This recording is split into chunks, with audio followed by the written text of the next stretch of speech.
Read by Cinda J. M. The Egyptian Cat Mystery, a Rick Brant Science-Adventure Story by Harold L. Goodwin. Chapter 1. The Winston Plan. The date was December 23rd. The time, along the Greenwich meridian from which all world times are measured, was 8:15 p.m. At widely scattered points around the globe, 4 voices were raised simultaneously. Even an experienced observer could not have found a connection between the 4 voices and what they were saying, yet each voice started actions that would soon be interwoven into a single pattern, a pattern of danger, adventure, and mystery that would culminate in sudden violence within sight of one of the 7 wonders of the world. In Chicago, it was 2:15 in the afternoon. At the edge of the city, a man spoke into the telephone in the office of a small plastics factory. "The cat is ready," he said. In Paris, a phone rang. The man who answered noted in the log that his overseas call had gone through at exactly 9:15 p.m. He picked up the phone and spoke crisply. "Monsieur Inspecteur? Bien. This is Interpol. We have a relay for you from the United States. Monsieur, this will please you, and it most certainly will amaze you. Message begins." In Cairo, the time was 10:15 p.m. A famous Egyptian astronomer walked into his office and called to his associate, "Hakim! Good news! He can come! Now we can find out what that accursed hydrogen line impulse means." On Spindrift Island, off the coast of New Jersey, it was 3:15 in the afternoon. The island was quiet, under a blanket of snow. The long, gray laboratory buildings, where so many dramatic scientific developments had taken place, were deserted. Only in the homes of the scientists was there activity, and all of it was in preparation for Christmas. In the big main house on the seaward side of the island, Dr. Hartson Brant, director of the world-famous Spindrift Scientific Foundation, walked to the foot of the stairs and called to his son. "Rick, can you come to the library in 5 minutes? Bring Scotty with you." Rick Brant, a tall boy with light brown hair and eyes, paused in his gift wrapping long enough to call an affirmative to his father. Then he made sure Don Scott, whose room was next door, had heard the summons. Scotty had.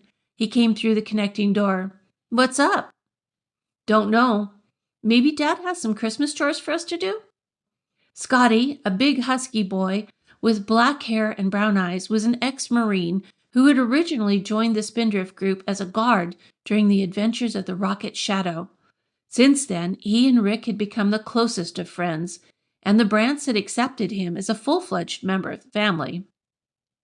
"I'm willing, whatever it is," Scotty told Rick. "I'm so full of Yuletide spirit, I may bust a seam from sheer joy." Rick grinned. He felt exactly the same way. He continued wrapping the present for his sister Barbara, a pretty girl a year his junior. Barbie had a definite talent for sketching and painting, and Rick had bought her a complete artist's kit, hoping it would encourage her natural skill. "She'll be tickled pink," Scotty remarked. "Come on, let's go down." "Go ahead, I'll be right with you." Rick finished taping on a spray of evergreen. Then he carefully put the present out of sight under his workbench. Barbie's lively curiosity was subdued at Christmas time, but it was better not to take chances. He surveyed the bench to see if he'd left anything out.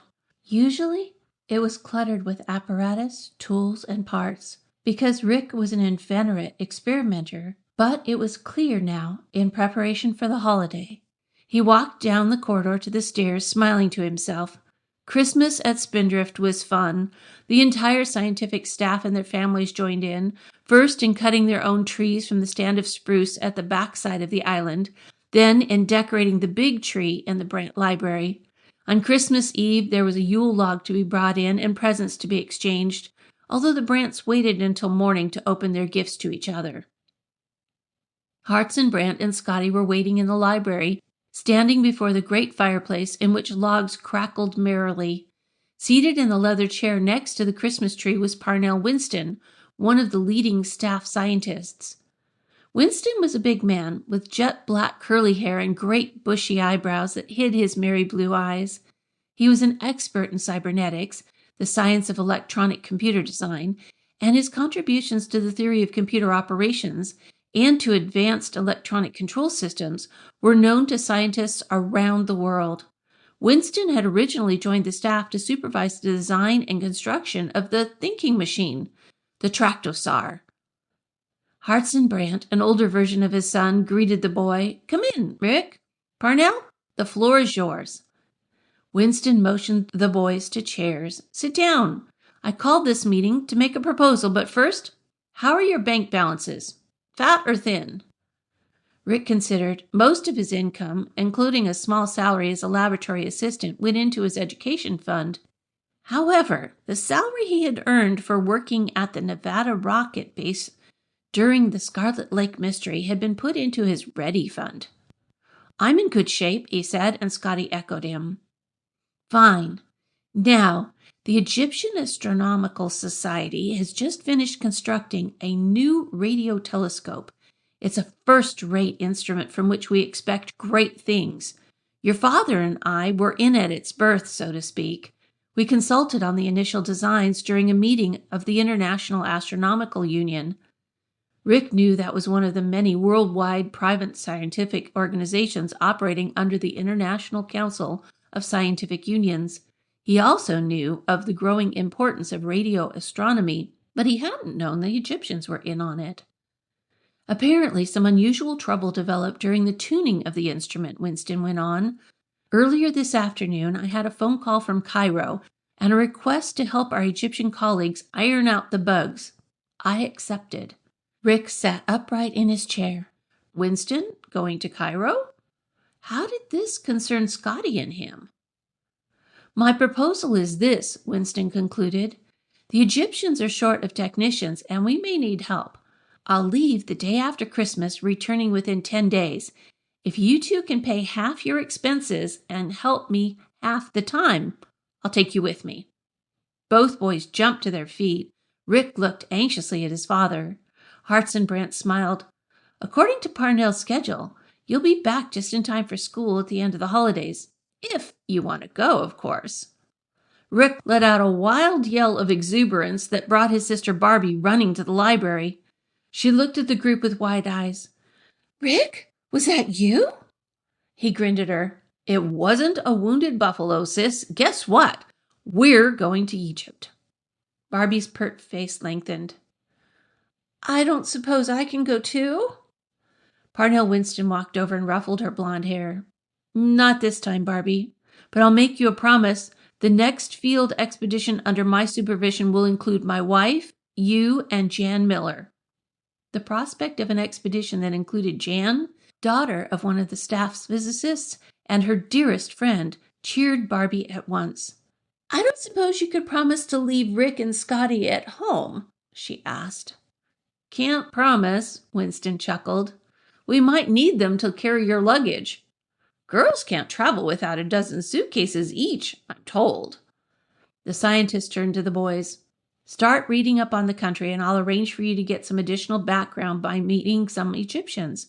It happens that an Egyptian physicist is arriving in New York today for a lecture tour of American universities.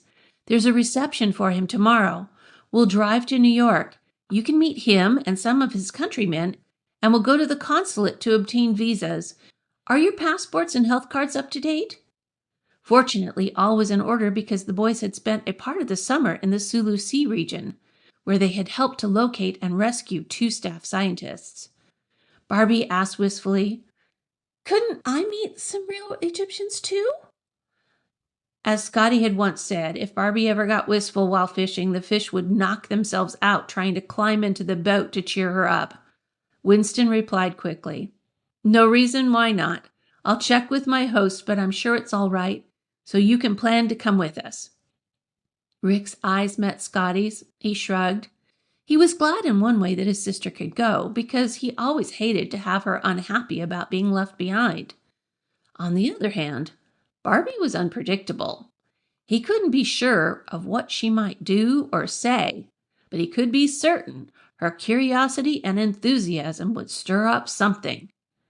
If Rick had been enough of a prophet to see all the events his pretty sister's helpfulness at the reception would get him into, he would have handcuffed her to the Christmas tree before ever allowing her off Spindrift Island.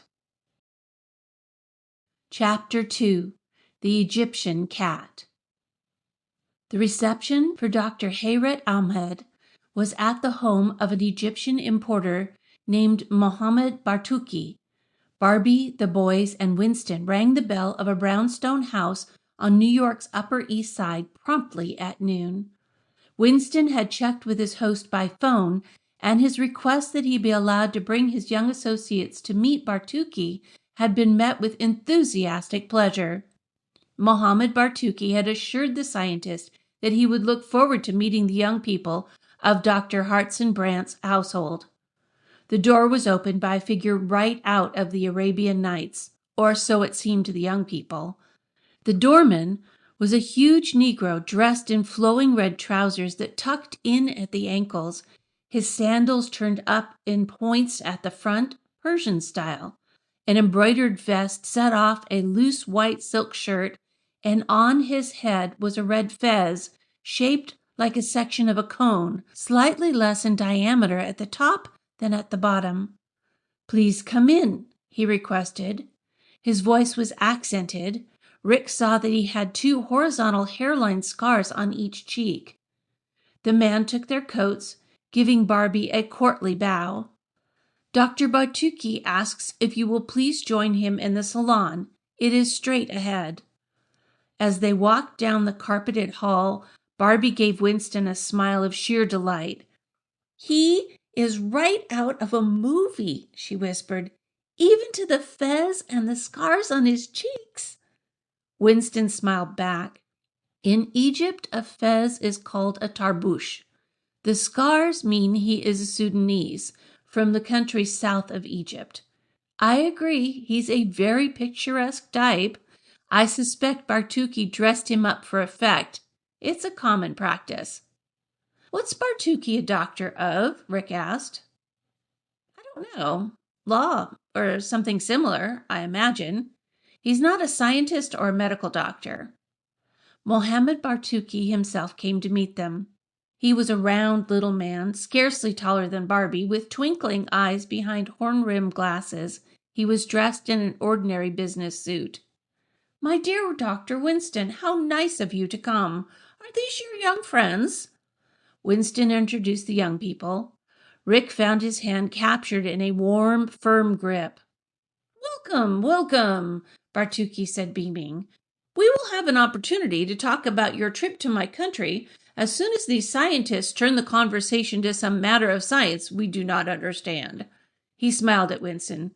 "You see, I know you professional people. The nationality does not matter. Put 2 of you together, and the conversation at once turns to some development a poor merchant cannot possibly comprehend. That is why I am glad you brought Miss Barbara and Rick and Scotty, as you called them, if I may be so familiar. At least I can talk with them." Rick could see that Barbie was charmed by the little merchant, and he could understand why. Bartuki radiated warmth and enthusiasm. In a moment, the 4 Spindrifters were being introduced to Dr. Hayrat Ahmed and a bewildering assortment of people. Evidently, they were all scientists of different nationalities, except for 2 officers of the United Arab Republic consulate. Rick recognized a few of the names and found he knew 1 or 2 of the Americans. True to Bartuki's prediction, the talk turned to scientific subjects within minutes. Rick followed the conversation, which was about a new development in the capture and study of free radicals, but only for a few minutes. The scientists were over his head in short order. Scotty chuckled. "I always thought a free radical was a political bomb thrower out of jail." "It's a highly energetic chemical particle," Rick said. "That's nice," Barbie said, "only I'd rather talk to Dr. Bartuki than discuss energetic chemicals." The merchant arranged things very smoothly. He announced that he would not dream of allowing protocol to interfere with such a fascinating conversation and put the scientists together at one end of the table.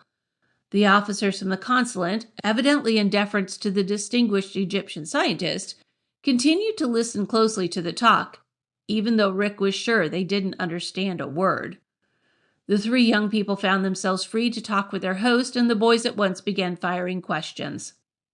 Bartuki described Cairo and promised that he would present them with guidebooks to be read on the way over. He told them about things to do in the ancient city and listed places that were musts for tourists.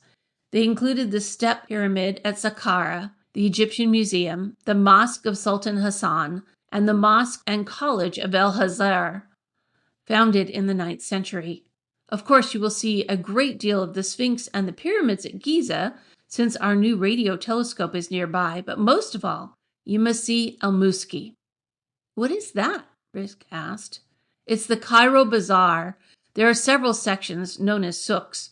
They have names like Kahan El Khalili, Horia, Saga, Souk El Nasian, and so on, but the principal one is Mosuki. Spell it for me, Barbie pleaded. Bartuki smiled. What you ask is difficult.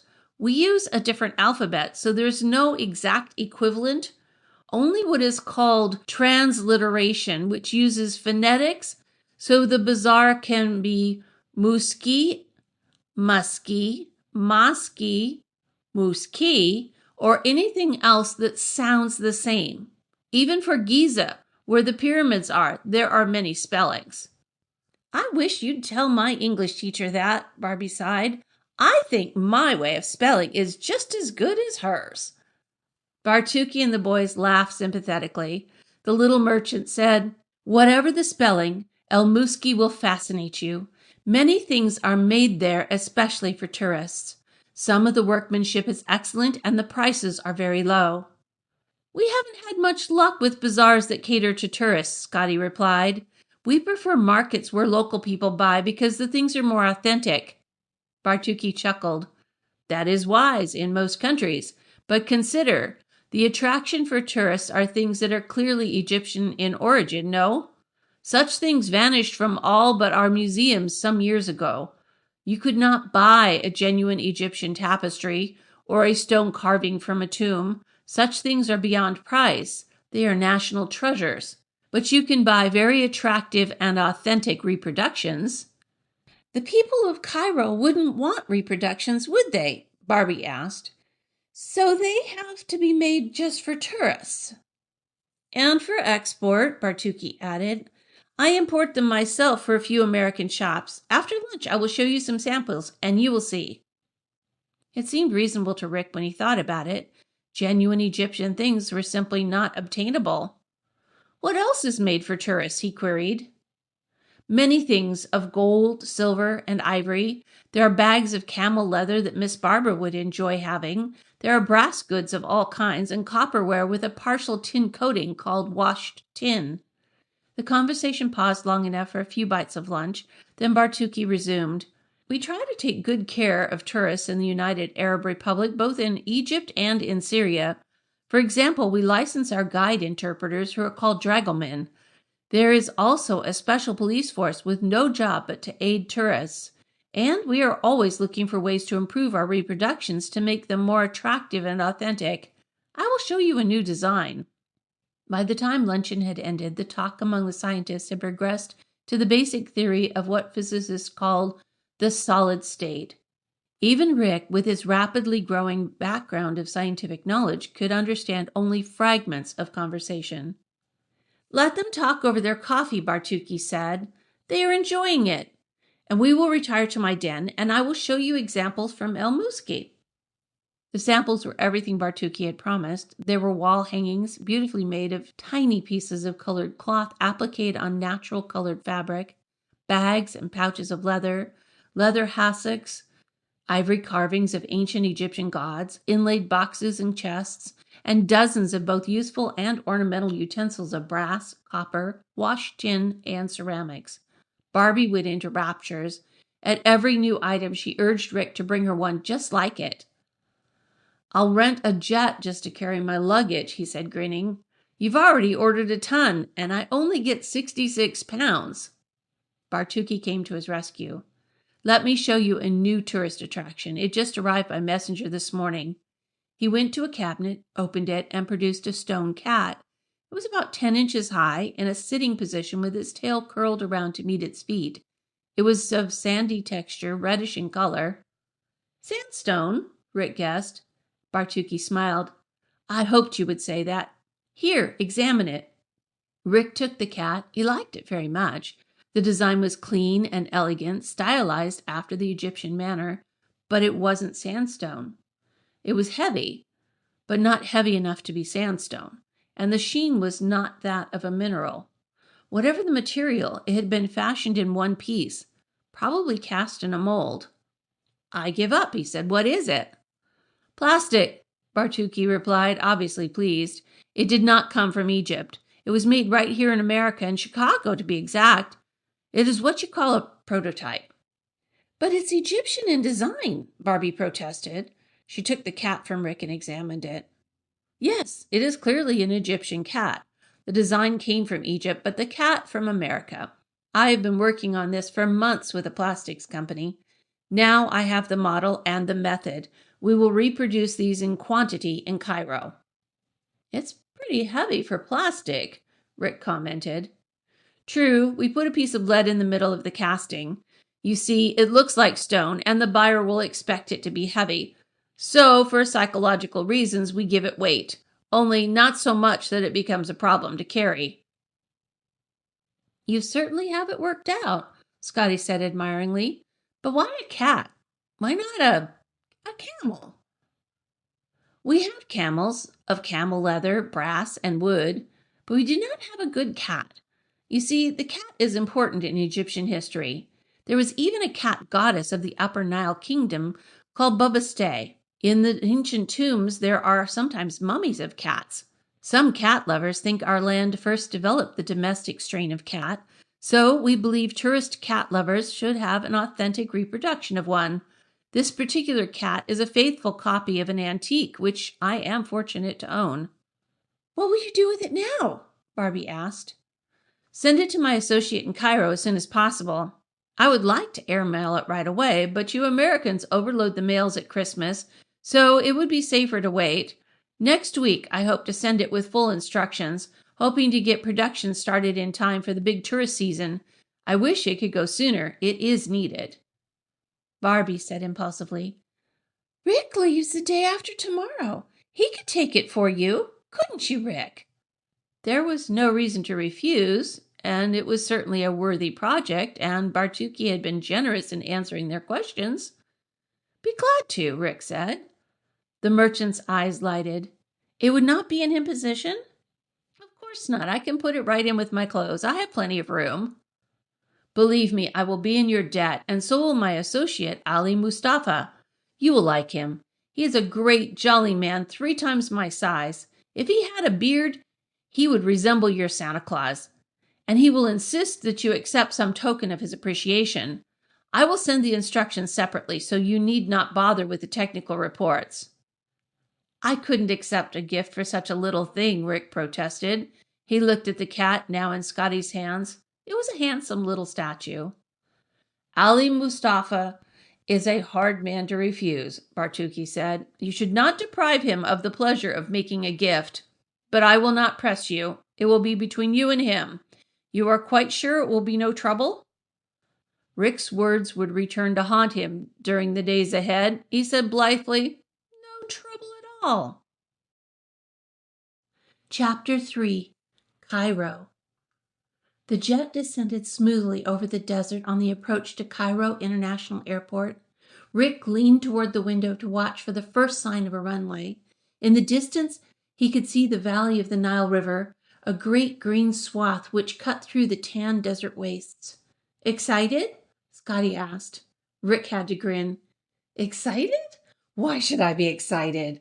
A trip to Egypt is an everyday event for me. Stop asking silly questions and look at the scenery." "I would," Scotty told him. "Only somebody's head is in the way. I won't exactly say it's a fat head, but it's too thick to see through." "Real subtle. I like the way you give delicate hints." Rick moved back so Scotty could see and watched as the great plane dropped toward the desert, then touched down and sped along modern runways to the administration building. 2 Egyptians were waiting as Winston and the boys walked down the stairway, and the scientist at once hurried to greet them. Obviously, the 3 were old friends. Winston introduced the 2 boys. The older of the 2 Egyptians was Dr. Abdel Karama. He was a tall, gray-haired man of distinguished appearance. Rick thought that in traditional desert costume, he would look like the head sheik of all the desert tribes. The younger Egyptian was Dr. Hakim Farid, a youthful, clean-cut man with an attractive smile. Rick knew from Winston's advance briefing that these were the 2 leading radio astronomers of the United Arab Republic, and that both had international reputations in the field. The Egyptian scientists made the boys feel at home right away. Dr. Karama took Scotty and Winston by the arms, and Dr. Farid fell in step with Rick as the group walked toward the administration building. "We are glad you could come," Farid said in excellent English. "We'll try to make your visit interesting." Rick thanked him. "I don't know whether we'll be of much use, but we're willing to do anything we're told.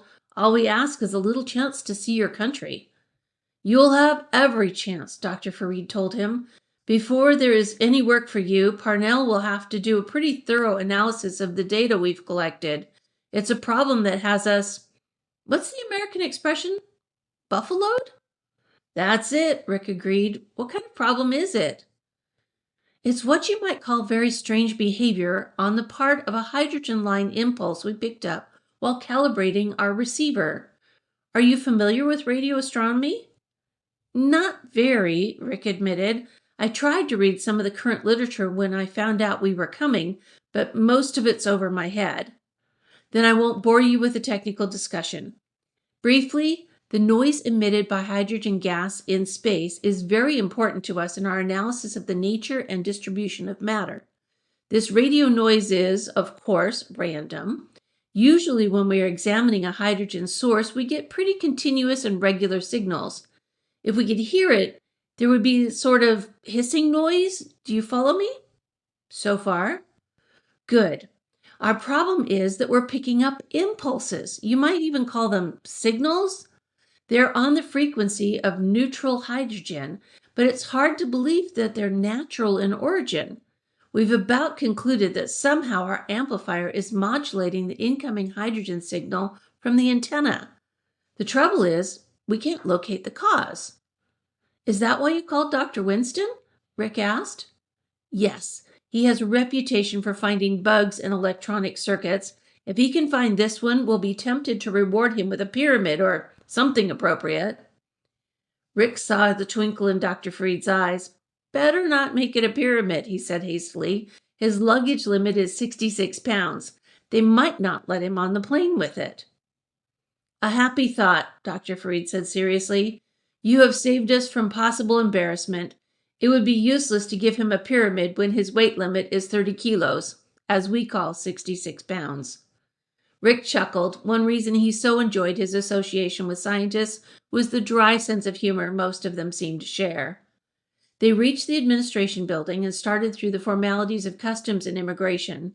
The Americans had filled out customs forms and currency declarations on the plane, and in only a short time the formalities were over and their admission into the United Arab Republic was official. The customs inspectors hadn't even asked them to open their luggage. The trip from the airport took over an hour. It led through Heliopolis, City of the Sun, the first capital of a united Egypt. The land had been governed for over 1,000 years from Heliopolis, but that, as Dr. Kiarama explained, was over 4,000 years ago. Rick was awed. Coming from a new land where 100 years seemed a very long time, the antiquity of Egypt stirred his imagination. But there was little that seemed ancient in modern Heliopolis. There were attractive, modern apartment houses, new public buildings, and rows of trees carefully trimmed into perfect green cylinders. The entry into Cairo itself was through rows of tall wooden or brick structures along streets traveled by everything from the latest European cars to plodding donkey carts. The people were dressed in a variety of costumes, from suits and dresses that would have been suitable in New York to traditional Arab dress with flowing robes and the cloth headdress that is held in place by a band or roll of fabric around the head just above the eyes. The car passed the railroad station and the great statue of Ramses II, Pharaoh of Egypt. The Nile came into view, and Farid pointed out the row of hotels on the other side. The Shepherds and the Nile Hilton flanked the older Victorian bulk of the Samir Amis, where they would stay. They sped across a bridge, entered a plaza full of honking horns and speeding cars, then moved to the comparative quiet of a street along the Nile embankment to the hotel. Uniformed attendants came running for their bags. The group entered the lobby, and Rick looked around with interest. The Samir Amis was big, with lofty ceilings and chandeliers. The walls were decorated with scrolls and tapestries. The rugs had once been red. There was a kind of 18th century grandeur about it, even though it had turned a little shabby over the years. The formalities of registration were completed. Then the Americans went to the cashier and exchanged dollars for Egyptian pounds and coins in units called piastres. They carefully put away their receipts for the exchange, since currency control in the country was strict. "Go ahead," Winston told the boys. "Farid and Karma will come with me. I want to start talking over this interesting problem of theirs, and I imagine you want to rest." Rick did not feel in the least like resting, but made no comment. He and Scotty got into a tiny, ornate elevator cage with walls of gilded iron lattice. There wasn't room for the porters with their bags. They ran up the stairs while the boys rode with the smiling elevator operator. It wasn't a fast ride. "Climbing rate, 100 feet per minute, Scotty said, and Rick grinned. They were let off at the third floor and weren't in the least surprised to find the porters waiting for them. They followed the men into a room that made them stop short in amazement. The entrance to the hotel in the lobby had been big, but the room was enormous, spacious, and very tastefully furnished, European style. "As big as Grand Central Station," Scotty exclaimed. Rick echoed, "We'll rattle around in here like a pair of pebbles in a 50-gallon tank." The bath was larger than most American hotel rooms, with a 20-foot ceiling, and the closet would easily have accommodated a king's wardrobe. Rick thought that maybe it had in times past. He tipped the porters and closed the door behind them, then motioned to Scotty. "Go on down to the other end of the room and shout. I want to see if I can hear you." Scotty started to oblige, grinning, then turned and called, "Come look at this view." He had discovered that the French doors at the front of the room opened into a tiny balcony that overlooked the Nile. The great river was only the width of a narrow street away. Sailing gracefully along with brown sails set was a Nile boat. The bridge they had crossed was directly ahead of the boat, and Rick looked for the drawspan through which it would pass. There was none. "He'll crash right into the bridge," Rick exclaimed. "Why doesn't he correct his course?" "Rudder stuck, maybe?" Scotty offered. "But why doesn't he drop the sail and try to lose headway?" They watched helplessly as the boat, fully 50 feet in length, bore down on the bridge. There were many people in sight and a steady line of cars crossing the bridge, but no one paid the slightest attention. Scotty grabbed Rick's arm and he started to laugh. "Look at the mast." Fascinated, Rick watched as the huge mast dipped slowly backward, triangular sail and all, until it lay nearly flat on the deck. The boat slipped under the bridge with room to spare. On the other side, the mast slowly went up to its normal rakish position again. The sail filled. The wind and current bore the boat steadily down the Nile. "Not exactly the way we do it," Rick said with a grin, "but pretty effective." It was a reminder that they were in a new land where customs were strange to them. "You learn something new every day," Scotty agreed. "Let's unpack, then go visit the city." "Better wait and see what Winston has in mind for us," Rick cautioned. He began to stow his clothing in one of the big dressers. He lifted his shirt and stared down at the Egyptian cat nestled among his T-shirts. "Tell you what, if Winston doesn't need us, let's deliver the cat. We can see some of the city coming and going." When their clothes were stored, they washed away the grime of travel, and Rick called Winston's room. Hakim Farid answered. "Don't think we've forgotten you," the young radio astronomer said, but Parnell and Kiarma wasted no time in getting down to business. "I doubt you could interrupt long enough to get a sensible answer. Do you have any plans?" "We have an errand in El Muski," Rick replied. "Would it be all right for us to go?" "No reason why not. You'll need a car. I would offer you mine, except you have no local license. You could take a taxi, but a licensed dragoman would be better. Suppose I suggest one with a car?" Rick remembered that Bartuki had told them a dragoman was a guide interpreter. "That would be very good of you," he replied. "All right, I will send what I know, or a friend of his if he's not available. Wait in your room. He will come for you." Rick thanked Farid and hung up. He reported the conversation to Scotty. "First time I've ever had a guide in a city," Scotty said. "Makes me feel important, like visiting royalty or something. Couldn't we just get a map instead?" "We'd still need a car. Might as well get one with a built-in talking map. Besides, I like the idea. I want to be escorted like a visiting prime minister." There was a paper laundry bag in the closet. Rick used it to wrap the cat against possible scratches. Scotty took a few moments to get some cards written to which he signed both their names. There was a polite knock on the door and Rick opened it. He gaped at the sight of what was apparently their dragoman. He was a magnificent figure in blue pantaloons and a short red jacket. He had an engaging black face marred by 3 straight hairline scars that ran in a diagonal across his cheeks. "Have honor to present me," the figure announced formally. "Name of Hassan, to serve you." "Come in, Hassan," Rick invited. "Are you the dragoman Dr. Farid sent?" "Is same. Yazidi, to serve you." Rick introduced himself and Scotty. He inspected the guide with interest. Hassan was young, with a friendly white-toothed smile. The scars identified him as Sudanese, but Rick didn't know enough about the markings to tell what part of the Sudan he came from. A different part from Bertuki's servant, though, because the scars were at a different angle, and Hassan had 3 on each cheek. Rick's quick imagination could picture the Sudanese in a different setting, with Simtar in hand, guarding the palace of a legendary sultan. It was hard to imagine him in the prosthetic role of a guide. Rick resolved to take a picture for Barbie's benefit. A blackamoor warrior right out of the tales of Scheherazade. That's how she would see it. The boys shook hands with the dragoman, and Rick saw that he responded to their obvious friendliness. The costume was an odd one, though. Rick hadn't seen any like it on the street, and he wondered if Hassan wore it for effect, since most of his customers probably were tourists. Later he found out the guess was right. "Where you like to go?" Hassan asked. Scotty spoke up. "You know El Musiki?" Hassan's face split in a wide grin. "Who does not?" "That'll teach me to ask silly questions," Scotty said ruefully, like asking a New Yorker if he's ever heard of Central Park.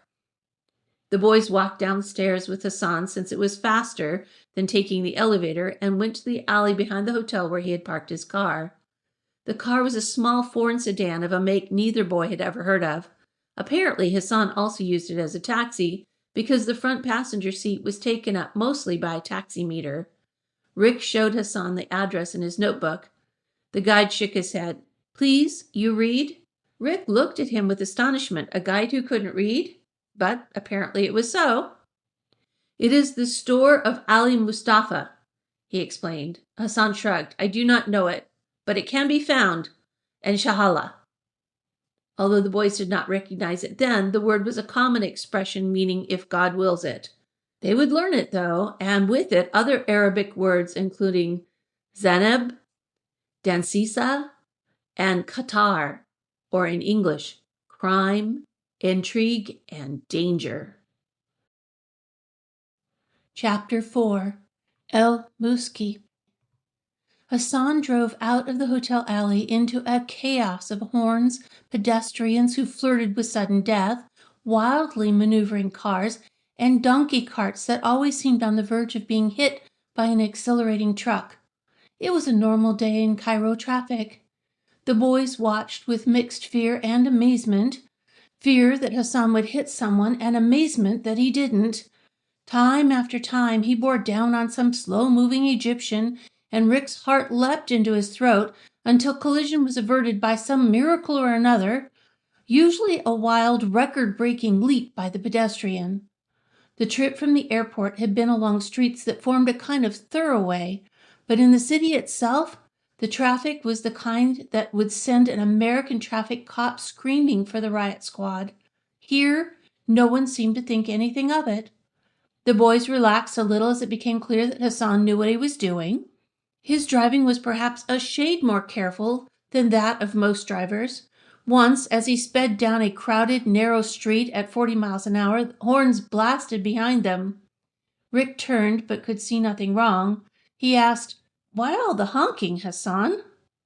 "They want we go faster," the dragoman said. Scotty laughed. "Might as well relax. This is the slow, sleepy pace of the Middle East we used to read about." Rick laughed with him. He'd seen hectic traffic before, but nothing to compare with Cairo. This wasn't traffic. It was some kind of wild contest with no rules and only survival as the winner's prize. "Any number can play," he muttered. He tried to pay attention to signs, but they were in Arabic script. He saw that modern Cairo was giving way to the older city. The buildings were smaller, more closely spaced. Most were of wood, but a few were obviously of ancient stone. In this part of the city, merchants displayed their wares on the sidewalks in front of cubicle-sized stores. Then, with a suddenness that threw them forward, Hassan pulled into a parking space, jammed on the brakes, and killed the motor. "We walk now," he told them. "Street too small for car." Rick could see only narrow alleys. If they were the streets Hassan meant, walking was the only possible means of transportation. In the square where Hassan had halted were dozens of merchants, some with their wares in carts, others carrying them on their backs. A rug merchant approached and Hassan waved him off. "Come, El Muski, over there." He pointed to a narrow alleyway. The boys followed, eyes taking in the sights, smells, and noises. Merchants hawked their wares with raucous cries. Charcoal braziers smoked under assorted foodstuffs, and the air was redolent with the odors of food, people, and the accumulated living of many centuries. In the alleys were shops, closely packed, some little more than a doorway wide, and others of quite respectable size. A few even had glass windows with displays. There were textiles, foodstuffs, tinned copper, brass, leather goods, inlaid work, rugs, shoes of strange designs, clothing, and a variety of antiques. Hassan stopped before a cubicle crowded with interesting brassware and spoke in Arabic to a dark man with tiny spectacles. Rick thought he heard the name of Ali Mustafa. He waited while the merchant replied at length, with much waving of the hands as he outlined the path to the establishment. "I know now," Hassan informed them. "We go." Rick and Scotty fell into step with a guide. In many places the alleys were under roofs or wooden awnings. In other places the buildings were so close together that the three walked single file. Rick could see that daylight seldom reached the bottom of El Muski. He moved aside to make room for a donkey which carried huge jars. Merchants beckoned to the boys, promising low prices and goods of superb quality. But Hassan waved them off. Occasionally a beggar approached, but the boys were surprised by the small number of mendicants. The path passed from alley to alley, past dozens of shops. Rick saw a few tourists, but the tourist season was still weeks ahead, and most of the people were Egyptian. A little Egyptian boy with a dirty face called, "Yankees, hello!" The boys returned his cheerful grin. "This is a good-natured crowd," Rick commented. Many of the dark Semitic faces greeted them with cordial smiles and a half salute of welcome. "Friendly people," Scotty agreed. "How far, Hassan?" "2 streets, soon." The dragoman turned a corner, then led them straight ahead for a few hundred steps, then turned a second corner. He pointed. Diagonally across the alley was a large store with display windows. A sign over the door carried the name Ali Mustafa, surrounded by Arabic script. "We'll get rid of the cat, then do some shopping," Rick said. "I'm anxious for a closer look at some of these shops. How about you?" "Ali Mustafa seems pretty good to me," Scotty replied. "Look at that stuff." He pointed to leather goods displayed in one window. "It's beautiful." Go on in and deliver Kitty while I see what some of these things are. I tell you, Hassan offered, then I help bargain so prices be low. No bargain, prices too high. Rick walked in through the open door, his eyes taking in the amazing collection of stuff sold by Ali Mustafa. The store was a big one, especially compared with most in the bazaar, and there were several clerks. The walls were lined with shelves that held copperware, brassware, silver, and inlaid boxes. He saw rolls of tapestries, collections of brass camels and donkeys, and glassed-in cases of jewelry. Crowding the floor space were huge vases of brass or pottery, camel saddles, metal trays on low stands, and huge leather hassocks. The clerks eyed him with interest. Then all eyes focused on the package under his arm. For a moment, Rick felt a current of tension run through the store, but he dismissed it as imagination. He walked toward the rear counter, trying to identify Ali Mustafa, but none of the clerks fitted the description Bartuki had given. He addressed his question to the clerk behind the rearmost counter. Is Mr. Mustafa here? The clerk's dark eyes flickered. His face became expressionless. Please to be seated. I will get him. The clerk vanished through a curtained door at the rear of the store, and Rick turned. He was sensitive to impressions, and he was again conscious of the tension. As he turned, he saw that all the clerks were watching him, their faces impassive. His eyes went to the front of the store. Scotty was with Hassan in the doorway, discussing some object in the display window. A voice spoke from behind him. You wish to see me? Rick turned. The newcomer was a tall, well-built Egyptian with glossy black hair and a military mustache. Unblinking black eyes met his gaze. There was no hint of welcome in them. Are you Ali Mustafa? Rick asked. The man bowed a quarter of an inch. At your service, he said. Rick didn't know what to say. Bartuki had described a huge, jolly fat man, like Santa Claus without a beard. This man was big, but not huge, and definitely not jolly. For a moment, Rick hesitated and then asked, Is there another Ali Mustafa in the bazaar? The black eyes locked with his. There is no other. I am the only Ali Mustafa. And you? If you are Mr. Brant from America, I have been expecting you. Bartuki said you would deliver a package. Is it the one under your arm, perhaps? Rick didn't like this at all. Even if the description had been exaggerated in some respects, this cold conversation was scarcely a cordial welcome. Yet the man knew about the cat and about Bartuki. Something was wrong. He wanted to deliver the cat as he had promised, but he had no intention of turning it over to the wrong man. I have a package, he returned evenly. I'm sorry it can't be delivered now. The man who receives it will have to identify himself without question as the proper Ali Mustafa. The man shrugged. You came to my shop. The sign tells you who I am. There is no other Ali Mustafa. So I will accept delivery of the cat, if you please. Rick shook his head. Sorry. The man spoke in Arabic and took a step forward. Sensing movement behind him, Rick whirled. The clerks were moving to block his way. Rick reacted with lightning speed. He yelled, Scotty! Scotty sensed the urgency of the call and jumped into the doorway.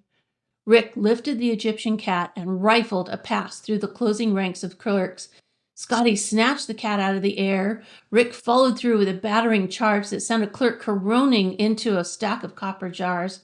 They went down with a clatter. Another clerk reached out, and Rick gave him a straight arm that cleared the way long enough for a jump to the outside. Run! He yelled. Hassan had been standing with mouth open, astonished at the proceedings. Now, as a clerk charged through the door, the dragoman flung himself sideways in a beautiful body block that sent the clerk back into the store with a crash. Then the three were rounding the corner at top speed, pushing through the people in the street. From behind them came a shouted command in Arabic. A figure in a long, dirty robe stepped into Scotty's path and grabbed for the cat. The boy tossed a lateral pass to Rick, who tucked the package under his arm. Scotty's hand lashed out, and his open palm caught the Arab under the chin. The man lifted inches into the air, and his head thudded audibly against a brick wall. He lost all interest in the proceedings. Hassan led the way like a charging lineman, with Rick in his wake. Scotty fell back a few paces to prevent attack from behind, but in spite of a few yells from the rear, no one else menaced them. The people of the bazaar obviously were curious, but not involved. Rick had a fleeting thought that a pair of obvious foreigners running at top speed through a department store at home would arouse some curiosity too. He grinned in spite of his bewilderment. Then they were at the car. Hassan wheeled the little sedan around in almost its own length and charged through the crowded streets like a miniature juggernaut heading back to the hotel. A short time later, over cafe au lait, part coffee and part hot milk, the boys and Hassan held a half-angry, half-amused post-mortem. There had been no opportunity in the car for real conversation because of the sheer adventure of rocketing through impossible traffic at equally impossible speed. Rick had reported briefly to Scotty, and that was all. Scotty took a sip from his steaming cup and turned to Hassan. "You ever play football?" Hassan stumbled over the word. "Footsball? What are footsball?" "Never mind," Scotty grinned. "The way you took that clerk out, I thought you might have played blocking for the Green Bay Packers." The dragoman's bewilderment deepened, and Rick came to the rescue. "Football is an American game, Hassan. It is rough. The Green Bay Packers is the name of a famous professional football team." "One thing is for sure," Scotty offered. "The clerks didn't know football. That flat pass you threw was good for plenty of yardage."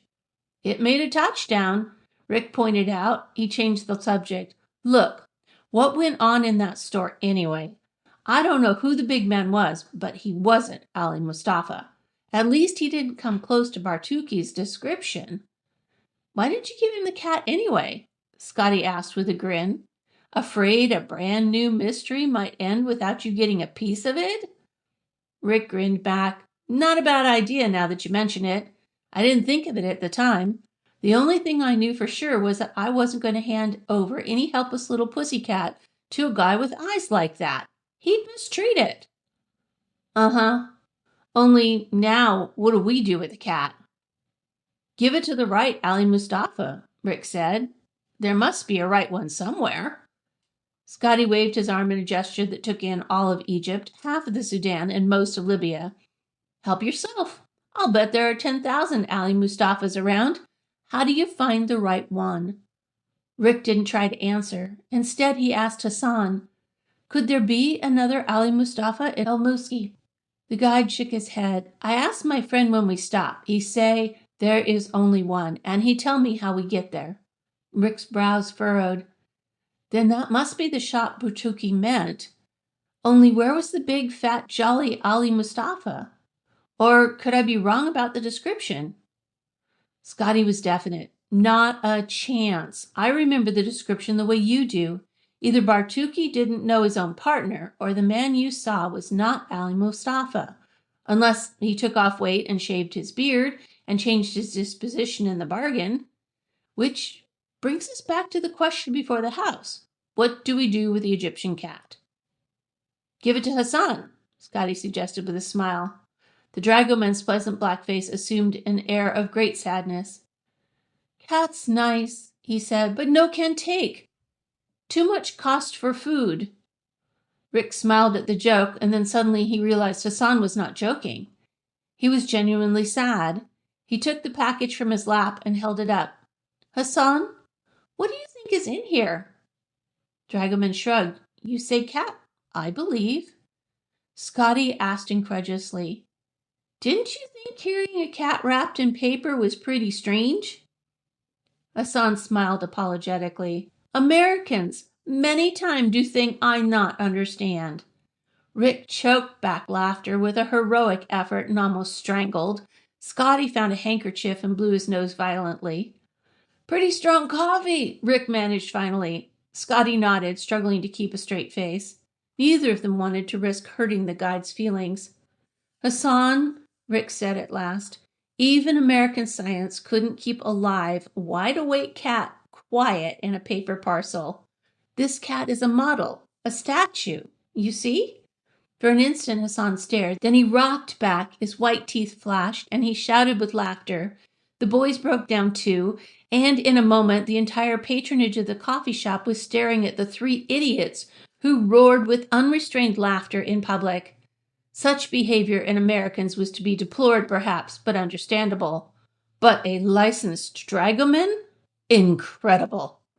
When they had quieted down, Rick summed it up. Well, Hassan knows what's in the package now, but that's the only new bit of information any of us has.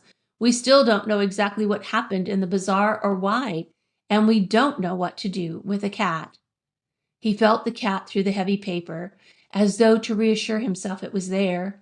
Suddenly, he didn't want to get rid of it quite so urgently, and inwardly he laughed at himself. A mystery was one thing he couldn't ignore.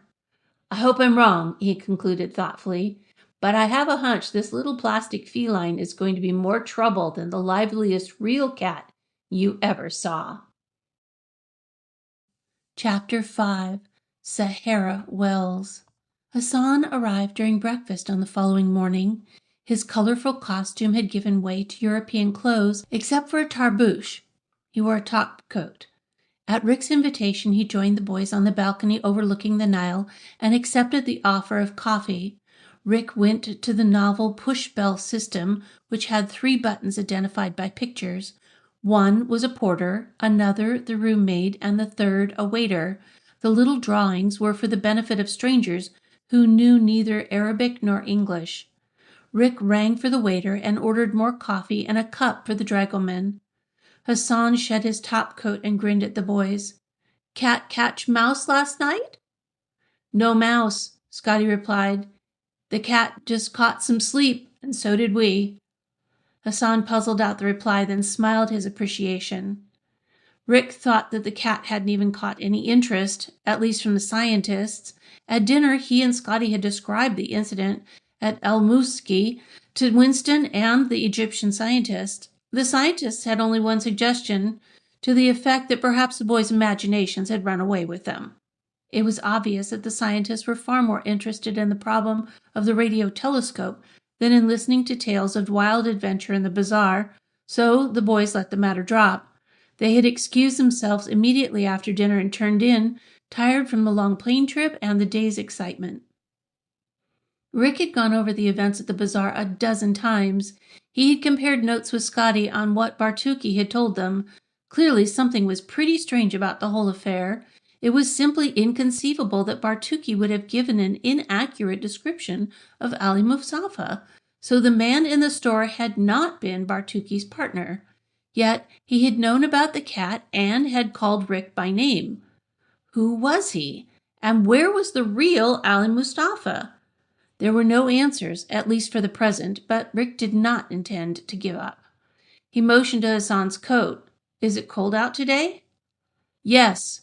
Good you wear coats when we go out. Later it will be warm, then cool again when sun goes. The boys had decided to keep Hassan as a guide and driver during their entire stay. The dragoman's services were not expensive, and besides, both of them felt they had found a friend. The way Hassan had pitched in at the bazaar with no questions asked, and their interests obviously at heart, had been a fine example of professional loyalty coupled with a quick mind and fast reflexes. After breakfast, the boys went to the wardrobe and took out the coats they had brought. Rick's was brand new, a Christmas present from his father, a short, hip-length woolen coat that could double as a hunting jacket. In addition to the big outer pockets, it had an inner game pockets lined with a leather-like plastic. It was warm but light. He was thoroughly pleased with it. Scotty slipped into his own short coat, much like Rick's, except for the game pockets. Then the ex-Marine motioned to the Egyptian cat, unwrapped and sitting in elegant repose on the writing desk. What about Felix? He asked. Rick went over and picked up the cat. We better take it along, I guess. It might get lonesome, or we might run over Ali Mustafa on the way to the project. He slid the cat into an inner pocket. It fit with room to spare. Scotty asked Hassan with mock seriousness, You know Sahara Wells? Hassan answered with equal seriousness, No Sahara Wells well. The ride was an interesting one, up the Nile to a bridge different from the one they had crossed en route from the airport, along roads with a palm-shaded center strip, past mosques, stores, and airy modern apartment houses. There was less traffic than in downtown Cairo, and Hassan went faster. Scotty muttered, "Fewer close calls today." Rick winced as the car almost scraped a woman with a basket of fruit bounced on her head. "Fewer, but closer." The costumes on the street were mixed. There were many people, including women in Western dress, but there were also many women in cloaks and men in the traditional Arab bournos, the enveloping robe called a burnous in English. For the first time, the boys saw several men in blue gowns, and Rick asked Hassan what they were. "Fellahin," Hassan replied. "How you say? Farmers? From country. Man tell me that is where your word fella come from." Rick looked with new interest. He had heard of the fellahin, the farmer peasants of Egypt. Many of them lived and worked as their ancestors had centuries ago, plowing with wooden plows, living in mud and wattle houses.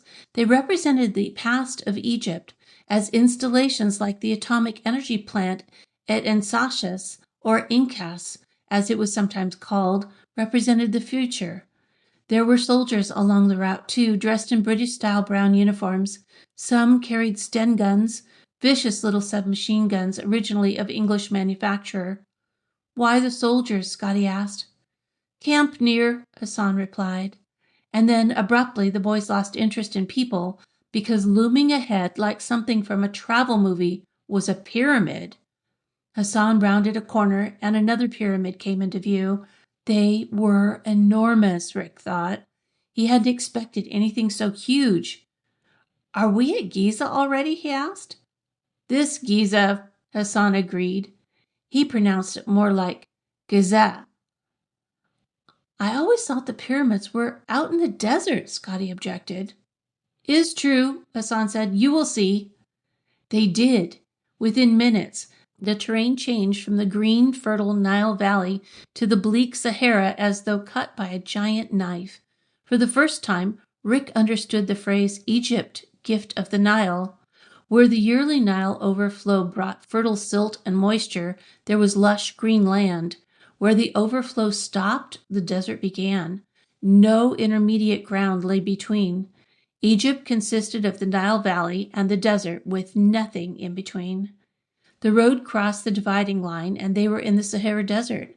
Hassan drove between houses of faded red clay and tan stucco, unlike the modern apartments a few hundred yards back. It was as though they had driven into a different country. Children, goats, chickens, and Arab adults scattered before the car.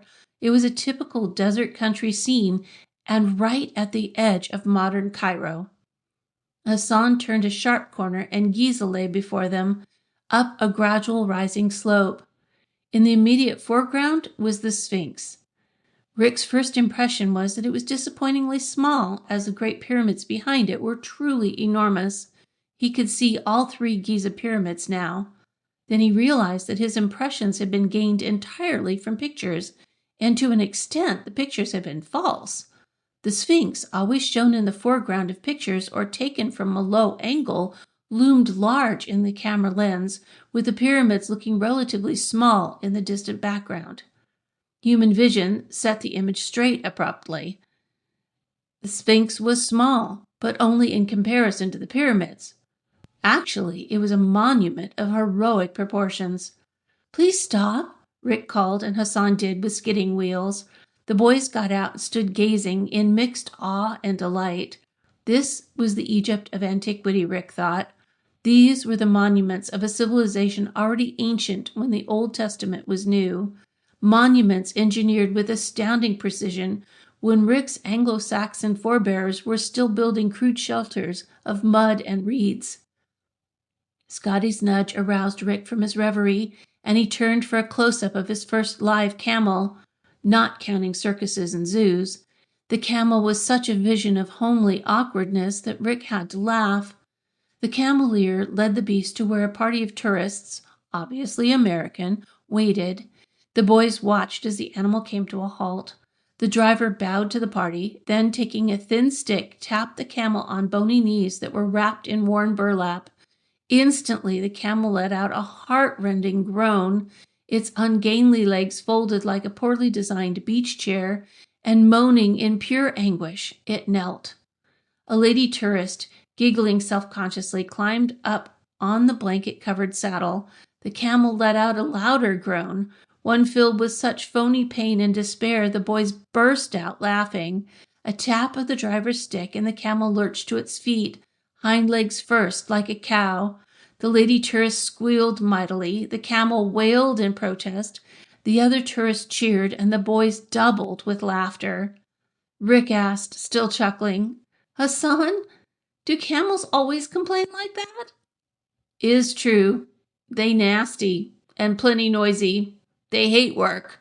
Driver makes 'em carry tourists and they holler plenty." The camel quieted down to a low-voiced grumble. He was letting the world know that the arrangement was not pleasing and that he didn't intend to suffer in silence. Cameras began to snap, recording for the folks back home the undignified ride of the lady tourist on the ungainly camel before the ancient, majestic pyramids and the changeless, unsmiling Sphinx. The three got back into the little car, and Hassan took a road that curved gradually around a hill, past a hotel that he identified as the Mina House, and up to the largest pyramid, once the tomb of Khufu, and still the greatest monument in all the world. On a line into the desert were the slightly smaller pyramids of Khafre and Menkaure. These, with the Sphinx, were among the 7 wonders of the ancient world. Later, Rick promised Scotty, they would explore Giza and its wonders inch by inch, but now they were due at Sahara Wells. Hassan sped around the Khufu pyramid and pointed. There, on the horizon, was a strange contrast to the monuments of the pharaohs. The steel and aluminum shape of the great steerable dish antenna designed for modern astronomy was silhouetted against the sky. Rick was excited. He enjoyed new sights and experiences more than most people, and here, within sight of each other, were unique objects of almost equal interest, but entirely different. The way led past a single large building surrounded by shabby tents, and a sign in English and Arabic that proclaimed this was Sahara Wells. Then the blacktop road curved out into the desert to the great radio telescope. Hassan drove into a parking lot before the main project building in the shadow of the antenna, and Dr. Hakim Farid came out to greet the boys. "Welcome to Sahara Wells," he said cordially. "How do you like our baby?" Rick looked up at the huge dish. "It's a good mate for the pyramids," he said. "Pretty impressive," Scotty added. "We hope its performance will be impressive too once we get this bug ironed out. Come on in. Winston and Karama are hard at work." The boys followed him into the building while Hassan squatted in the sun next to his car. The door opened directly into the main control room, a bewildering confusion of panels, instruments, and controls. There were several scientists and technicians clustered around Winston and Karama. The group was studying Sanborn tracings, continuous graphs showing the lines traced by the incoming signals. Frod introduced the boys to the staff, then took them on a quick tour. He showed them the controls for the great dish. They were fully automatic. The operator needed only to set the coordinates for the part of the sky to be examined. Then clock mechanisms of remarkable precision would keep the telescope on target until the target sank below the horizon. The boys examined banks of amplifiers that would turn faint signals into usable ones. The latest techniques had been used to ensure maximum performance. Outside, Farid showed them the self-contained diesel-electric power plant. They stood directly under the massive concrete mount for the great dish and marveled at its size. The main bearings on which it moved were bigger around than Scotty was tall, yet the whole affair was so delicately balanced that a tiny electric motor could control it with fantastic precision. Still under construction were offices and barracks. The latter would allow the scientists to stay there for days at a time when working on a particular project. The offices were nearly done, and plasterers were at work, but the forms for the barracks floor were just being completed. The pouring of concrete would start on the following day. Rick looked at the pyramids on the horizon and contrasted this scene of construction with the one that had produced the great tombs. Then it was only men, thousands of them. Today, it was a handful of skilled workers plus machinery. "Now," Farid said, "let's get back to the control room. Karama is going to review the situation for the staff. Some of them are new on the job." As Farid and the boys rejoined the others, Dr. Karama was pointing to a series of peaks on the Sanborn tracings. You will note these peaks occur at intervals with a spacing apparently random.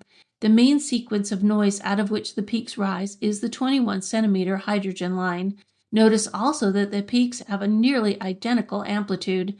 Obviously, the source is neutral hydrogen, which is to say hydrogen in its normal form, not ionized as we find it in plasma in a star's atmosphere. Our problem is simply to locate the source of the peaks. Somewhere in the circuit, and there seems to be an effect that serves to modulate the incoming signal. Our antenna will be useless unless we can eliminate this interference so the signal can be pure once again. Rick had seen Sanborn tracings before. The system was a standard method of recording. His first experience with it had been in making permanent record of telemetered signals from rockets. A technician asked, "Sir, do these peaks occur no matter how the antenna is pointing?" Kurama shook his head. "No. If you will examine the peaks in terms of time and the coordinates, you will see that they begin at a particular point during sweep of the sky. Our first thought was that we had picked up some source emanating pulsed signals, but the source is apparently moving. This is why we concluded the difficulty was in our system, since no sky source moves with such angular velocity." The Egyptian scientists began giving assignments. Rick and Scotty were given a test kit and put to work checking a part of the circuit, one wire at a time. It was slow, difficult work requiring great care. It was warm in the control room. Rick hung up his coat, pausing to touch the Egyptian cat in his pocket. He hadn't thought of the little beast for some time. What was he to do with it? From a simple delivery job as a favor to an acquaintance, the cat had become a problem. Rick couldn't resist a mystery, but this one had him stopped cold for the time being. He didn't know what to do next. The only solution that had occurred to him was to send a cable to Bartuki to ask for further instructions. He shrugged, put the problem aside, and went back to helping Scotty. It was late before Kurama called a halt. The boys rode back to the hotel with Hassan, grateful for the relief of concentrating on thousands of tiny wires. They told the dragoman to go on home, then went to the dining room for dinner before retiring for the night. Winston, who never seemed to tire when working, had stayed with Kurama and Farid to continue discussions of possible sources of trouble. After dinner, Rick picked up their key at the hotel desk, and they rode the tiny elevator to their floor. They opened up and went in. Rick locked the door while Scotty snapped on the lights. Scotty let out a sudden yell. Rick whirled and gasped. The room was in shambles. Every drawer was open, and their contents were dumped out on the floor. Their suitcases had been left open. The bedclothes were in a heap in the middle of the room, and the mattresses were on the floor. Rick glanced at the key in his hand and realized that it was a very ordinary type. Master keys that would allow a thief access could be bought in any hardware store. He followed Scotty to the closet and saw that their clothes had been searched and dropped carelessly. Nothing was left on the hangers. The room had been searched inch by inch and by someone in a hurry. Rick's hand went to the Egyptian cat in his pocket. "They wanted the cat," he said slowly. "I can't see that anything is missing. But why is the cat so important?" He drew it out of his pocket and stared at it. Then his eyes met Scotty's. His pal shrugged. Neither of them had the slightest clue. Chapter 6. The Cat Has Kittens. The sun blazed down on Sahara Wells. In the distance, the pyramids looked hazy, and beyond them, Cairo was a thin line of green and brown along the Nile. It was fairly warm in the sun, but a cool wind blew across the desert and coats were comfortable. Rick and Scotty sat on a box under the antenna while Hassan squatted and watched them. For the moment, there was nothing for them to do. The scientists were occupied with calculations, and neither boy could make a contribution to high mathematics of the kind used in radio astronomy. Rick was glad of the break. His mind hadn't been on the job anyway. It had been on the Egyptian cat. For perhaps the 100th time he asked, "Why is the cat valuable? Why would anyone want it enough to stage that scene at El Muski and then ransack our room?" Scotty had no answers, but he had some questions of his own. "What I want to know is, did the hall porter just happen to step out right at the moment for the thief? Or is he in the act somehow?" "It really doesn't make much difference. Rick pointed out. He might have been paid to take a walk, but that doesn't mean he knows anything. Okay, try this one. Where is the real Ali Mustafa? Good question. Now I'll ask one. What do we do next? You could cable Bartuki or even phone him, Scotty replied. You said you'd thought about it. Rick hesitated. He tried to put his reluctance into words. I just don't think getting in touch with Bartuki is the right thing to do. I don't know why. Call it a hunch. Scotty had a deep respect for Rick's hunches. They had a way of turning out to be right. He remembered a description of a hunch Rick had once used and repeated it. A hunch is only a conscious conclusion based on subconscious data you don't know you have. Isn't that about it? Rick looked at him. What are you driving at?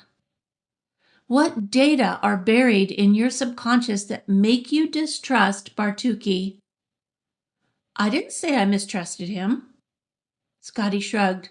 No, but you must if you don't think it's right to call him. Rick had to admit Scotty was probably right.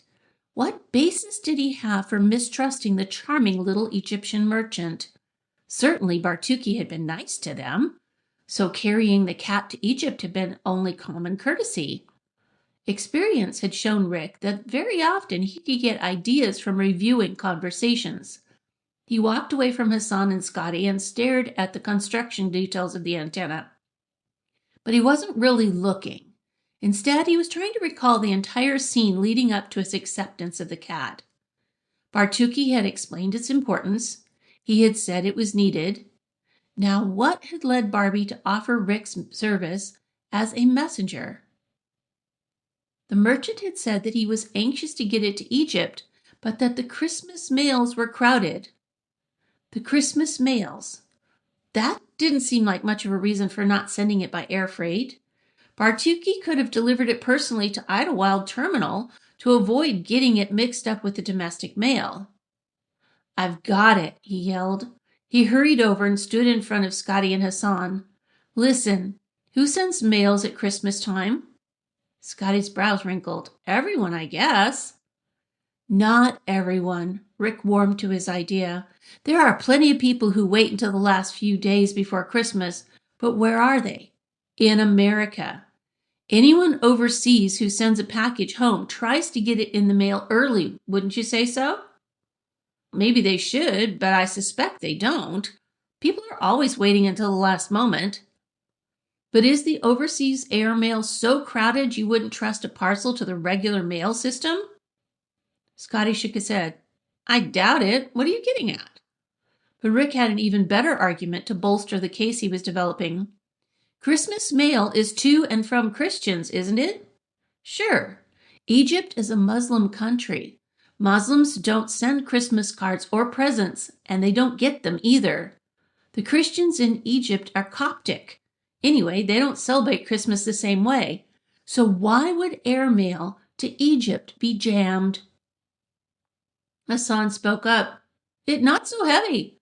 My brother is letter carrier, and he no work very hard on Nasari holiday.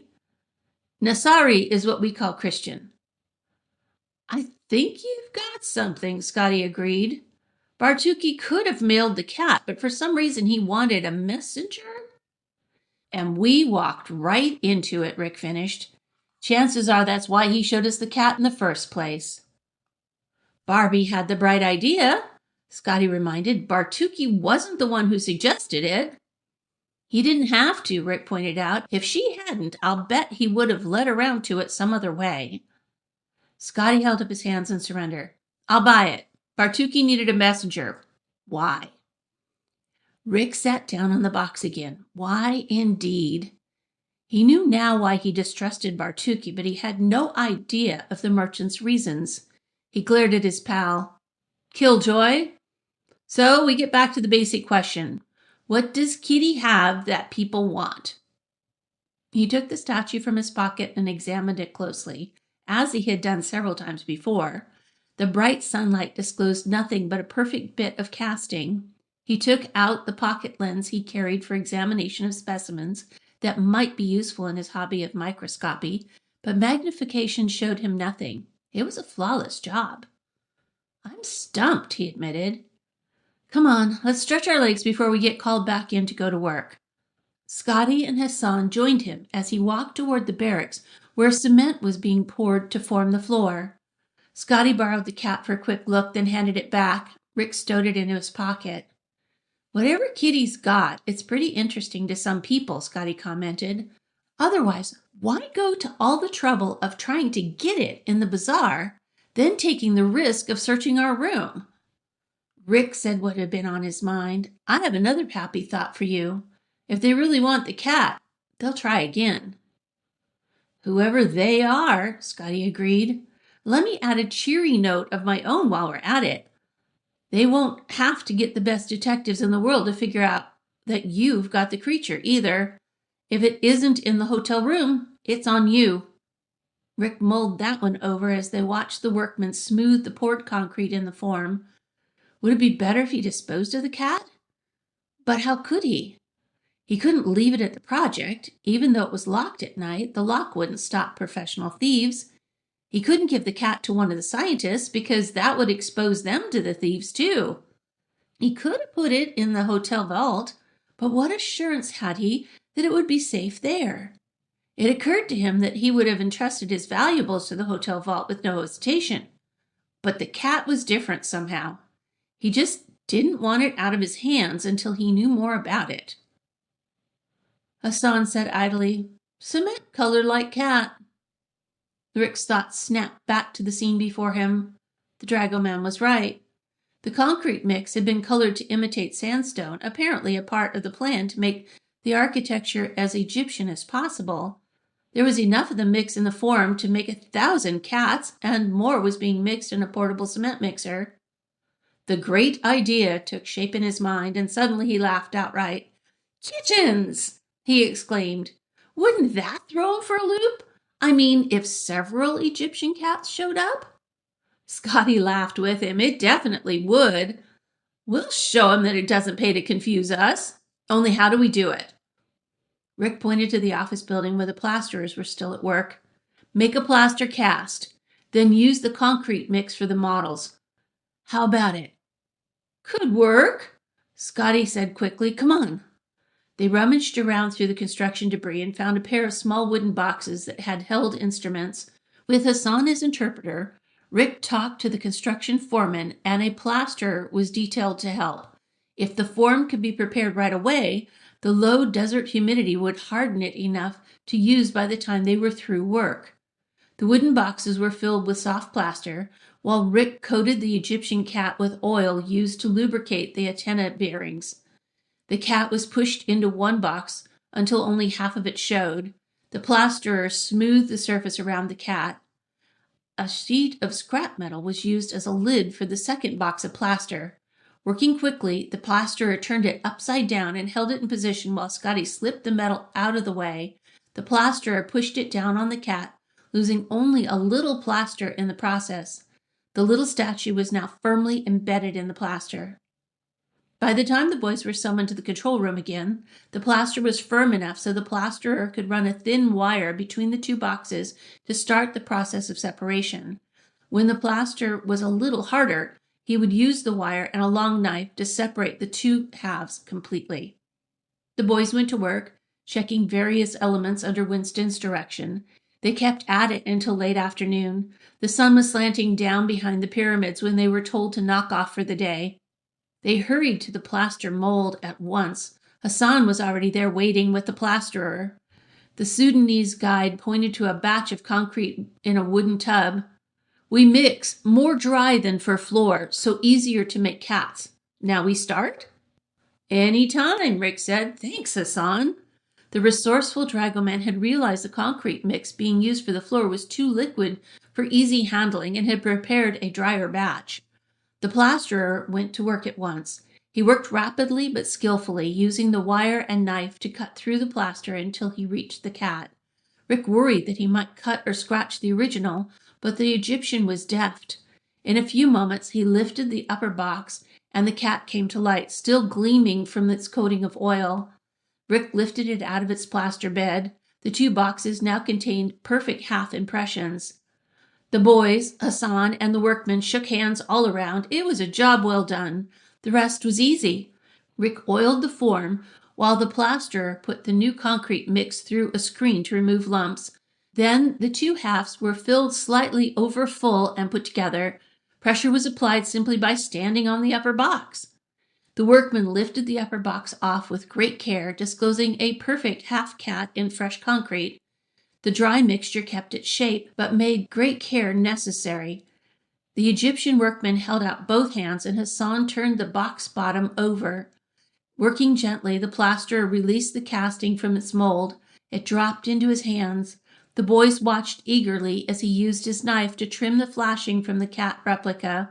Then he wet his fingers from a bucket and smoothed out a few rough spots. The man grinned with pleasure, and the boys grinned back. "Perfect," Scotty said. Rick added, "If I didn't know its mother personally, I'd think this was it." The first kitten was put gently aside to dry while others were cast. The next 2 castings broke, but 3 perfect kittens resulted from 6 tries. Rick was satisfied. "By tomorrow they'll be hard," he said with a grin. "Then we'll work out a cat distribution program. I may go back to Al-Musuki and hand one to the phony Ali Mustafa just to see what happens." "Not while I'm healthy enough to stop you," Scotty said positively. Then he grinned too. "But there's nothing more fun than kittens, and we'll have plenty of laughs with these. You wait and see." Chapter 7. The Egyptian Museum. Rick hung up the room phone and joined Scotty at the breakfast table. The ex-Marine was munching on a Lebanese tangerine and watching the Nile boats below. "Fareed says to take the morning off," Rick reported. "The scientists are about convinced that the signal isn't internal receiver noise, but that leaves them up a tree. If part of the circuit isn't causing the trouble, what is?" Scotty waved his hand at the scene across the Nile, where a great concrete tower rose into the sky. "It's this land. Look at it. There's a tower for television. A couple miles away are the pyramids. Down the street is a new office building with aluminum walls, and it's right next to a stone mosque that's nearly as old as the city.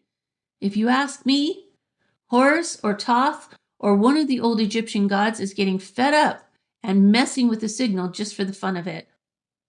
Rick knew exactly how Scotty felt. The remarkable blend of the very old and the ultra-modern was visible everywhere in Cairo. But somehow the 2 did not conflict, probably because the Egyptians had been wise in their choice of architecture. "Maybe we'd better burn some incense and do a chant or 2, Rick suggested. "How's this? Oh, Osiris, son of Isis, please get the bugs out of our antenna." "That is no fit chant," Scotty objected. "A chant should rhyme, shouldn't it?" Rick searched his memory for incantations to Egyptian gods, but there had been none in the books Bartuki had given them. Although the gods had been described, he improvised quickly. "Then how's this?" He took a pinch of sugar from the bowl and sprinkled it on Scotty's head as an offering to the gods, then bowed like a high priest and chanted, "Anubis, Horus, Amon-Re, are you near or far away? If you're tuned in close at hand, clean up the H emissions band." The piece of hard Egyptian bread thrown by Scotty caught him just behind the ear. Rick picked it up and threw it back, grinning. "The things I have to put up with," Scotty exclaimed hopelessly. "I'm sorry I brought the whole thing up." "It didn't help," Rick admitted, "but it gave me an idea. How about going to the Egyptian Museum this morning?" "With Hassan?" "It's right across the park. Hassan can take the morning off and come back after lunch to drive us to the project." "I'm your boy," Scotty agreed. "If you keep your chants to yourself, that is. Try one on those old statues at the museum and they'll fall on you." "Oh, I don't know," Rick said loftily. "Maybe those old Egyptians had a better ear for poetry than you have." "That's what I'm afraid of," Scotty returned. "If it sounds so terrible to me, think of what it would sound like to a poetry lover. Go on, make your phone call." Rick did. He asked the desk to relay a message to Hassan, then asked about the weather. The clerk spent a minute apologizing profusely. It was chilly, he admitted reluctantly. Very unusual for Egypt. Hadn't happened since 1898. Most regrettable, and so on. He sounded like a Sunshine Tourist Service troubleshooter explaining that the downpour was only a heavy mist, Rick said as he hung up. The weather's unusual, remarkable, etc. It's chilly. Scotty finished his coffee. Okay, let's go. Got the kitty? Rick took the Egyptian cat from its nest under his mattress and put it in the inner pocket of his coat. Couldn't leave our pal, could we? Batman might get him. We can't let that happen until we find out why the animal is so appealing, Scotty agreed. Spoken like a true spindrifter. Do we walk or take the elevator? Walking's faster, but the elevator is more adventurous. Walk, Scotty said. You need the exercise. Outside, the air was pleasantly crisp, but the sun was shining. Rick wondered if it ever rained in Cairo and made a mental note to look it up. He had brought a guidebook with him, and the map showed them the location of the museum. They started off at a brisk pace, past the Nile Hilton Hotel, then across the heavy traffic of the bridge circle to the open park before the museum. As Rick turned to look at a statue, he caught a glimpse of a figure dodging behind some shrubbery. His pulse speeded. Could be that we have a buddy, he announced. I saw someone dodge behind a bush. Scotty took a quick look without seeming to. Someone there, all right. A pal of our little cat? Well, it's certainly no chum of ours if it's anyone who's interested in us. Let's hike and see how it goes. They strolled idly past the museum, crossed the street, and walked up Kasir El Nil, past the Modern Art Museum and the Automobile Club. Scotty took a pair of sunglasses from his pocket. They were the silvered one-way mirror type that cuts down light transmissions, much as neutral density filter does for a camera. Rick watched as he put them on, took them off again, polished them with a handkerchief, turning them from side to side as he watched for spots. I knew those things looked like headlights, Rick jibed. I didn't know they could also serve as a rearview mirror. I may write an article on this for the Journal of the Optical Society, Scotty said. Works fine. Our buddy's a Sudanese from the looks of him. He also has a comrade, a big sloppy type in a black coat and a tarbouche. I'd hate to tangle with either of them. Rick thought of Scotty's comment that it wouldn't take much of a detective to realize he had the cat on him. Scotty added, some distance behind are two other types in tarbouches. They're striding along at the same pace we are and keeping their distance. I'm flattered. Looks like they figured it would take 4 to handle us. Maybe they sent 1 for us and 3 for the cat? Rick said hopefully. Cats are good scrappers. Any bright ideas, old chum? Yep. Let's go to the museum. They can't touch us in a public place. Got the map? They consulted it, letting the trailers see what was going on. The street they were on formed one side of a triangle with its apex at the square in front of the museum. The next left turn and another left a block further on would bring them to the front of the museum through Gami Sarkes and Champellion streets. Rick wondered if the latter was the Arab-English equivalent of the name of the man who had translated the hieroglyphics on the famous Rosetta Stone and is considered the father of Egyptology. He knew from his study of cryptography that the first man to read this strange Egyptian written language was Jean-Francois Champollion, or maybe the mapmaker had made a mistake by misspelling the name. He looked for a street sign in English when they reached the street, but saw none. He had to grin to himself at the strange turns his mind sometimes took. He should be concentrating on a plan of escape, not wondering about a strange spelling of a Frenchman's name. See anything? He asked Scotty. They're still with us, all 4. Probably the second pair's in case the first pair loses us, Rick guessed. Let's keep out of deserted alleys. They must be just waiting for an opportunity to grab us. I hear you talking, Scotty agreed, and I believe every Brantish word of it. They turned into the museum grounds, waving off guides who came running. Normally they might have hired a museum guide, but they were suspicious now of all strangers. Rick produced some piastres and paid their entrance fee. He noticed a sign at the window that said all parcels must be checked. He was glad Kitty was hidden in his pocket. Inside, they paused at the sudden spectacle of great stone figures and huge stone sarcophagi. There was a great hall filled with giant statuary straight ahead, and on each side wide staircases led to the upper floor. Top side, Scotty said. Then we can look down and see if any familiar faces come through the door. They walked up the left-hand staircase, past rows of ancient wooden mummy cases, and came to the upper landing. A few minutes were spent inspecting the last resting place of a one-time Egyptian lord, with frequent glances toward the entrance. They don't need to follow us in, Rick pointed out finally. Sooner or later, we'll have to go out, and they'll be waiting. Sure, but it's wise to be careful. If one had followed us in here, we'd be forced to keep an eye on him. Me? I want to see this museum.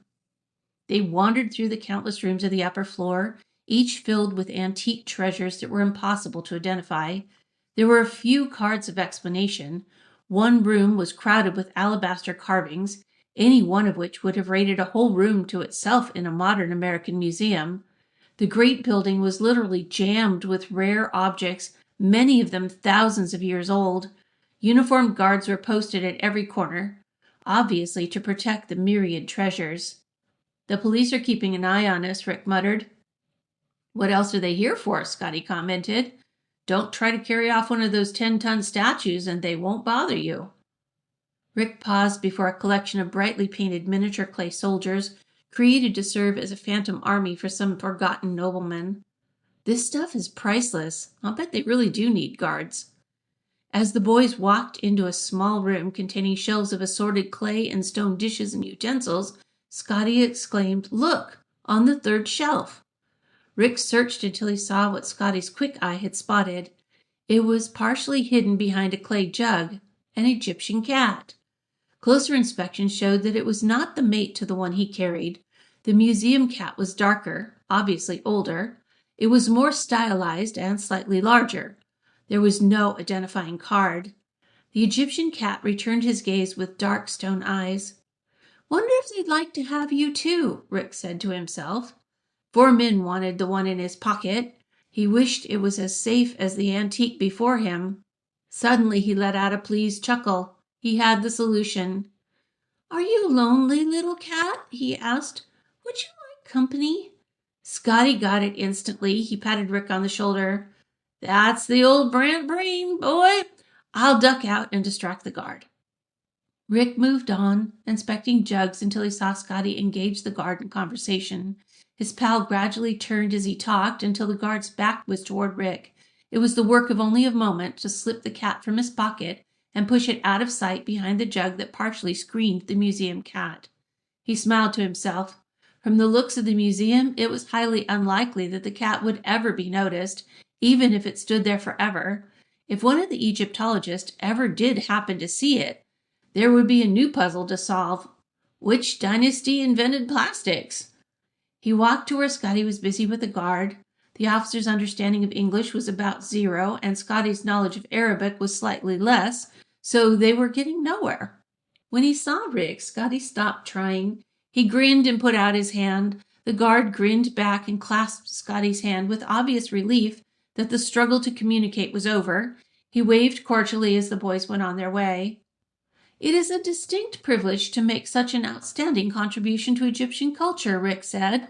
He was really relieved. Being unfamiliar with Cairo, they were apt to walk into an unexpected situation that might have resulted in loss of the cat. There would be no reason for anyone to suspect the cat's hiding place now, because no one except Scotty knew that he'd carried it out of the hotel. There was much to see, and the boys took their time, spending over an hour in the section devoted to the relics of Tutankhamun, the boy pharaoh who had died about the age of 18. His tomb had been found intact, one of the few that had escaped the desert thieves. Priceless objects had been found, including the king's death mask of painted gold. It was one of the most beautiful objects of art the boys had ever seen. Rick noted that at least one guard was always within easy reach of them, and that several guards patrolled the area. The area itself could be fenced off by steel grillwork. He agreed thoroughly with the precautions. The sheer weight of gold would be worth a pharaoh's ransom even if melted down. In their present form, Tut's treasures were beyond price. The pangs of hunger finally drove them from the fascinating place, and they both agreed to return with someone who could explain what they were seeing. They emerged into the brilliant Egyptian sunlight and stood blinking. "We'd better head for the hotel on a beeline," Scotty suggested. "No sense in taking a chance on getting roughed up for nothing." "That's sense, old buddy. Let's go." They walked down the steps and out a path to the street. An old man with a pushcart was on the path, his cart laden with nuts of some kind. Rick stepped behind Scotty to give the vendor room, but the old man turned his cart suddenly and pushed it into them. The cart upset and nuts cascaded underfoot. The boys struggled for balance. "Watch it!" Scotty yelled. 4 men bore down on them at top speed, screaming imprecations in Arabic. Rick saw the setup instantly. The 4 would simply be retaliating for the treatment of an old man by 2 foreigners. He got to his feet just as the 4 arrived and saw that Scotty was crouched beside him.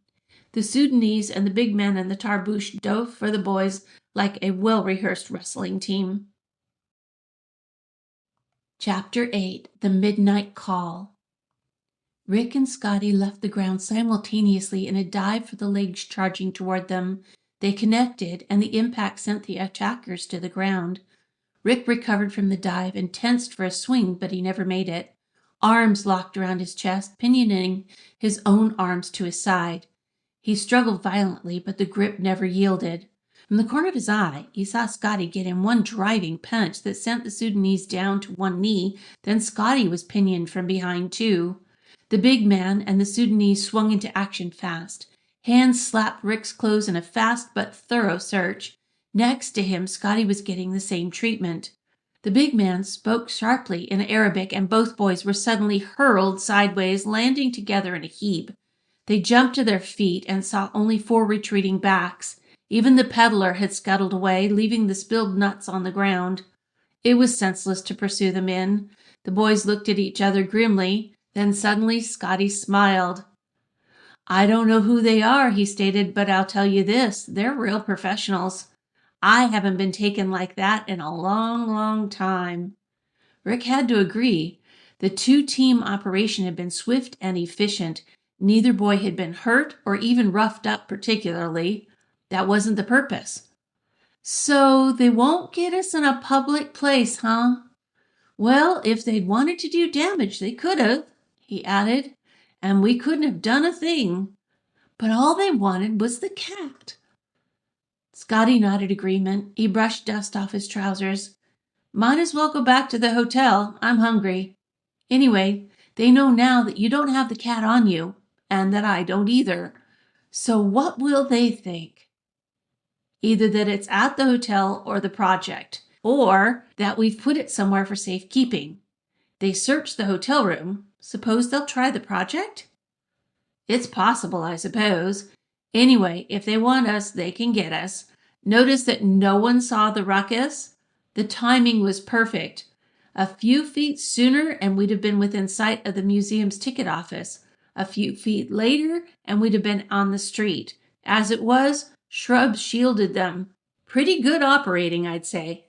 Rick thought so too, and it worried him. I have an unhappy idea buzzing around. If I were the big boss and really determined to get the cat, I'd pick us up and make us talk. The language is a little mixed, but the thought is clear as air. We better keep our guard up at all times. Meanwhile, what do we know about anything? Nothing. If we only knew why the cat is valuable. If it wasn't before, it is now, Scotty replied. It's a genuine museum piece. But if the cat is gone, we have 3 lovely kittens. Rick chuckled. What's the problem everyone has with kittens? Finding a home for them. I wish we'd had one of the kittens a few minutes ago. There would have been one less homeless orphan. The kitten's turn will come, and it's our turn to eat. My stomach's quivering in Morse code. Send food. Send food.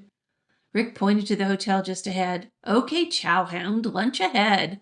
And lay off that hot pepper stuff or that stomach of yours will be sending distress signals.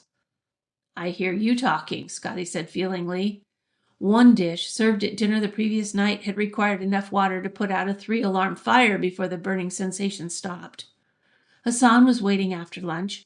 He drove the boys to the project, where they looked into the control room long enough to let the scientists know they'd arrived. Then they went at once to look at the kittens. 3 identical statues, almost perfect replicas of the original, were sitting in the sunshine.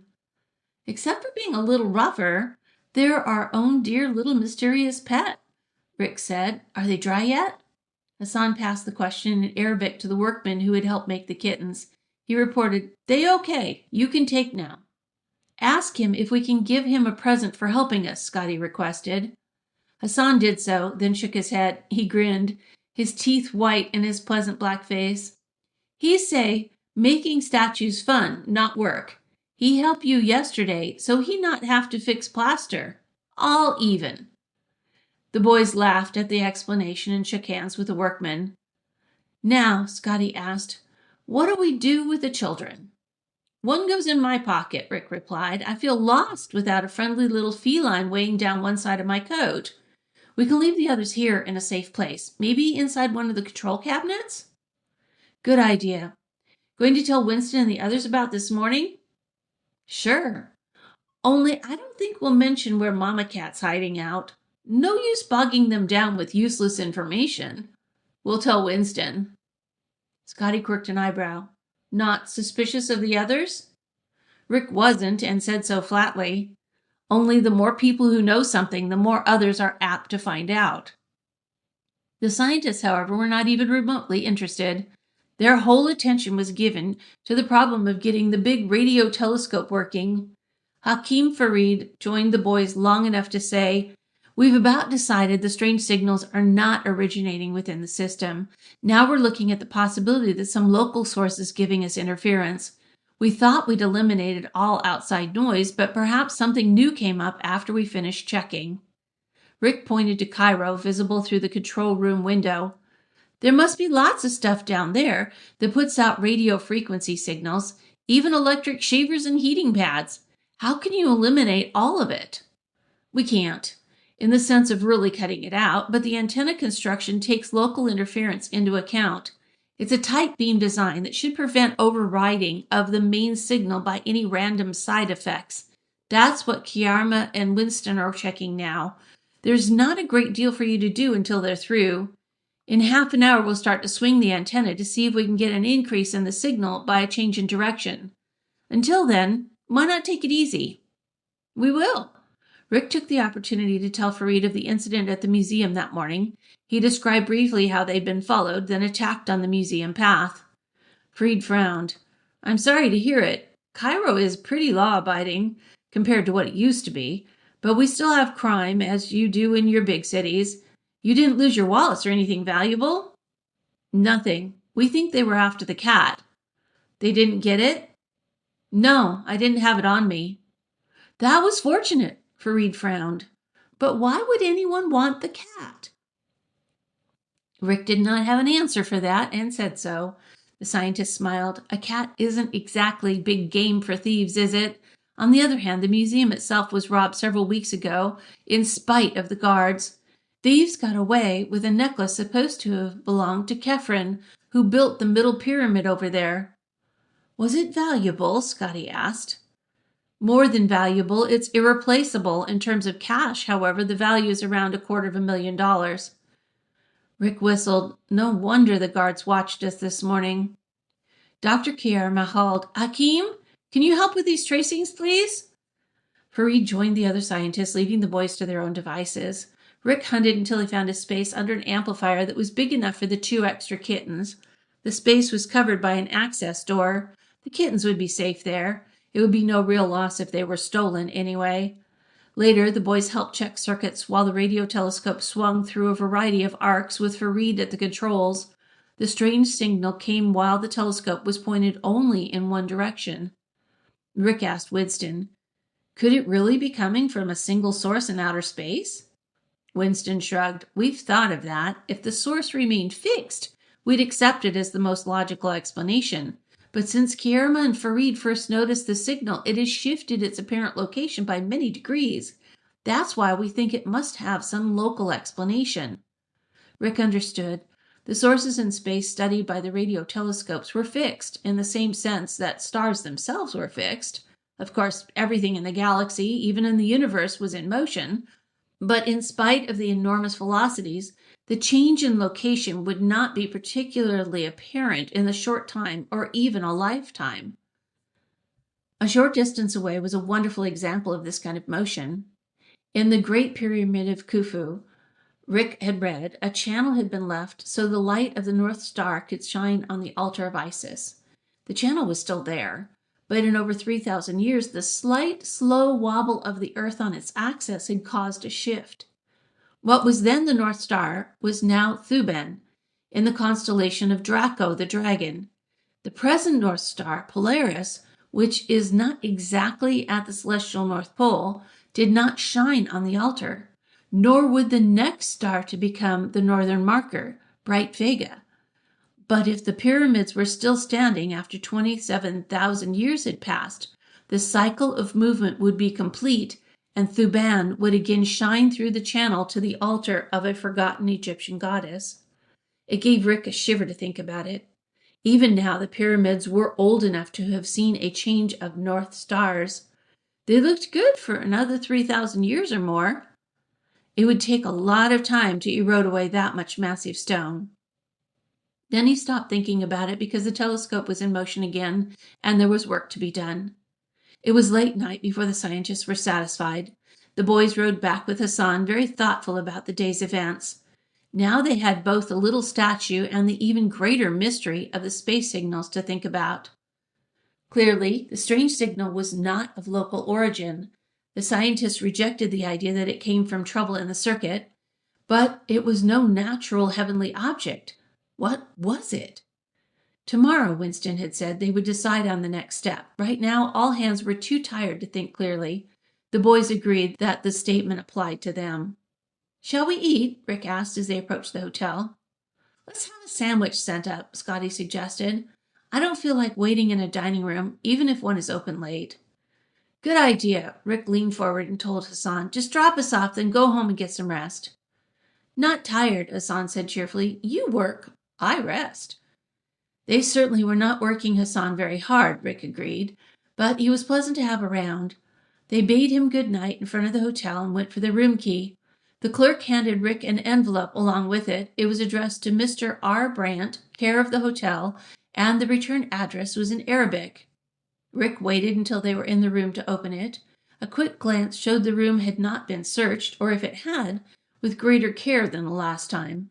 He ripped open the envelope and took out a sheet of paper, the letterhead printed in Arabic except for the name Faoud Mustafa.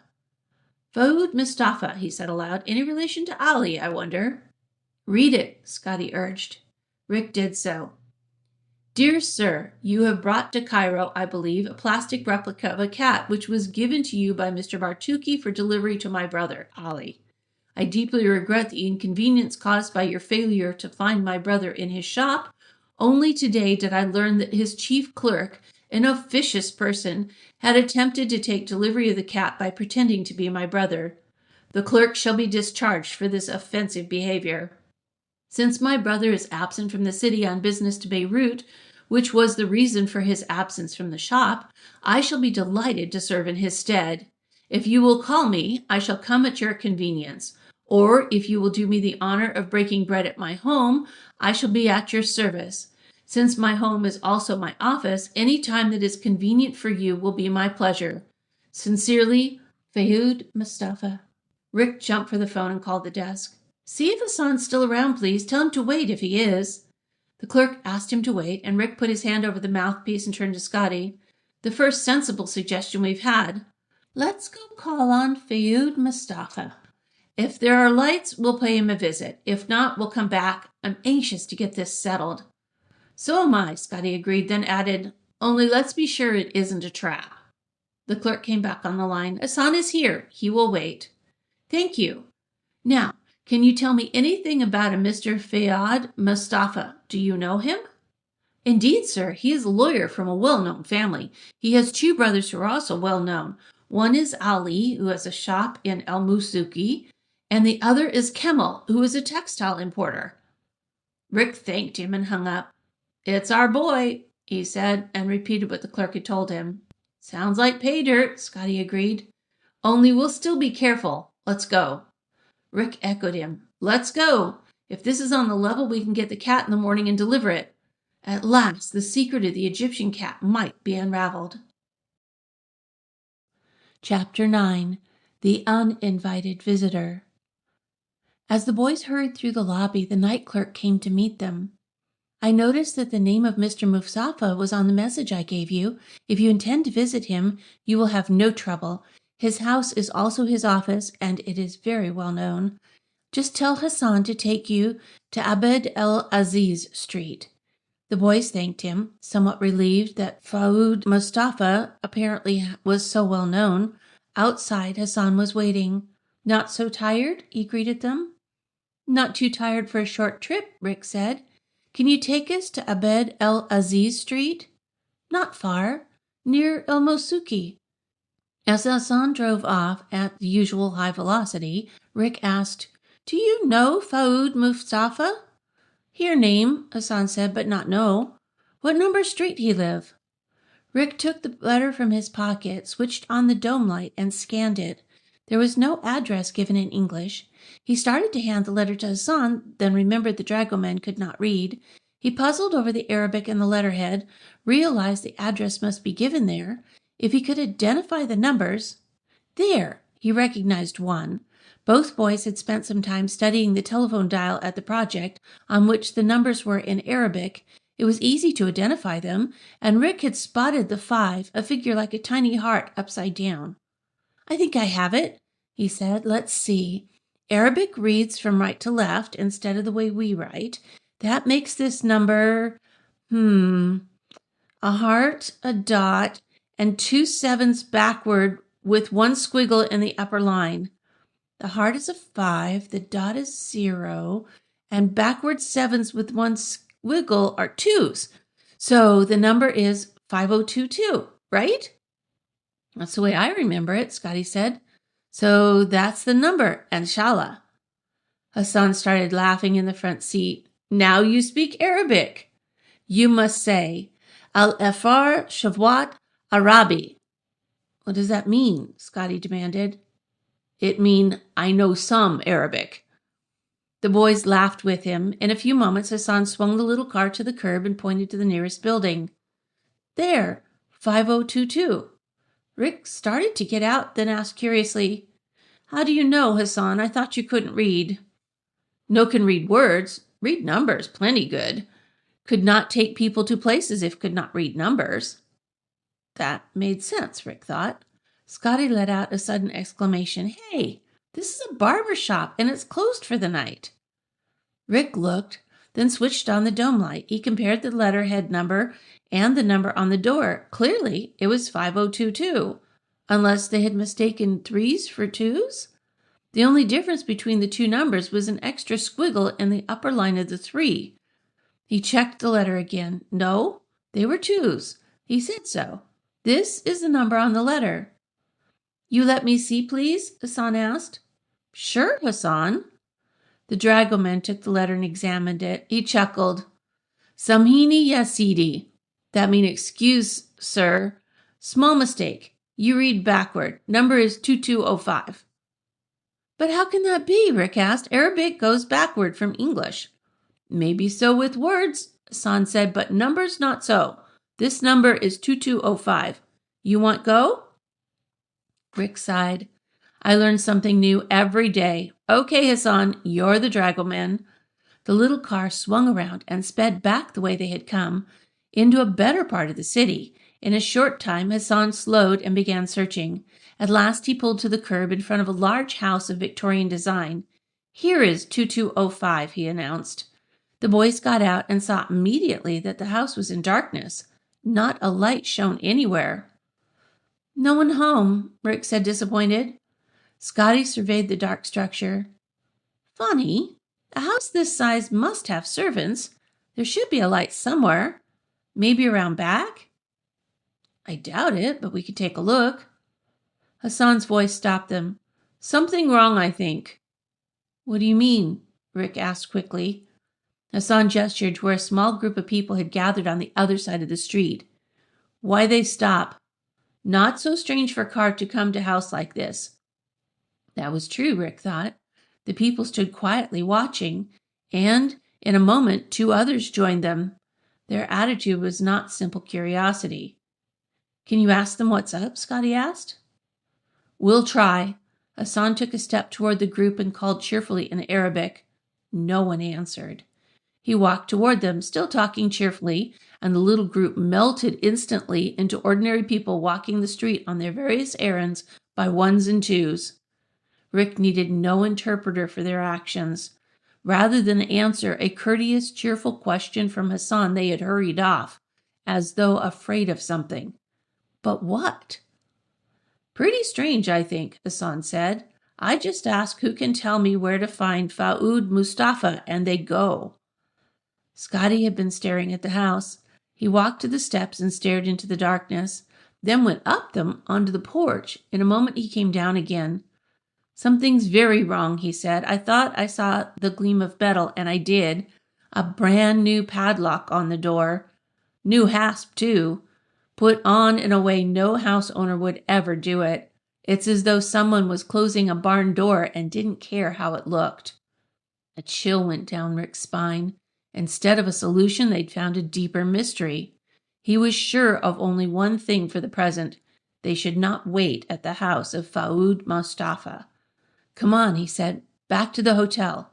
If we can't have facts to feed on, we can at least have that sandwich. But the sandwich was not to be had so easily. Back in their room, a call to the waiter brought the porter, who announced that all hotel facilities were closed and the waiters had gone home.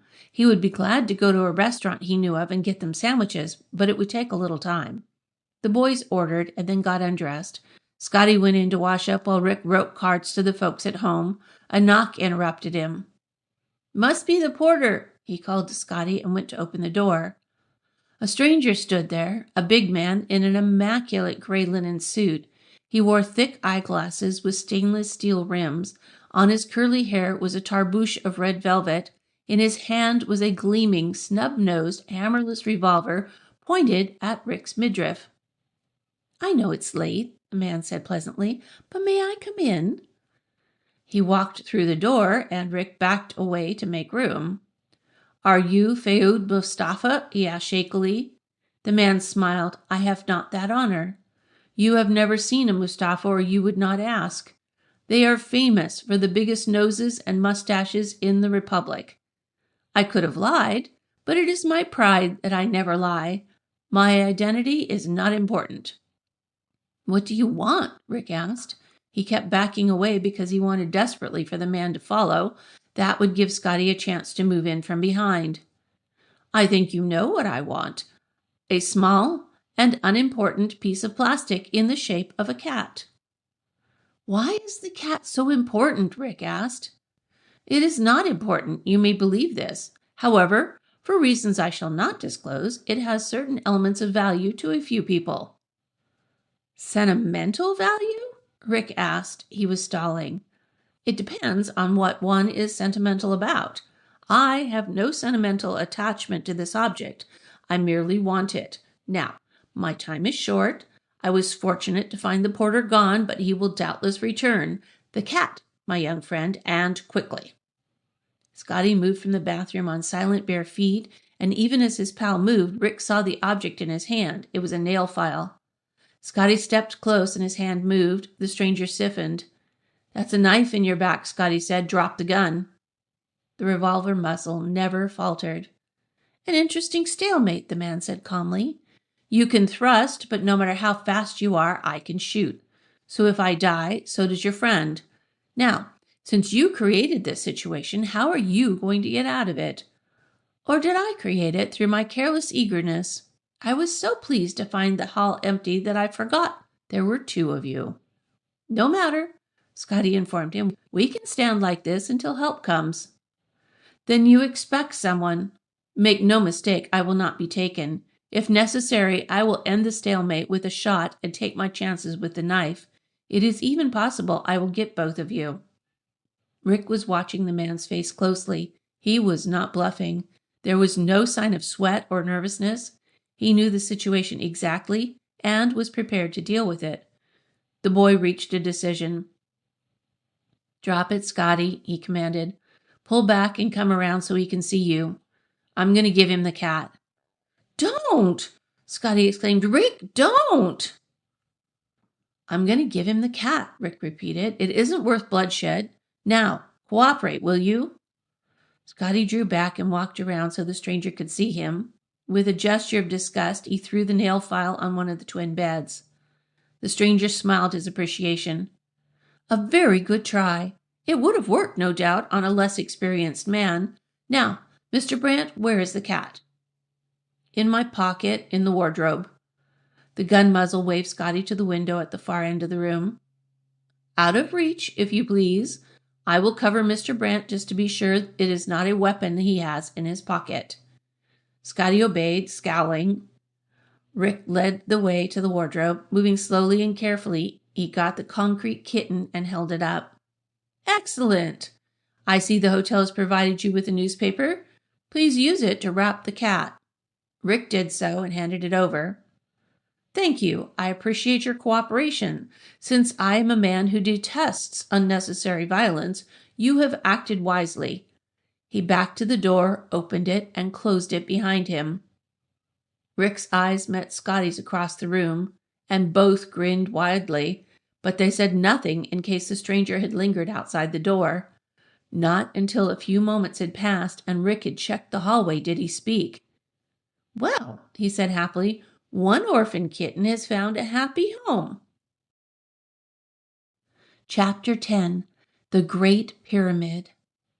Parnell Winston faced the group of Egyptian scientists in the crowded radio telescope control room. Rick and Scotty waited impatiently for the scientists to begin. They knew something important was coming up from remarks dropped by Winston earlier, but they didn't know what. "Gentlemen," Winston began, "I and my young associates came at Dr. Kirama's request because of the assumption that internal or local difficulties had caused the strange peaks in your sand-borne tracings of the first tryouts of the new system. The assumption was a natural and logical one. However, we have demonstrated that it isn't true. The system is working so perfectly that I must congratulate you. It is seldom that anything so complex functions as well in the early stages." Winston paused thoughtfully. Of course, Dr. Kirama realized that it would be highly unusual to have internal circuit trouble cause such signals, but what we have left after eliminating the possibilities of both internal and local interference is something even more unusual. In fact, it is fantastic. Rick moved forward a little. He didn't want to miss any of this because he knew Winston, and he had never before seen this scientist so excited. "What we have is a source of neutral hydrogen out in space over 5,000 light years away from Earth. This source is moving at such incredible velocity that it is very close to the speed of light." There was a stunned silence in the room. Rick considered the implications of Winston's statement. The scientist had spent hours with Kirama and Farid going over the sandborne tracings, checking the location of the source as shown by the big telescope's position. The change in the source's position from the time of first discovery to yesterday's checking of the system had given enough data to calculate its velocity with reasonable accuracy. The big unknown was the precise distance of the source. Readings from a single position could not give distance with high accuracy, so the scientists weren't sure of their figures. Yet. Winston asked, "Dr. Kirama, do you want to explain what we have decided?" The Egyptian scientist nodded. "Thank you, Dr. Winston, and thank you on behalf of all of us for determining that our mystery does not come from the receiver system itself or from nearby." Kirama faced the group. "Last night, I sent cables giving detailed information on times, locations, and our computations to the radio telescope stations at Manchester, England, and Greenbank and Goldstone in the United States. I also, at Dr. Winston's suggestion, sent similar information to Mount Palomar Observatory. If the other radio telescopes are able to participate, it will serve to confirm or disprove our own information. If confirmed, we will then have a precise fix on the source that has caused us so much concern. We will also have the benefit of continuous consultation with our American and English colleagues. At the same time, the 200-inch telescope at Palomar will attempt to see this strange object and to photograph it. Rick knew of the huge American radio telescope at Green Bank, West Virginia, and the smaller one at Goldstone Lake in California. Both had tracked space probes to incredible distances. The Manchester telescope, more generally known as Jodrell Bank, had also tracked probes. With a team like that working along with Sahara Wells, the results ought to be coming fast. Dr. Kurama continued, "We have been so concerned with what we thought was a problem that we have not accumulated all possible data on this hydrogen source. We will start at once to do this. The first step, of course, is to determine how long it is within the view of our antenna so that we may set up a schedule. The next is to obtain as much material as we can on the 21 centimeter wavelength. After that, we will shift to other wavelengths to see if the source is emitting. Dr. Farid will make assignments." Farid stood up. "A radio teletype circuit will be installed at once. Work is already in progress in the city, and we should have the installation crews here within an hour or two. That will enable us to keep in touch with the other stations. For now, I would like Dr. Mandrauri and Dr. Azar to establish the time when the source will be within our horizon and set up the necessary data for the operator in charge of each shift. The rest of us will check out the circuit and establish calibration to be ready for recording this afternoon." The scientist gestured to Rick and Scotty. "We know that the source will not come up over our horizon until about 1 o'clock. When it does, we would appreciate your help in making audio recordings. Until then, you're on your own." "What do we do?" Scotty asked. Rick looked at his watch. It was shortly after 9. "Why not go over to see the pyramids? Then we can have lunch at the Mina house and come back in time to go to work." "Good idea. Better tell Winston, though, in case something comes up." Rick did so, and the boys went outside to where Hassan waited patiently.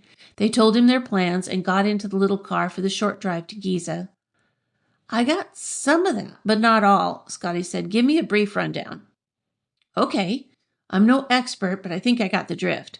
To start with, the most common thing in space is hydrogen gas. It gives off energy that can be detected on the 21 centimeter wavelength. This is important to the radio astronomers because they can use their telescopes to figure out how hydrogen is distributed throughout the universe." "I'm with you," Scotty said. "Now, our boys have proved that the funny signals in the hydrogen impulse they've been getting originate in space, and hydrogen shouldn't act like that." "That's it. Also, a hydrogen source in space ought to stay fixed, but this one is shooting off at high velocity. That would be strange enough, but it's also giving off signals that don't seem natural." So the scientists yell for help from their colleagues in America and England, and perhaps someone can figure out what's causing this strange behavior? "On the button, old buddy." Scotty grinned. "It'll probably turn out to be an Egyptian space cat mewling for milk from the Milky Way." Rick patted the kitten in his pocket. He'd replaced the one turned over to the intruder the night before. Now, as he told Scotty, only 2 orphaned kittens needed homes, but placing the kittens didn't answer the questions that puzzled him. Why was the Egyptian cat important? And who were the people that wanted it? There were things about the mystery that didn't add up. For instance, Faoud Mustafa had written a polite letter claiming the cat, but strictly impolite and violent efforts had been made to get it. And where were the brothers Mustafa? Hassan drew to a stop before the Great Pyramid of Khufu. "We here. Want to go in?" "In a while," Rick answered. "We'll take a look around outside first." The boys got out of the car and gazed upward at the incredible pile of masonry. The blocks were huge, weathered by centuries of wind and sand. Once the whole pyramid had been covered with a smooth facing of stone, but much of it had been destroyed by thieves trying to find the entrance to the pharaoh's tomb. Rick saw that the top of the lowermost course of blocks was covered with chips of the weathered stone. He picked up a couple and put them in his pocket. His rock collection at home could use a genuine piece of a pyramid, and his sister Barbie would like one for a paperweight. "This could be climbed," Scotty said, gazing upward. Oh, yes, Hassan affirmed. Some guides go to the top all the time. Can show you best way. You want to go? Not now, Scotty said. Let's look around first. But I'm going to climb this before we leave. And I'll be with you, Rick said. They reached the corner of the pyramid, and Rick sidled along the edge. The thing that impressed him most was the size of the individual blocks. Photographs were usually taken at a sufficient distance to show the entire pyramid. At that distance, they looked pretty smooth. Close up, it was a tremendous jigsaw puzzle of blocks that weighed tons. Rick had expected a considerable number of tourists and guides, but apparently it was too early.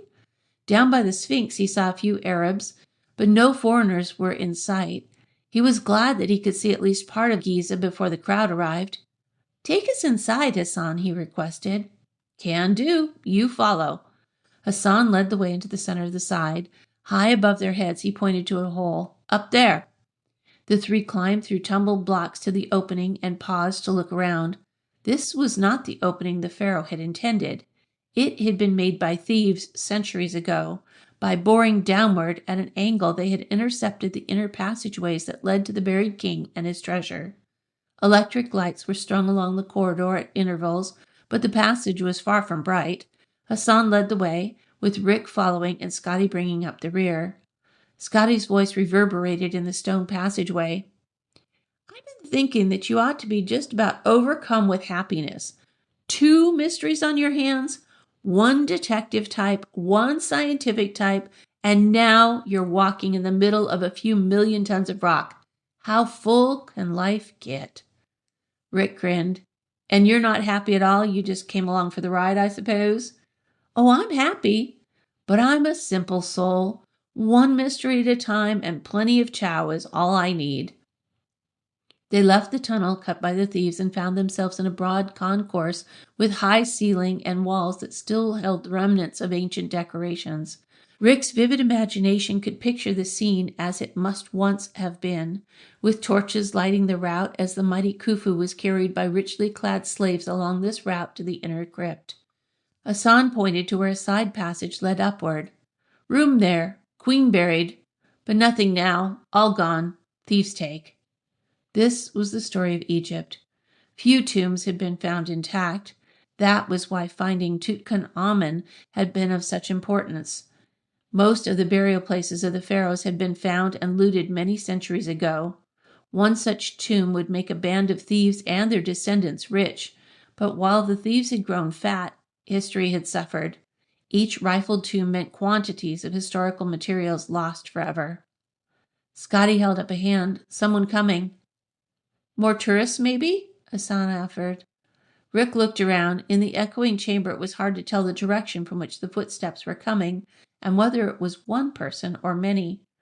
Hassan was probably right, he thought. It was late enough in the day for the tourists to be arriving. And on the heels of that thought, Arabs erupted from the entrance through which they had come.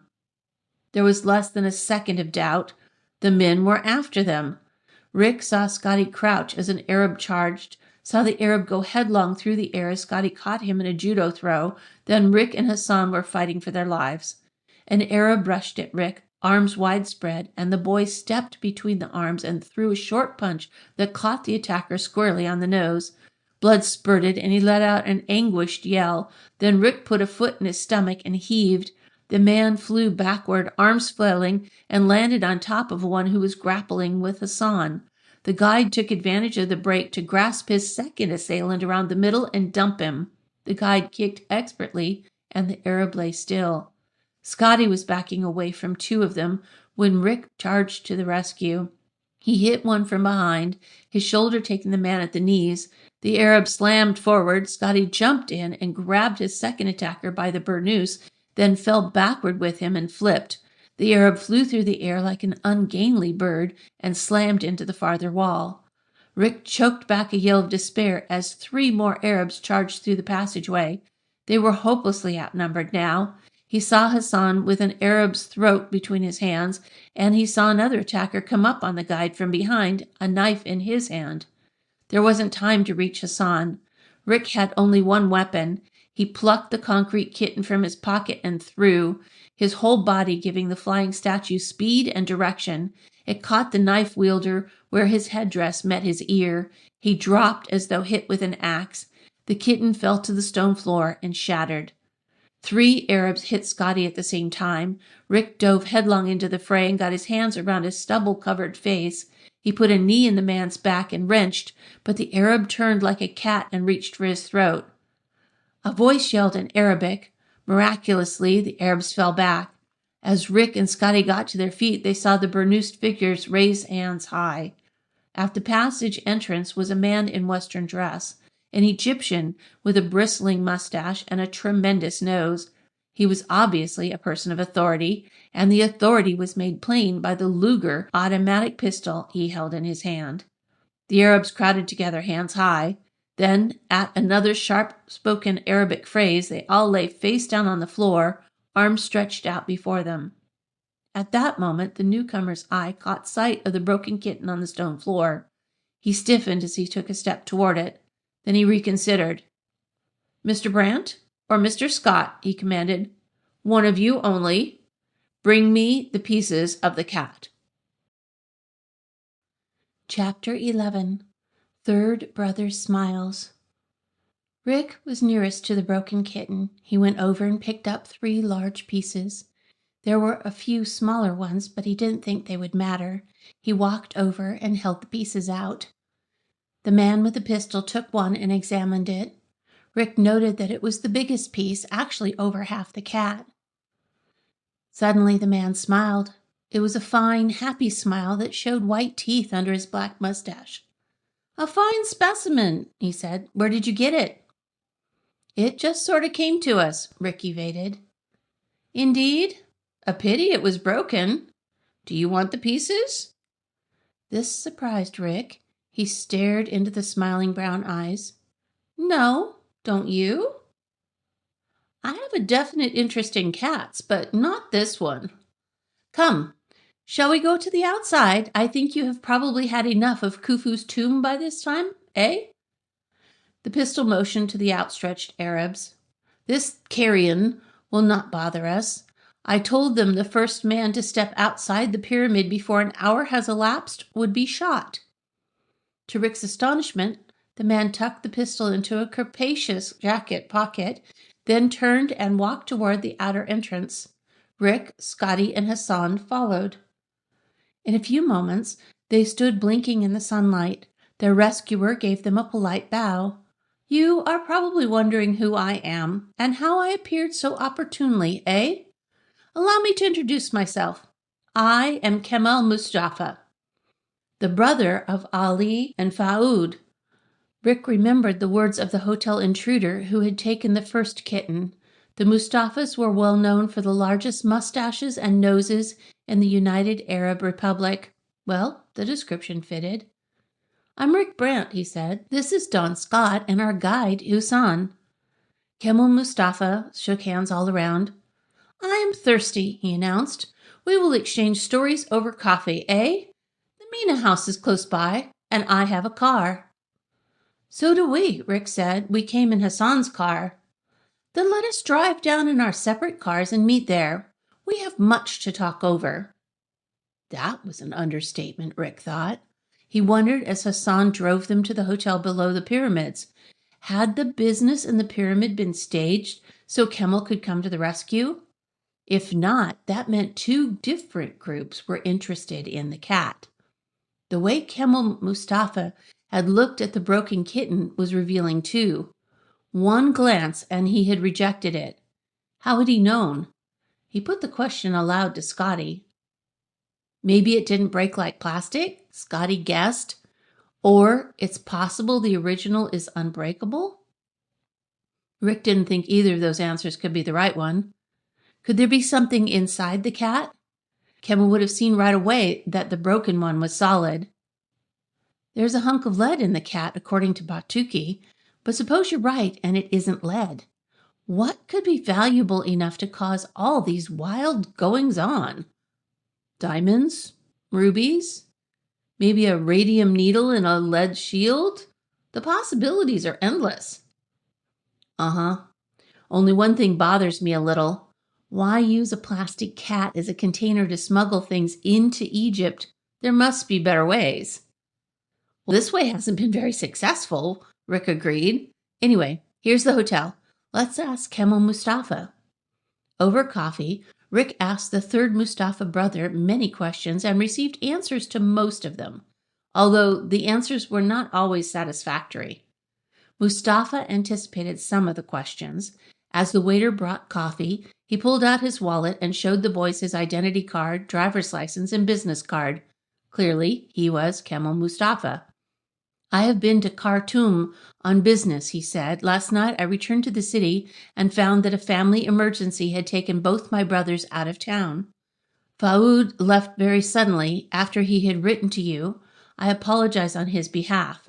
However, he must be excused since a call from Ali in Beirut sent him running to the airport to catch the next flight. He simply had no time even to call you. His secretary tried to call you today without success. We wondered, Rick said. Of course. And you are also wondering how I came into the pyramid just at the right time. A fortunate accident. You see, I came to Sahara Wells hoping to see you, but you were sightseeing. Dr. Winston was kind enough to tell me where you were. I simply went hunting for you. A quick drive around the area told me you must be in one of the pyramids, and the biggest one seemed the most logical place to look for you. Rick believed him. Mustafa wouldn't tell a tale that a moment's talk with Winston would disprove. Who was the man who pretended to be your brother Ali? Scotty asked. His chief clerk. He is an arrogant type who often shows poor judgment. Instead of simply explaining to you that Ali was out of town, he apparently told you he was Ali. This was the case? Rick confirmed it. He will be discharged at once. I suspected it when I questioned him last night. He gave some lame excuse about your refusing to hand over the cat to anyone except my brother Ali. He told Faoud the same thing, according to his secretary. It wasn't such a lame excuse, Mr. Mustafa, Rick corrected. Mr. Bartuki asked us to deliver the cat to Ali Mustafa. We have no instructions to deliver it to anyone else. I see. And I commend your discretion. But my brother Ali will not return for many weeks, and you will not want to take the cat back to America with you. So we will telephone Mohammed Bartuki, and you will hear directly from him that I am a suitable substitute for my brother. Scotty asked bluntly, why is the cat so important? Mustafa spread his hands wide. Why not? The creature will open a new industry in Cairo. It will employ a number of people. It will make a profit for the Mustafa Bartuki Enterprises. It will please the tourists. Obviously, the cat is important. Rick tossed in his loaded question. How did you know the cat in the pyramid wasn't the cat we brought from America? Kemal Mustafa's thick eyebrows went up. It was obvious, was it not? The broken cat was made of colored concrete. The cat Bartuki took such pains to develop was of a plastic that does not have the graininess of concrete. If you tell me the one in the pyramid was indeed the original, I will be very disappointed. Such a model would not be suitable. It wasn't, Rick said briefly. Ah, and where is the original? Rick's smile was every bit as warm and friendly as Kemal Mustafa's. Perhaps the answer to that had better wait until we have talked to Bartuki. The Egyptian's smile broadened. Discretion in one so young, he proclaimed, is a rare and precious thing.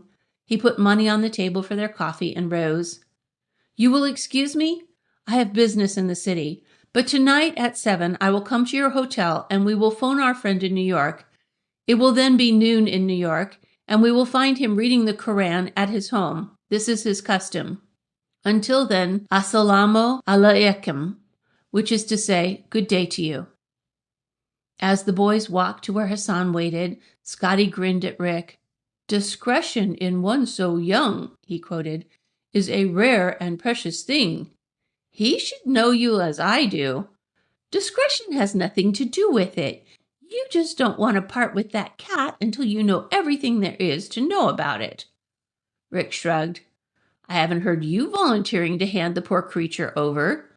Besides, Our pal Kimmel is not all that he seems." "And how do you know?" "Easy. Did he ask us who jumped us in the pyramid or why? Did he explain why he carries a Luger?" "Nope to both. He carries a Luger because there's danger in this business, and he knows why those Arabs jumped us. He may not know them by name, but he knows what they were after, and he knows why." "Which is more than we know," Scotty concluded. "For now," Rick agreed, "but we'll find out before we're through, one way or another." Chapter 12. Third Brother Stops Smiling. Rick opened the door to a knock at precisely 2 minutes of 7 and admitted Kemal Mustafa. The Egyptian shook hands politely. "It takes some time to get a call through," he said, "so I placed our call an hour ago. The operator assured me it would go through precisely at 7. Mustafa turned to Scotty and shook hands again. "According to my watch, we have only a few seconds to wait. Mr. Brant, you will answer the phone if you please. Identify Bartuki to your own satisfaction, then ask him about Kemal Mustafa. Then turn the phone over to me and I will talk with him. After that, you take the phone back again and he will give you final instructions. This is acceptable?" "Absolutely," Rick said. He thought quickly. How could he establish Bartuki's identity for certain? Then, as the phone rang, he knew. Rick answered. "Rick Brant speaking." "On your call to New York, Mr. Bartuki's on the line. Go ahead, please." Rick raised his voice instinctively. After all, New York was a long distance away. Then he realized that electronic facilities reduced the need for shouting and lowered it again. "Mr. Bartuki, this is Rick Brant." "Good morning, Rick. But it is evening in Cairo, is it not?" Rick was sure he identified the little merchant's voice, but he went ahead anyway. "Mr. Bartuki, please forgive me, but I must establish your identity beyond any doubt. Can you tell me what color dress my sister Barbara wore at your reception and the color of her hair and eyes?" "Of course. Her dress was a very attractive blue wool with a red leather belt. She's very blonde with dark blue eyes. She is about my height." Rick was satisfied. "Thank you, sir. The reason I had to be careful is this. We went to Ali Mustafa's shop, and a man who did not answer your description of Ali Mustafa pretended to be him. We refused to give up the cat. Then our room was searched. We received a letter from Mr. Faoud Mustafa, and when we went to his house, it was padlocked. Last night, a man came to our room with a pistol and demanded the cat.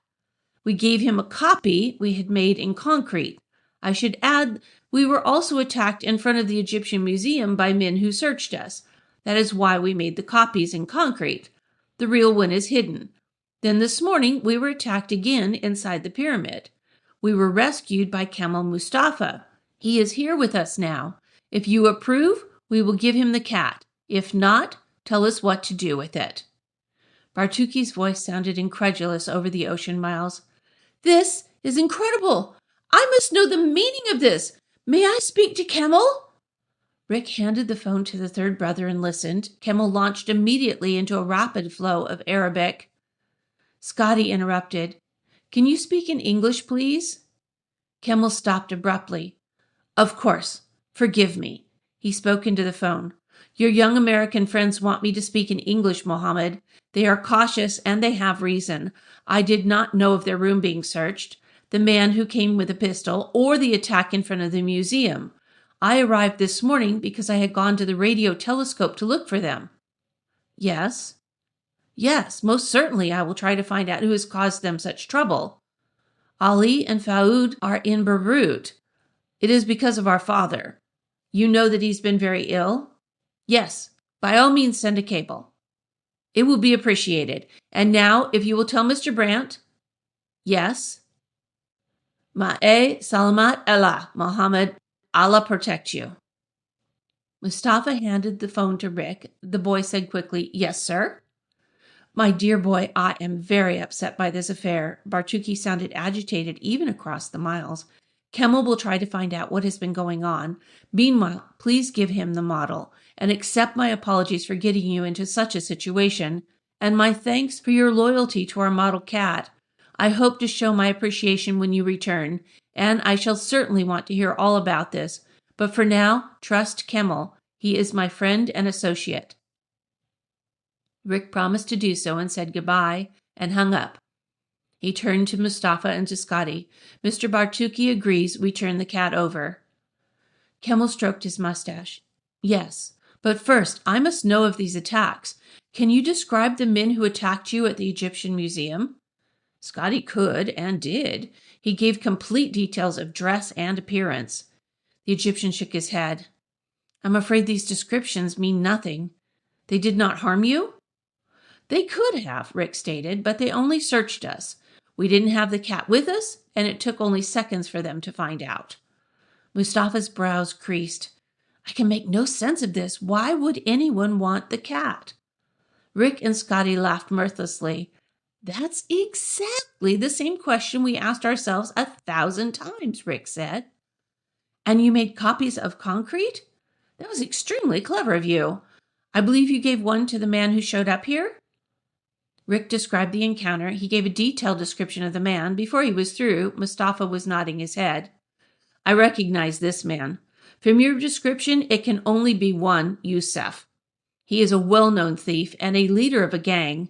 My brother Faoud was once requested to defend him and refused. Another lawyer with less scruples took the case and got him off." "But why would a thief want the cat?" Scotty asked. Mustafa shook his head. "I do not know. Unless he intends to sell the model to a manufacturer or to produce cats for sale himself, or if he knows how much time, money, and planning we have invested in this cat, he may see it as means of revenge on the Mustafas because Faoud would not take his case." The answer was logical enough, but it didn't ring true to Rick. At least the revenge part didn't. What had Youssef said? "I have no sentimental attachment to this object. I merely want it." A motive of revenge would be emotional, even if not exactly sentimental. "Why do you carry a pistol?" Rick asked suddenly. It took Mustafa a moment to reply. "I have enemies," he explained. "I will not bore you with an explanation of why this is, but the reasons are not related to this cat."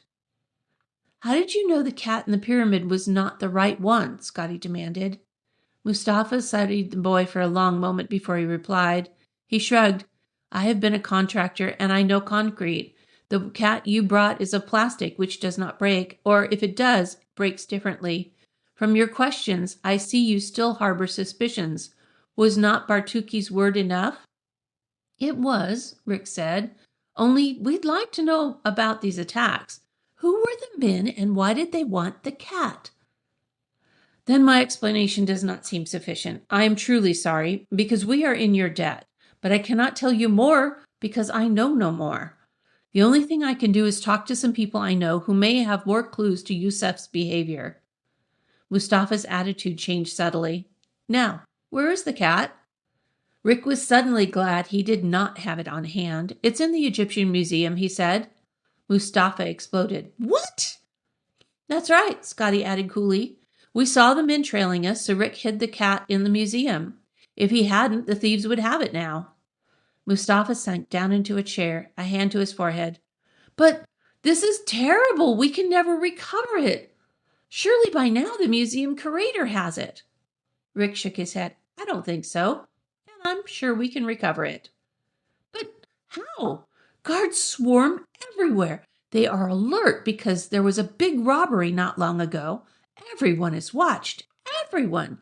I don't understand even how you could hide it without being seen." "We have our own methods," Rick assured him, "and we'll get the cat back. If you will come here tomorrow night, it will be waiting for you." Mustafa rose and walked to the door. He looked at the boys, and above the luxuriant mustache, dark eyes blazed at them. "It had better be," he said flatly. "If you are caught by the museum guards, you had better say it was a joke. As Americans, you may be believed. Do not connect me or my brothers or Bartucci with this thing. But get that cat. I don't care how, but get it." He slammed the door behind him. Rick looked at Scotty. "Get it or else?" Or else, Scotty confirmed. He didn't say it, but he meant it. Rick put his thoughts into words. No one gets that excited over a plastic model. The cat is important for some other reason. But what? I'll ask a different question for a change. Who would you rather have on your trail, Mustafa or Yusuf?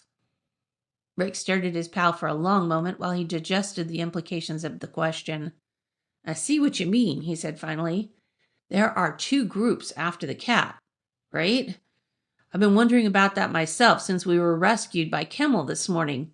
So we're caught between a pair of tough characters like eggs in the jaws of a vice. Scotty finished grimly. Yeah, and right now the jaws are closing fast. A thought struck Rick and he grinned. How about scrambled eggs for New Year's Eve dinner? What? It's New Year's Eve. Scotty reached in his pocket and found a pocket calendar. He consulted it. Hey, you're not kidding. Nope. So as the year closes, where are we? Caught between Kemmel and Yusuf? Maybe next year we'll bring better things, Scotty said with a grin. Uh-huh, but for whom? That, Scotty said, remains to be seen. Chapter 13. The Space Mystery. There was an air of excitement at the project when the boys arrived there the following morning. Everyone was busy on equipment or studying Sanborn tracings. Winston and Kiarma were working a slide rule while Farid read figures. The boys waited until Winston gave a number, which Kiarma marked on the pad he carried. Then the scientist looked up and gave the boys a big grin. Happy New Year, both of you! Interesting news this morning. Take a look at these. They were teletype sheets. Rick saw that a machine was now in one corner of the control room where technicians had finished installing it during the night. He and Scotty read the messages. Translated from the cryptic notations and abbreviations used by the astronomers, it added up to the confirmation of the Egyptian findings by both Jodrell Bank and Green Bank. Both reported that they had also located a source of apparently modulated hydrogen impulses. Both gave the same coordinates in space in terms of ascension and declination, the way astronomers located positions of heavenly bodies. Both stated that the finding was remarkable and requested all available data from Sahara wells, and both announced their intention of concentrating on the object while it was in their view of the radio telescopes. Rick looked at Winston, his eyes shining. Boy, we're on to something big. What's the next step? Next is a precise fix and distance computation by all stations. At the same time, we want two kinds of recordings. We'll continue making Sanborn tapes, but we also want audio tape recordings. You actually want to hear this thing? Scotty asked. This was unusual since radio telescopes ordinarily recorded the incoming signals in trace form on Sanborn strips. We don't want to overlook any possibility, Dr. Kurama said. This is without precedent and we are not sure how to proceed. Dr. Farid has set up an amplifier on the output circuit in parallel with the normal system, and he has brought in a pair of tape recorders we borrowed from the government radio station. It may be that listening to this signal will give us clues that our eyes miss when we examine the tracings. Winston added, That's your job. I intended to keep you here together half a day at a time, but this is too important for such considerations, and we haven't a large enough Egyptian staff to handle everything, so I'd like you to work in shifts. That's okay, Rick assured him. When do we start? The object comes up on our horizon shortly after 1. Suppose you start then. The first ship can work until 5, and the second from 5 to 11. One of the Egyptian technicians will take over then until we lose the source below the horizon again. Hakim Farad took the boys to the tape setup he had established and explained it to them. It was simple enough. The output signal from the receivers was fed into a regular tape recording circuit. The tapes themselves were on huge reels, good for about 4 hours of recording. It would only be necessary to watch the volume control and to see that all was running smoothly. Changing tapes was only a matter of slapping a new reel into place, dropping the tape into the recording head, and threading it into the empty reel. How will we work it? Scotty asked, while they rechecked the setup and tried out the tape motors. Rick frowned. Kind of throws a monkey wrench into our plan, doesn't it? He and Scotty had worked out a way to recover the Egyptian cat, again with Scotty distracting the guard. "One of us will have to get it alone," Scotty said. Rick watched the tape run through and searched his mind for a method.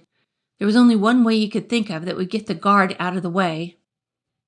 "Looks as if that third kitten is going to have a home," he said finally.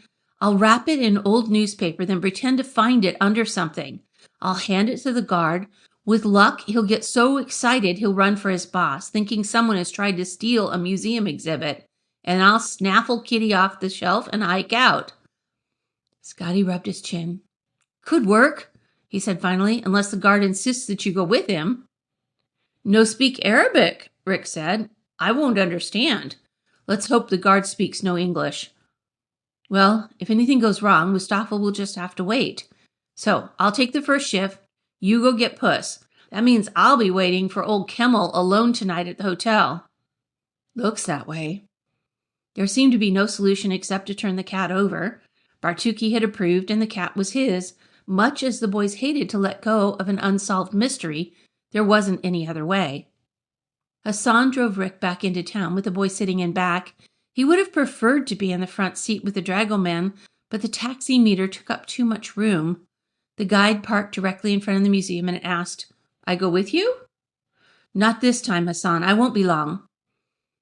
If Rick's trick was to work, no translator should be at hand. He paid his piastres at the entrance and walked into the huge entrance hall, very conscious of the kitten in his pocket. It was wrapped in a week-old copy of a newspaper recovered from the debris around the new barracks. When he reached the second floor, he acted like a casual museum visitor, taking his time, working from exhibit to exhibit, but his mind was not on the wonders of ancient Egypt. It wasn't much use to think about the cat either. All the ground had been covered many times. Instead, he spent the time speculating on the meaning of the mysterious signal from space. Admittedly, he didn't have much knowledge of astrophysics or radio astronomy, but he had never heard of any natural phenomenon in space that emitted pulsed signals in random fashion. Some stars pulsed, like Cepheid variables, but in an orderly way. A half-hour of speculation led him nowhere, so far as the space mystery was concerned, but it did bring him slowly to the museum area that interested him. He nodded politely at the guard and continued his examination of exhibits, moving finally into the little room where the cat was hidden. Soon he was close enough to see the Egyptian cat and its antique friend were still in place. He continued on around the room until he came to a glassed-in case that held some rare alabaster figures. Directly before the glass case was a stone jar. It was big enough to hold the kitten. Rick got ready. His coat was unbuttoned.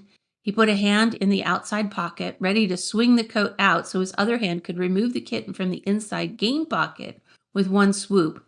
He watched the guard using the glass case front as a mirror. The guard bent his head to light a cigarette, and Rick moved. By the time the cigarette was going well, the kitten was in the jar, and Rick was looking at the figures in the case again.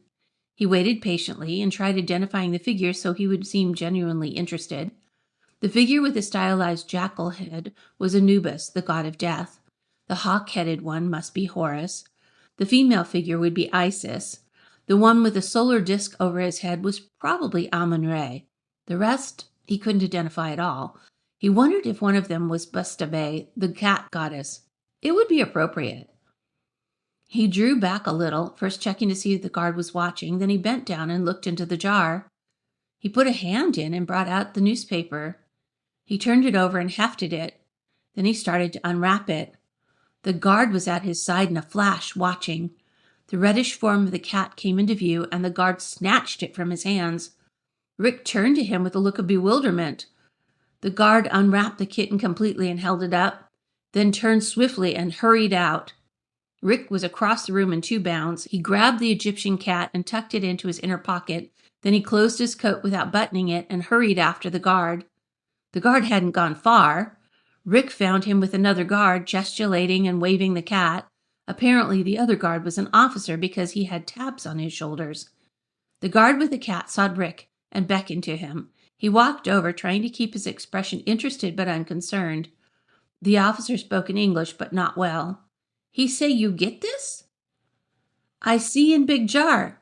Vase? Stone? In newspaper. Someone leave? Rick did his best to make his reply simple enough for understanding. He apparently succeeded. Think someone try steal. Bad. Very bad, Rick agreed, straight-faced. Hope you find. Steal from museum no good. No good, the officer agreed. Goodbye, Rick said. He held his breath, waiting for the reaction. Both guards gave him a half salute, the courteous gesture he had seen often in Cairo.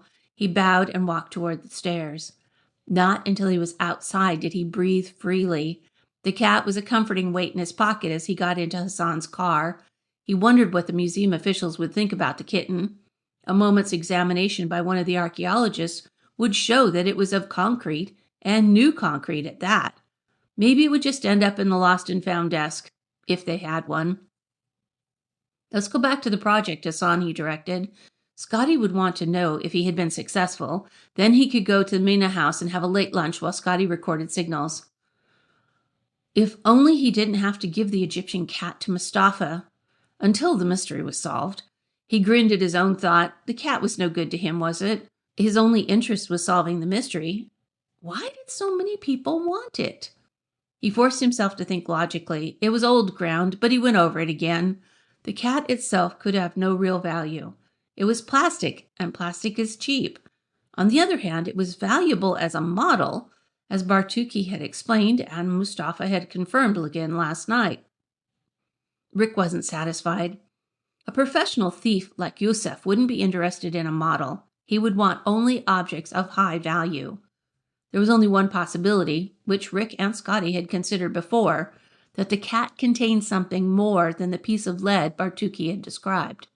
But there was no seam in the cat, no sign that it was anything but solid casting. Still, Rick reasoned, if a piece of lead could be cast into it, so could something of greater value. He had it. Somewhere in Cairo there must be a company that used X-ray or gamma-ray photography to check large castings. It was a very common method of industrial quality control. Farid or Karama would know of one, and he could arrange to have the cat X-rayed. It could be done immediately. Pleased with the idea, he paid attention to his surroundings for the first time since leaving the museum. Hassan was just rounding the corner by Sahara Wells, turning into the new spur that led to the project. Ahead, across the road, was a caravan of camels. Rick watched, interested. There were a dozen camels and Arabs in burnouses. Some of the camels seemed to be carrying loads, like a movie, Rick thought. Hassan slowed, tooting his horn. The group on the road paid no attention. They weren't going to get out of the way for any old gas burner, Rick thought.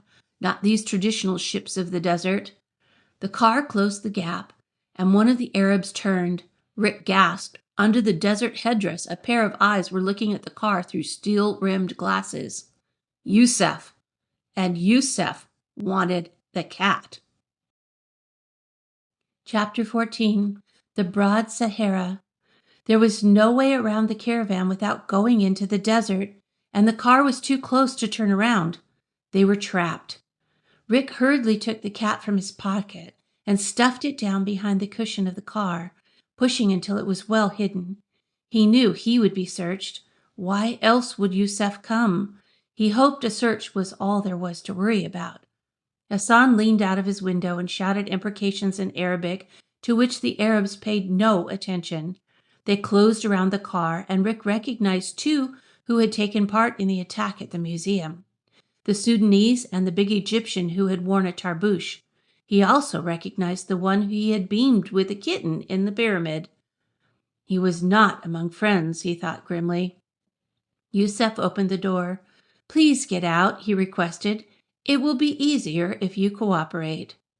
Rick looked at the odds and had to agree. He got out. Hassan was right behind him, still shouting in Arabic. An Arab stepped up behind the guide and slugged him. Rick started to yell a protest, then a burnous was tossed over his head and wrapped tightly around his chest, blocking out the light. He struggled and was pushed to the ground. In a moment he was rolled over and knew they were wrapping him in a blanket or a rug. He felt pressure as ropes bound him tight. Then he was lifted and placed on something hard. stomach down like a sack of meal on a chair. The chair lifted and rocked, and he heard loud groans as though of a soul in mortal pain. He was on one of the camels, and the beast was protesting. Swaying motion began, and he knew his ungainly steed was under way. For a moment he seemed to see himself from a distance, wrapped like Cleopatra in a rug, tossed on a camel like a bag of old clothes, and carted unceremoniously away by a band of Arabs. The picture was so ridiculous that he had to grin, in spite of the discomfort and the foul air that reached him through the dirty burnous.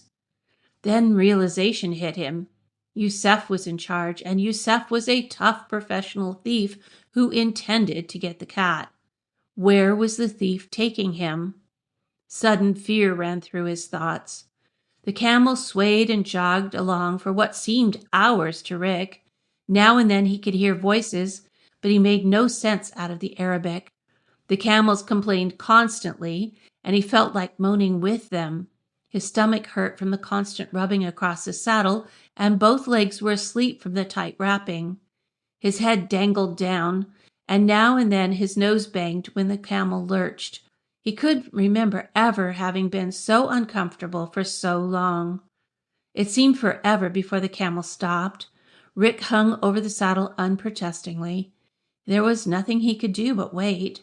Finally, the camel lurched forward, and Rick thought he would be thrown off. Then the animal leveled again. The camel had knelt, still complaining. Hands pulled Rick from the saddle, and he felt someone at work on his bonds while hands held him upright. Suddenly the burnous was whipped off, and the brilliant sunlight made his eyes water. He squinted against the glare. An Arab finished unwrapping him and stood back. He would have fallen except for the hands that still held him from behind. He looked over his shoulders, and the big Sudanese grinned at him. He did not feel like grinning back. When his eyes were adjusted to the sun, he looked around. There was desert in all directions, no sign of civilization anywhere. Immediately before him was an ancient stone structure, nearly buried by the sands. Yusef walked around one of the camels carrying a desert water bag. The thief lifted it and poured water into his mouth in a thin stream. Rick licked his lips. "I'd like some of that," he said. Yusef recorked the bag. "Doubtless," he agreed. "Mr. Brant, I size you up as what you Americans term a stubborn case. However, I am prepared to drop this whole affair right now if you will turn over the cat without further trouble." "We gave you a cat," Rick reminded. "Yes, but not the right one."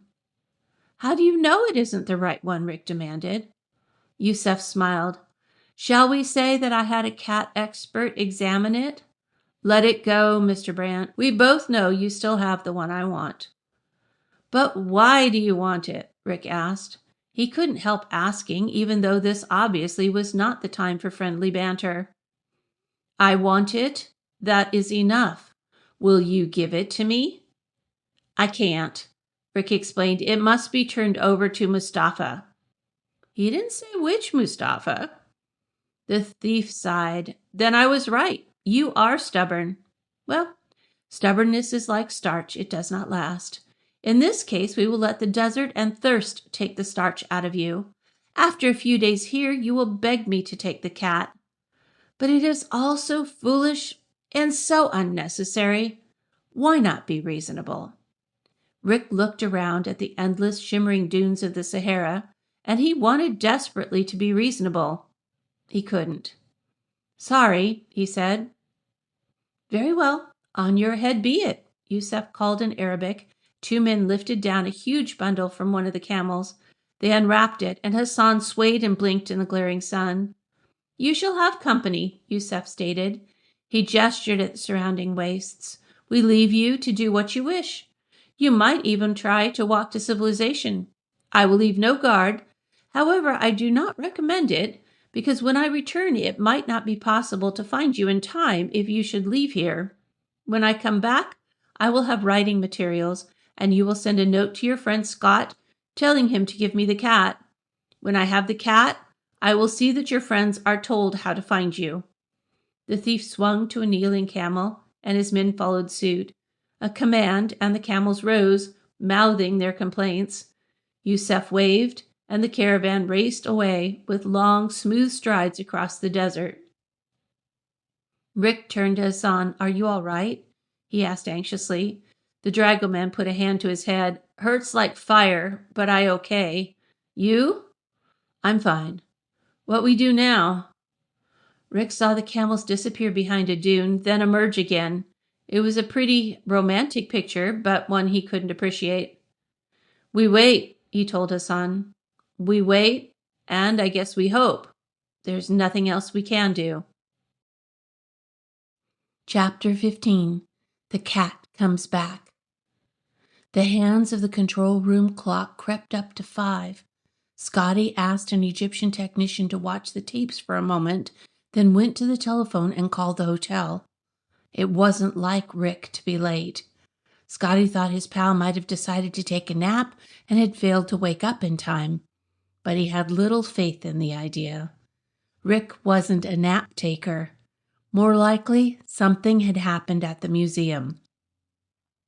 The hotel desk rang the room without success, and to Scotty's question, the clerk answered that he had not seen Mr. Brant or Hassan since morning. Scotty debated calling the museum and decided against it. He went to Parnell Winston, who was supervising the transfer of information from the Sanborn tracings to graph paper. "Rick hasn't shown," Scotty said bluntly. "I'm worried. He's never late." Winston glanced up. "Could Hassan's car have broken down?" "Could be, but I don't think so. Rick could have gotten a taxi anywhere on the route. Besides, he was going to the museum to get the Egyptian cat. Something might have happened." The scientist knew the two boys from long association, and they had kept him informed of their various adventures. In spite of his preoccupation with the project, he had been interested in their cat mystery and had been keeping an eye on them. Winston hadn't noticed that Rick was late, but he was worried too, now that it was called to his attention. "Go find him, Scotty. Dr. Kiarma's driver can take you. I'll have one of the others watch the tapes, but get back as soon as you can." Scotty planned his search on the way into town. He had the car take him to the museum as soon as they arrived in Cairo.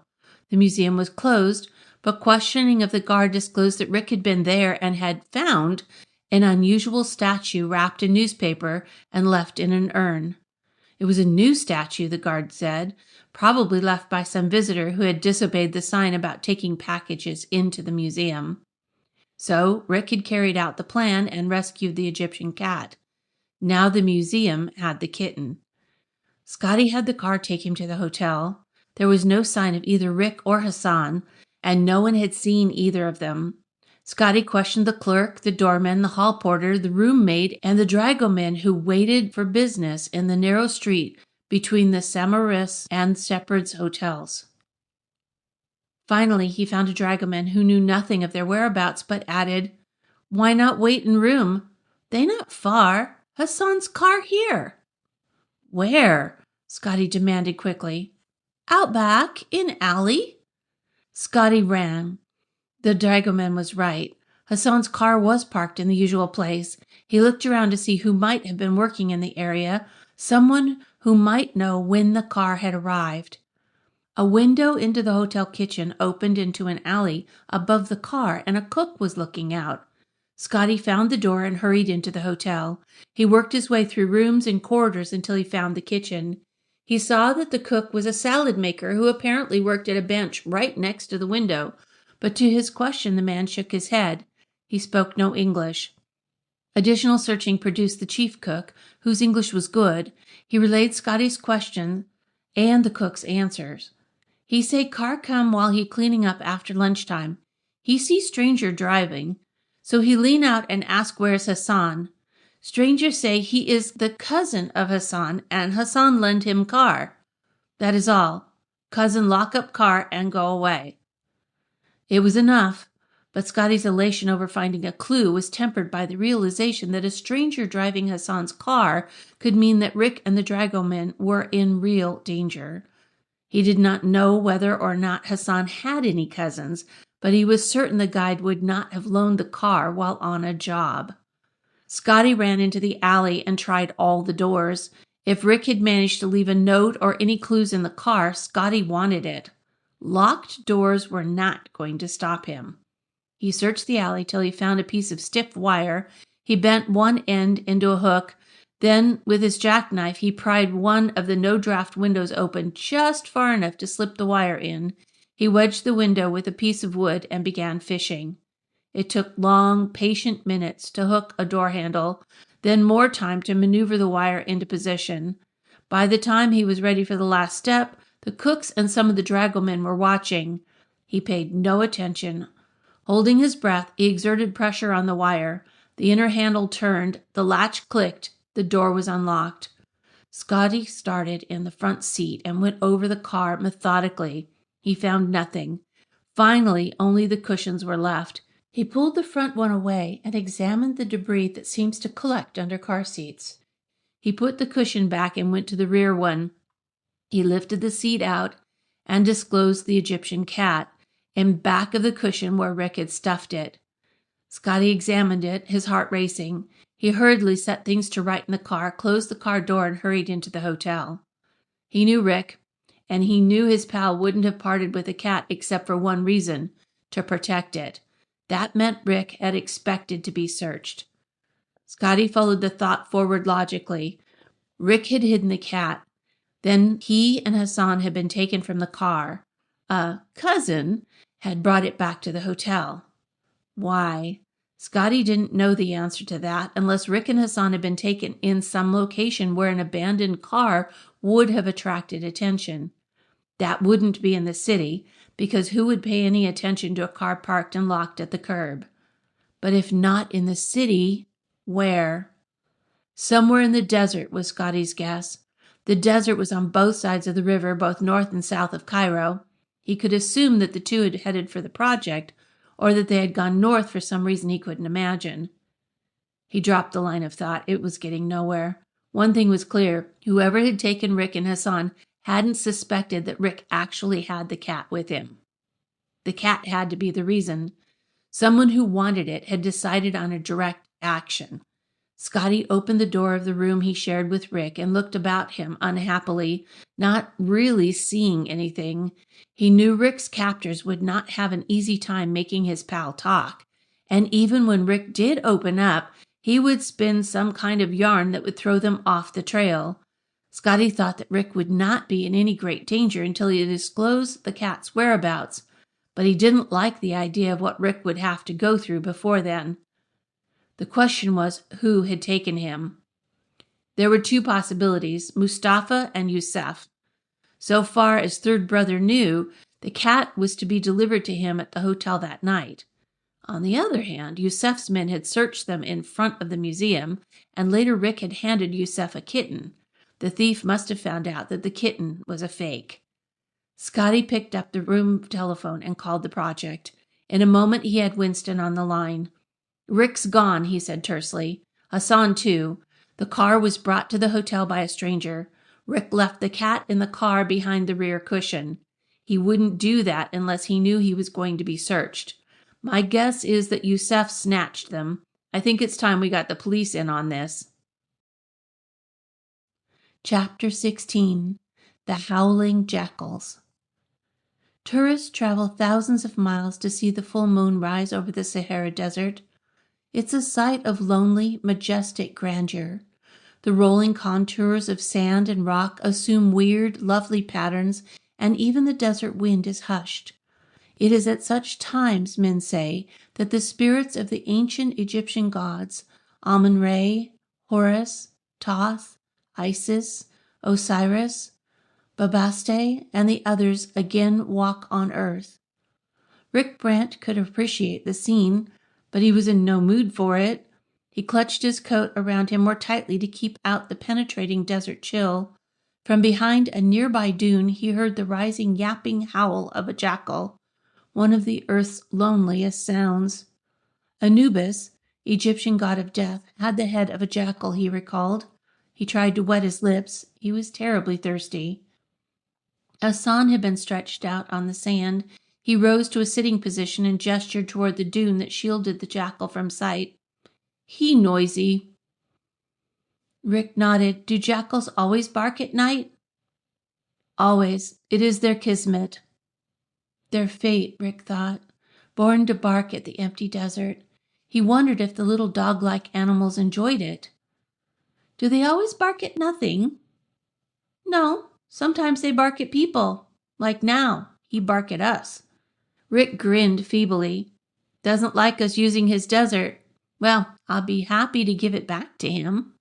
The dragoman nodded. Also, you know, when our people want to say time go by, how you say, life goes on and no man can stop time or make much change in things, they speak of jackal.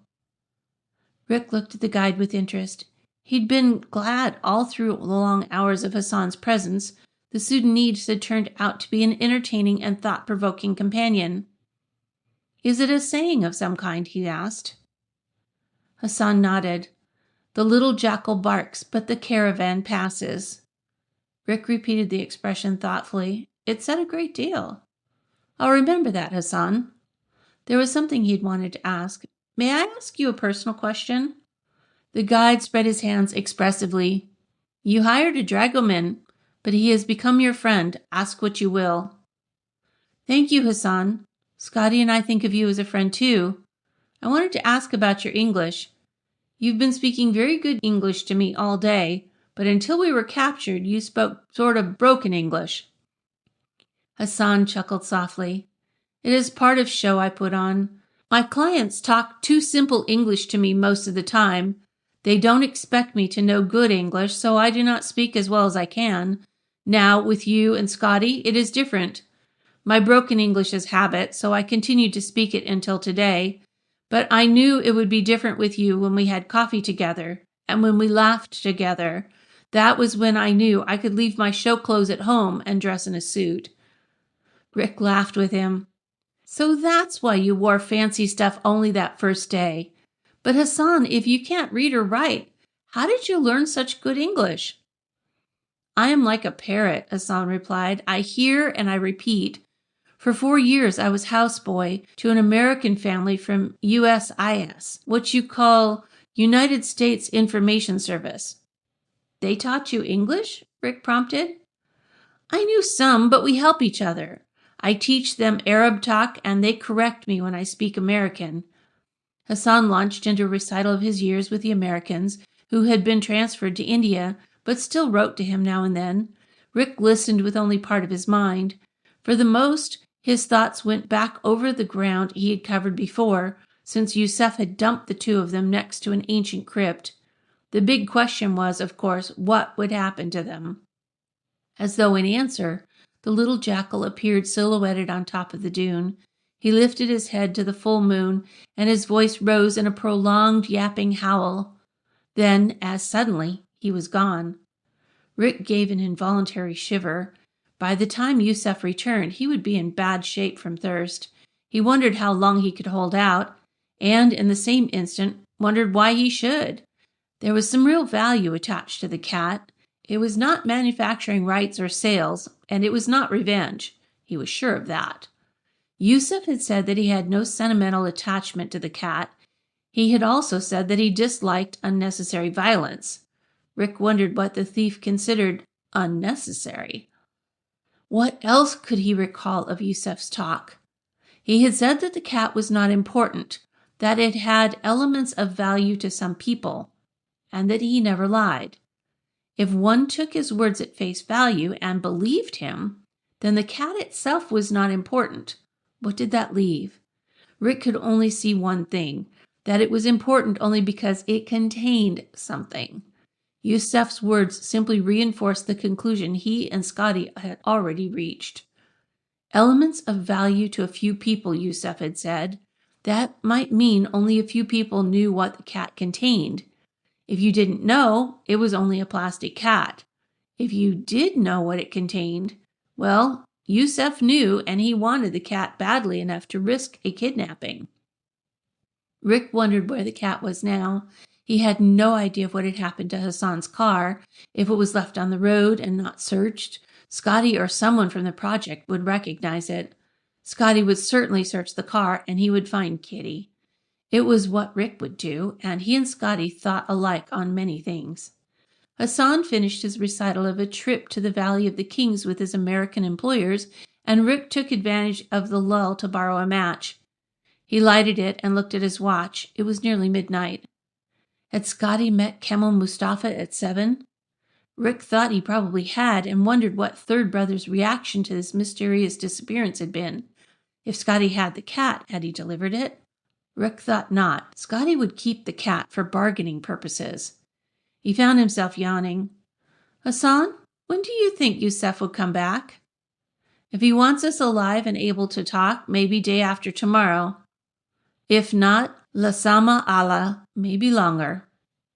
What's Lasama Allah? Rick stumbled over the pronunciation. God forbid, Hassan said grimly. Amen, Rick echoed. He shifted position. We better get some sleep. Should we go into the crypt or stay out here? The crypt was only a cubic chamber of rough stone, partially filled with drifting sand. Desert winds had been alternately covering and uncovering it for centuries. Stay out here until morning, then we go in out of sun, like today. Yusef good to us. With no shelter from sun, we would not last long. He's a fine fellow, Rick said without heat. Good night, Hassan. Leltak Sayida, Rick. Good night to you. The boy curled up in a ball, knees tucked into stomach, head resting on one arm. He covered up as much as possible with a short coat, squirmed until he had a depression for his hip in the sand, and closed his eyes. On the nearby dune, the little jackal peeked over the top at the two prone figures and sang his vast displeasure to the moon. From far away, a friend or relative joined in the serenade. It was the last thing Rick heard. Hassan shook him. Rick, awaken, please. Camel's coming. Rick came back to reality from a dream of emptiness and loneliness in a darkened desert. The moon had set and false dawn was burning on the far horizon. He shook his head blearily. What? Who's coming? Not know. I woke and saw camels on the sky. In the east? Yes, against sky. Rick shivered in the biting chill of early morning. He doubted that any legitimate travelers came this way.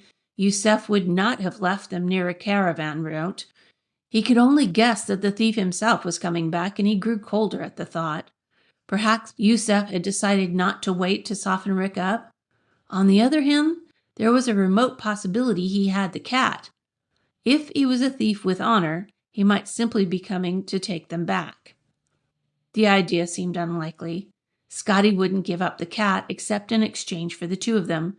If Yusef had found it himself, it was hours ago.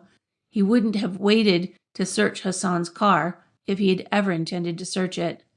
An inner voice urged, Tell him where the cat is. It's not your cat, and there's no reason to believe that Camel Mustafa has any more right to what's inside of it than Yusef has. But there was a deep streak of stubbornness in the Brants which Rick had inherited. He knew he wouldn't give in until he absolutely had to. When that time came, he would tell Yusef the truth, that he had hidden the cat in the Egyptian museum. What he would not say was that the cat had been recovered and that he had left it in Hassan's car. False dawn had faded. It was nearly black except for myriad stars. Hassan lay with his ear to the ground. Rick held perfectly still and waited. Finally, Hassan sat up. Close now, he whispered. Rick wondered briefly if they shouldn't put up a fight, but he knew it would be useless. Yusef had too many men. The camels appeared like wraiths from behind the dune, and Rick blinked to try to see more clearly. There were 3, and only one of them carried a rider. He waited tensely for the rest of the band to appear. The camels arrived, and Rick whispered urgently, The rest must be behind. Jump him, and we'll grab the camels and make a run for it. Hassan tensed. Yes, be ready. The camel rider came close and lifted a hand in greeting. Assalamu alaikum, fil Kiadma Yasidi, Anagay Men Sidi Mustafa. Rick was tensed to spring to haul the man from his saddle when Hassan put a hand on his arm. Wait. He say greeting. He is at your service, and he come from Mr. Mustafa. Rick watched in unbelieving amazement as the driver forced his groaning camel to kneel, then immediately commanded the other two to kneel also. When the camel protests had ceased, Hassan spoke to him rapidly. The man answered at length. "He was with Yusuf," Hassan said, "but he is also in the pay of Camel Mustafa. Last night he went to Mustafa and told him about us. Mustafa sent him to bring us back." Rick hesitated. Could they trust this man? But it was a silly question because he knew he had no choice. Anything was better than sitting in the desert and waiting. "Ask if he has water, then we'll go with him." The man did, a full water bag. They drank sparingly, knowing the danger of too much water after deprivation. Then the three mounted the camels. Rick held onto the horn in front of him as the mount lurched protestingly to its feet. Then they were going across the sands to the east, and at what seemed incredible speed. Ahead of them, the first flush of real dawn was visible. The sun was high before they came within sight of the first man-made objects in the desert. Rick saw pyramids, but not those of Giza. He called to Hassan, who was riding his swaying mount like a veteran. "What pyramids are those, Hassan?" "Saqqara," the dragoman replied. "We come back long way round." To the east, then to the south, Rick thought. He was by no means sure what would be waiting, but at least he knew where he was. Saqqara, a must for tourists, Bartuki had said. Well, he was getting there, even though he had taken the hard way. On the road near Saqqara, a car was waiting, and in it was Camel Mustafa. The cameleer made the mounts kneel. Rick and Hassan got off, and the man with the camels hurried away without a word. The two walked up to the car. "Thank you for rescuing us," Rick said politely. Mustafa had not spoken. Now he tugged at his mustache and nodded. "Whether it was worthwhile remains to be seen. According to my man, Yusuf did not get the cat. This is correct?" "Yes. Did you see my friend last night?" "I did. Precisely at 7. He informed me that you were missing. Then, sometime later, my man managed to leave Yusuf's gang and report in. I at once made plans for your rescue. Now, tell me, where is the cat?" Rick was very, very tired of the Egyptian cat. He thought grimly that when he returned home, he and his sister would have a long talk about volunteering services for strangers. "The cat is under the back cushion of Hassan's car," he said tiredly. "The sooner you take it off my hands, the better." "Hassan's car is at the hotel," Mustafa said. "Come, we will go there at once." Rick and Hassan climbed into the car, and Mustafa raced the motor. He meshed gears and spun his wheels as he got off to a fast start. He's certainly in a hurry to get that cat, Rick thought. Well, he was the legitimate receiver, only it was too bad to let the animal go without ever knowing what it contained. No matter, Rick thought, as the desert road sped underneath. No matter now. In a few minutes it would be finished. Chapter 17. Ismail Ben Adam. Rick awoke with the setting sun in his eyes. He yawned luxuriously and turned over to look at the clock, then sat upright in bed at the sight of Scotty and a stranger. The stranger was young, with a friendly smile. He was relaxed as he sat in a comfortable chair, but it was the same kind of relaxation one sees in a panther or another of the great cats. Rick knew, without even asking, that this lean, bronzed, good-looking Egyptian was a police officer, and that he was probably a very good one. He looked like a hunter. "Thought you were going to sleep till tomorrow," Scotty said. "Rick, this is Inspector Ismail Ben Adam of the Cairo Police." The inspector held out a brown hand. Rick sensed the strength in it, although the handshake was normal. "I'm glad you're here," the boy said frankly. "Between Yusuf and Camel Mustafa, we're sort of in a jam." The inspector smiled. "We'll see if we can get you out of it. Suppose you call me Ben, just to make things easy. Now, Scotty has given me a detailed report of your activities up to the time you left the project yesterday. Suppose we pick it up from there?" "Okay. Can I order breakfast first?" "Of course. Forgive my impatience. We can talk at leisure over coffee." Rick placed the order, then launched into a recital of yesterday's events, including his night in the desert and rescue by Camel Mustafa. He concluded, "We came back to the hotel. Hassan opened the car and the cat was gone. Of course, I had no idea what had happened to it. Mustafa turned black with rage. He said I had a clear choice of getting the cat back and turning it over to him or having something unpleasant happen. He'll be back at 7. He wasn't joking. No, Ben agreed. I know this man, and he does not joke. What then? I sent Hassan home to get some rest, and I came up to the room and called the project. Scotty answered. He told me Felix was safe, so I knew he had the cat, and he told me the police had been called in. I just fell into bed and went to sleep. That's it. It's enough, the inspector said. Of course, neither of you had any way of knowing what was going on. You had merely undertaken to do a favor for an acquaintance.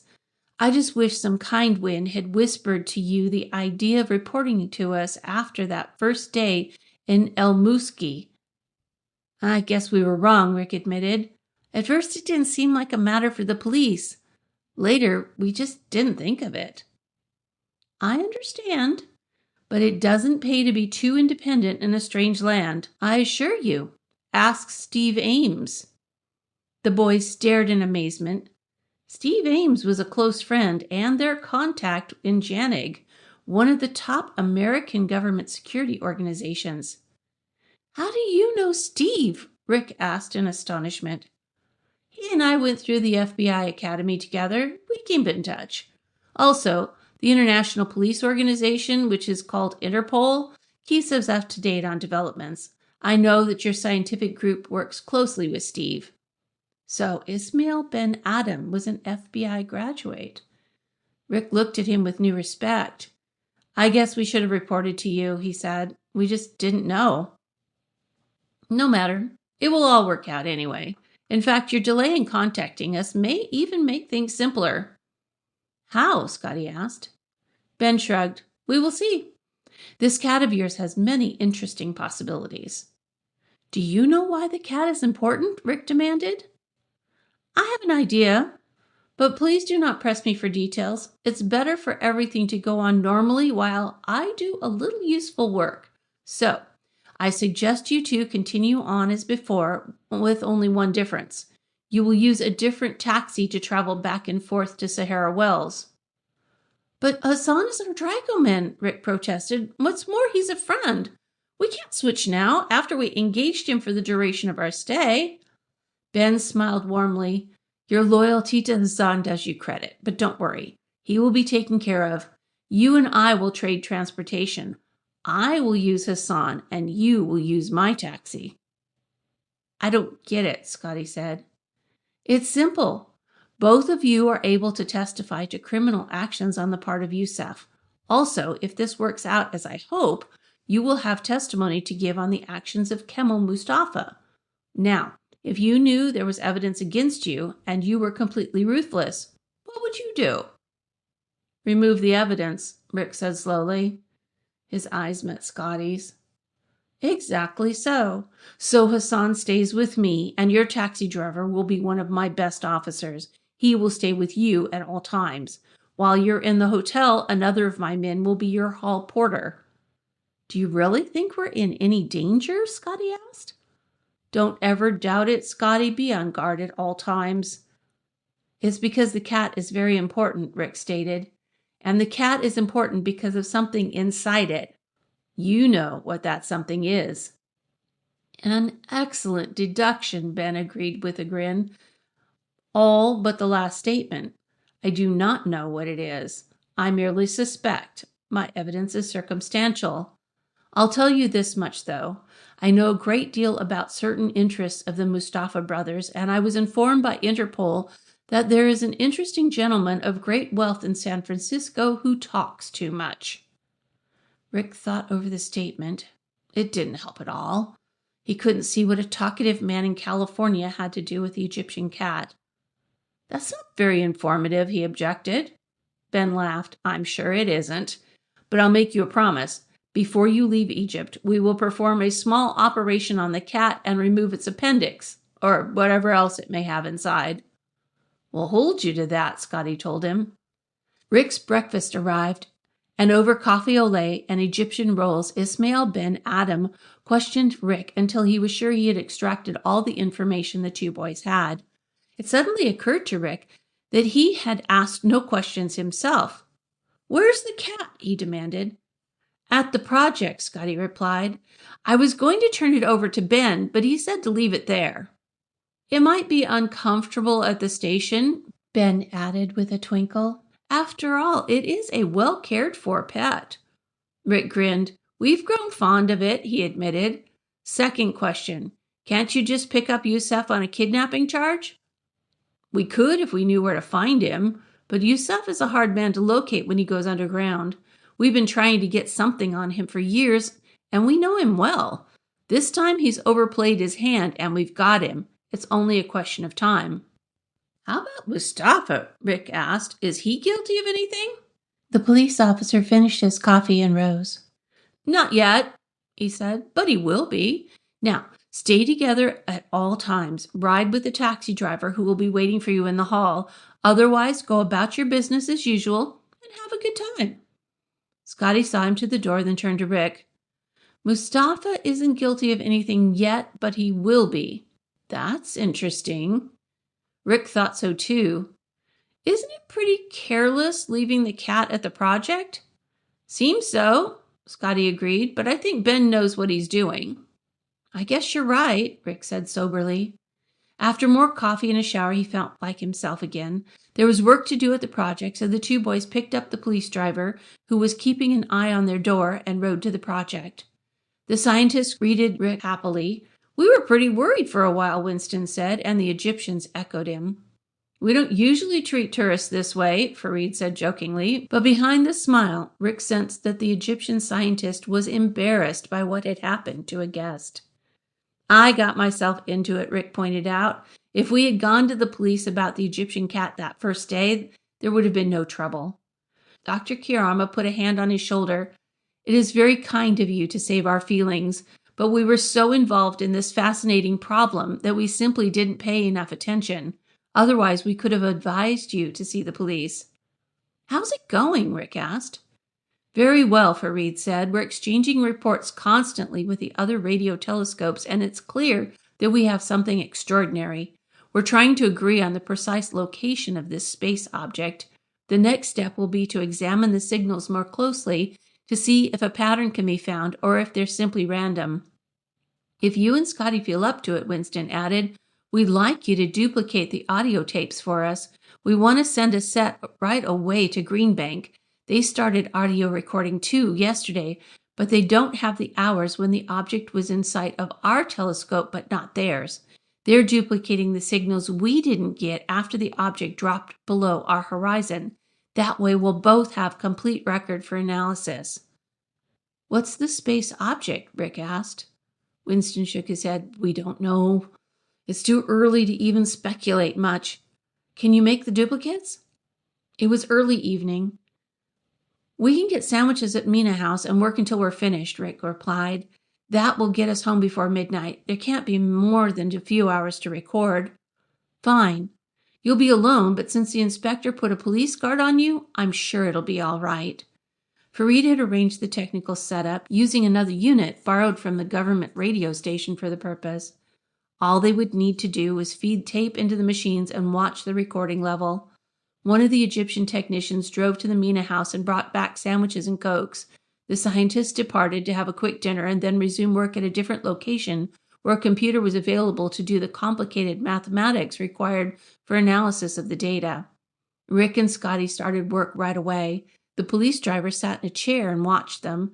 He spoke English, but wasn't much of a conversationalist. After a while, the boys forgot he was there. Listening to the space signal was strange. As the tape ran through, Rick was certain his ear detected a kind of pattern in the sounds. There was a continuous hiss. That was normal hydrogen on the 21 centimeter wavelength. Then there were sharper hisses, as though some strange creature was trying to send a coded message through the noisy hydrogen background. "It's a message of some kind," Rick stated. "I'll bet on it." "Who sends messages from space?" Scotty asked with a grin. "Ghouls, ghosties, or long-legged beasties?" "Don't laugh," Rick said impatiently. Didn't you ever hear of Project Ozma? Scotty hadn't. The Wizard of Ozma?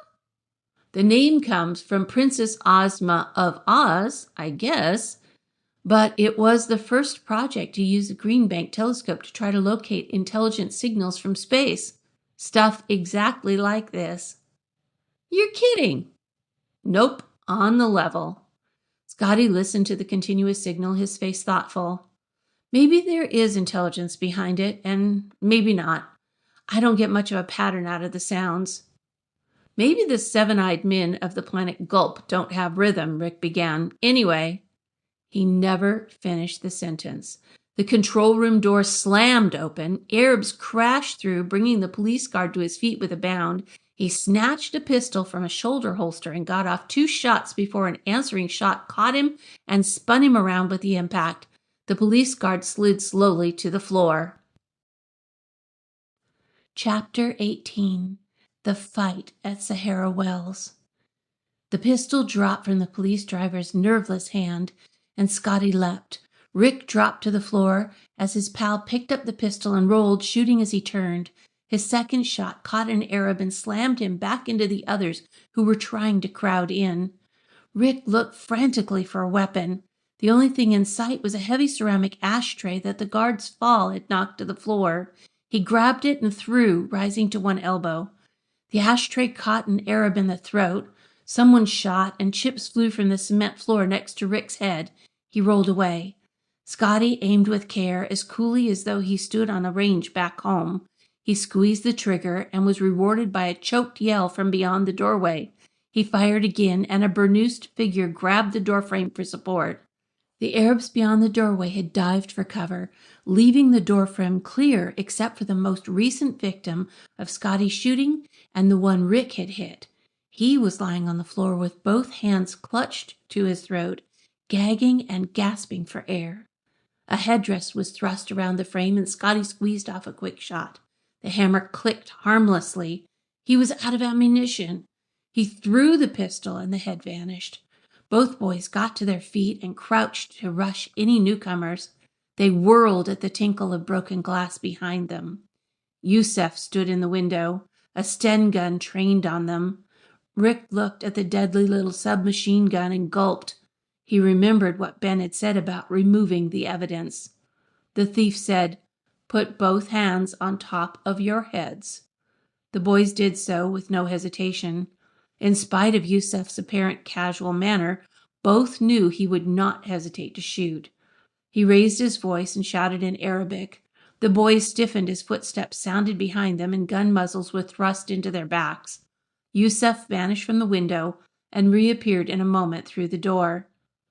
"You're a difficult young man," he told Rick, "but the time for being difficult is over. I want the cat now." "I left it in Hassan's car," Rick said with pretended hopelessness. Yusef spoke in Arabic. The pressure of the gun muzzle left Rick's back. He felt a cord being slipped around his forehead, a cord with hard knots that fell across his temples. "What you feel is a strangler's cord," the thief said grimly. "Don't be a fool. The cat means nothing to you. You are merely a messenger boy. Give me the cat and you will be left alone." Not until the evidence is destroyed, Rick thought. Not until we're dead. "It's in the car," he repeated. Yusef lost his composure. He snapped an order in Arabic and the cord tightened. Rick gritted his teeth. Next to him, Scotty bent forward. "Don't try it," the thief grated. "I only need one of you." His black eyes bored into Rick's. "One of my men watched you and Mustafa search Hassan's car this morning. The cat was not there. Where is it?" Rick started to shout that he didn't know when a burst of shooting accompanied by wild yells broke out outside. Yusef spoke quickly in Arabic, then turned to the boys. "Sit down in those chairs. Move and you die. I will deal with you when I have found out what this is all about." The shooting gained in volume and the yells increased. The boys took the seats and stared at the big Sudanese, who was covering them with a Sten gun. The strangler's cord draped carelessly about his neck. "That's a real gunfight outside," Scotty whispered. Rick nodded. He could detect several guns of different calibers, and the chatter of Sten guns was distinctive. What was going on? The shooting lessened, then stopped altogether. The shouting increased. The big Sudanese kept glancing over his shoulder at the doorway as though fearful of what he might see, but he always glanced back too quickly for the boys to act. "Watch it," Scotty said from the corner of his mouth. Rick casually got his feet under him and tensed. Scotty's eyes opened wide and he choked. "Inspector!" The Sudanese whirled, Sten gun ready, and the boys left their chairs in a bound. Rick dove for the thief's knees while Scotty smashed straight into him like a battering ram. The big man toppled over backward, his blazing Sten gun chipping plaster from the ceiling. Rick let go of his grip on the knees and clawed for the man's throat. Scotty concentrated on the Sten gun, grabbing the hot barrel and bending backward. The big Sudanese heaved, and Rick felt as though he was a terrier hanging on to a wild bull. The man was incredibly strong. The boy grabbed his throat in one hand and fending off crushing blows with the other. He was concentrating so hard on holding his grip that a newcomer who ran into the control room had to yell, "Get up! I said, all of you!" A heavy foot crashed down on the Sten gun and held it. Rick looked up, dazed with effort, into the cold face of Kemal Mustafa.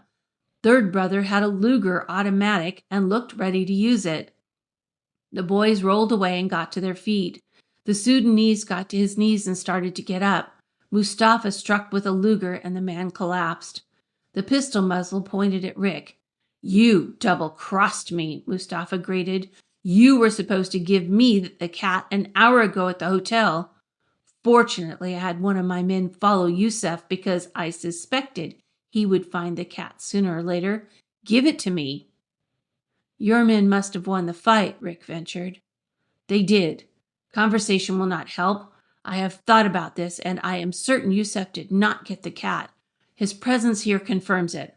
Also, I believe that you thought it was in the car until we searched it. If Yusuf did not take it, your own friend did. You would not leave it in the hotel, so it must be here. Either you give it to me freely, or I will shoot you and take my chances on finding it." Rick hesitated. "Make up your mind," Mustafa snapped. The pistol steadied on a line with Rick's head. "Give it to him," Scotty said. "He means it." There were shots from outside again. Mustafa blazed. "Hurry! Yusuf's men must be loose. I count 3 and shoot. 1, 2... "Hold it," Rick said hurriedly. "It's under the amplifier." He walked to the amplifier and bent, fumbling with the door latch. If he could shield his motions, he could grab the cat, turn, and throw. He might be lucky. "Just hand him the cat," Scotty said quickly. Rick seethed inside, but he knew Scotty was right. The Egyptian cat was not worth his life, no matter what it contained. He opened the door and took the cat out. Then he turned slowly and held it out to Mustafa.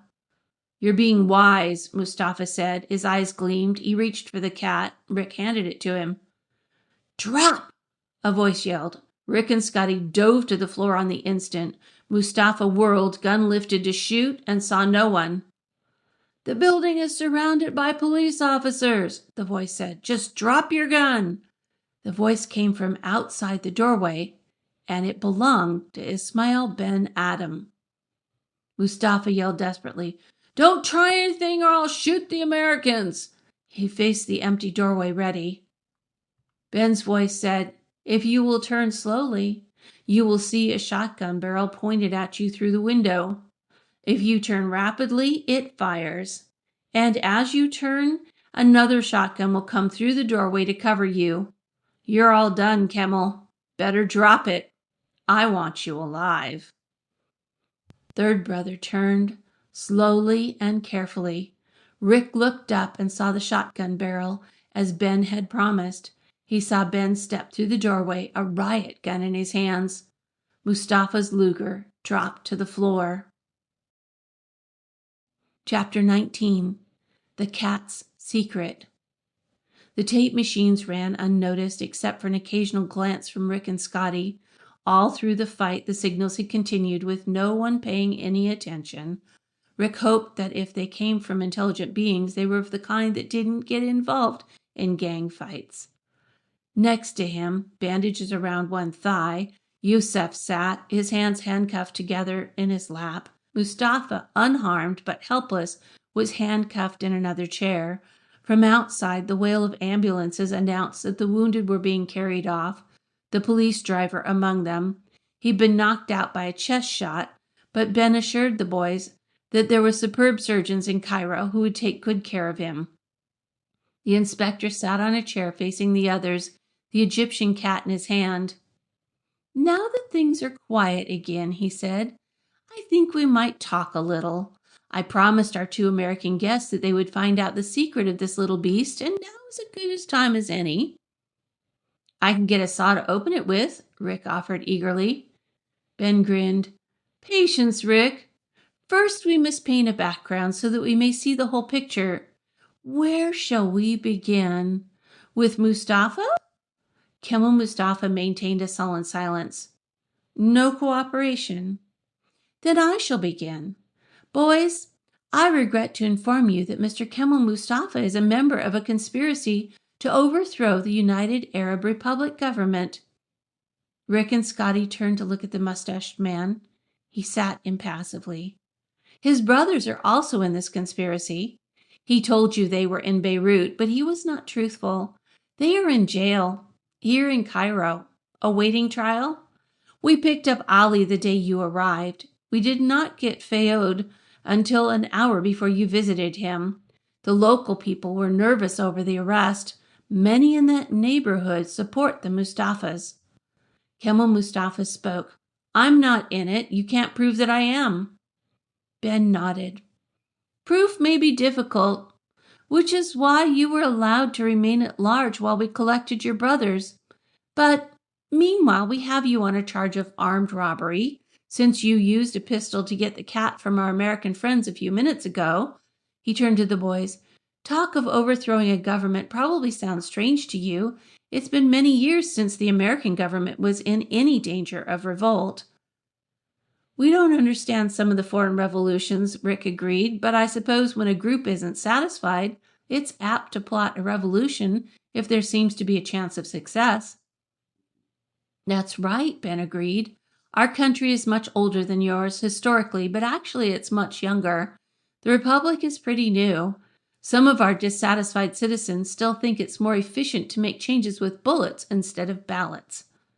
Scotty asked, "Why do they want to make changes? What kind of changes?" The inspector grinned. "Many kinds. We have groups that think the monarchy ought to be restored. We have others who think our foreign policy is too neutral or that it isn't neutral enough. And we also have people who don't like our currency controls because they prevent tremendous profits from speculation. There are other groups too. All are minorities, and the only way they can see to make rapid change is to overthrow the government and set up their own." "Then you must have revolutionaries plotting all over the place," Rick exclaimed. "It's not quite that bad. Most groups have little support, and only 1 or 2 have any funds. It takes money for revolution, you know." Rick could see that revolutions cost plenty, and he began to see the importance of the Egyptian cat, and the little plastic statue in some form were the finances of the revolt. "The money for the Mustafa Revolution was to come from America," Ben continued. "Bartuki needed a messenger, so he waited until one came along. That was you." Rick protested. "But why should he trust his finances to a stranger? There must have been better ways of getting the money here." The officer shook his head. "It's not as easy as you think. We know who these revolutionaries are. We keep an eye on their comings and goings. They do not get past our borders without a thorough customs inspection.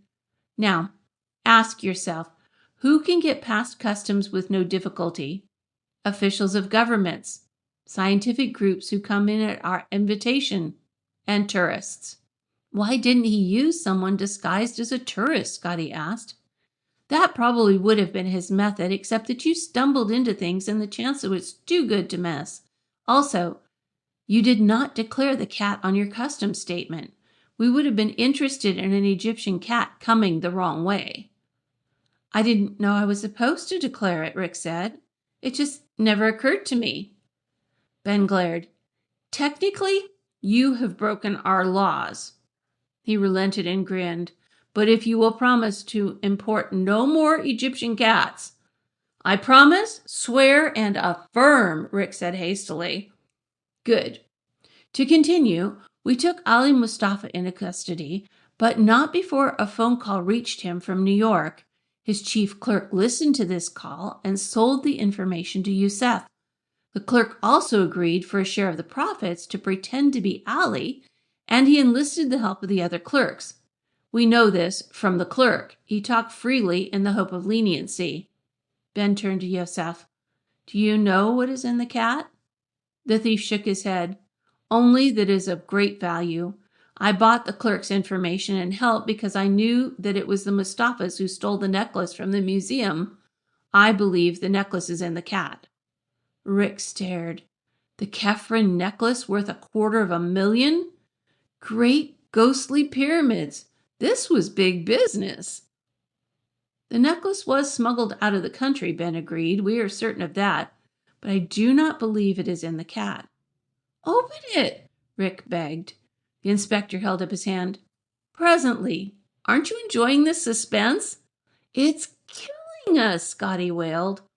Ah, the impatience of the young. Ismail Ben Adam obviously was having a good time. Well, the pieces are nearly tied up. Good, Rick applauded. Ben chuckled. On the same day that Karama invited you to come, I had a call from the Interpol clearinghouse in Paris, a relay from the San Francisco police.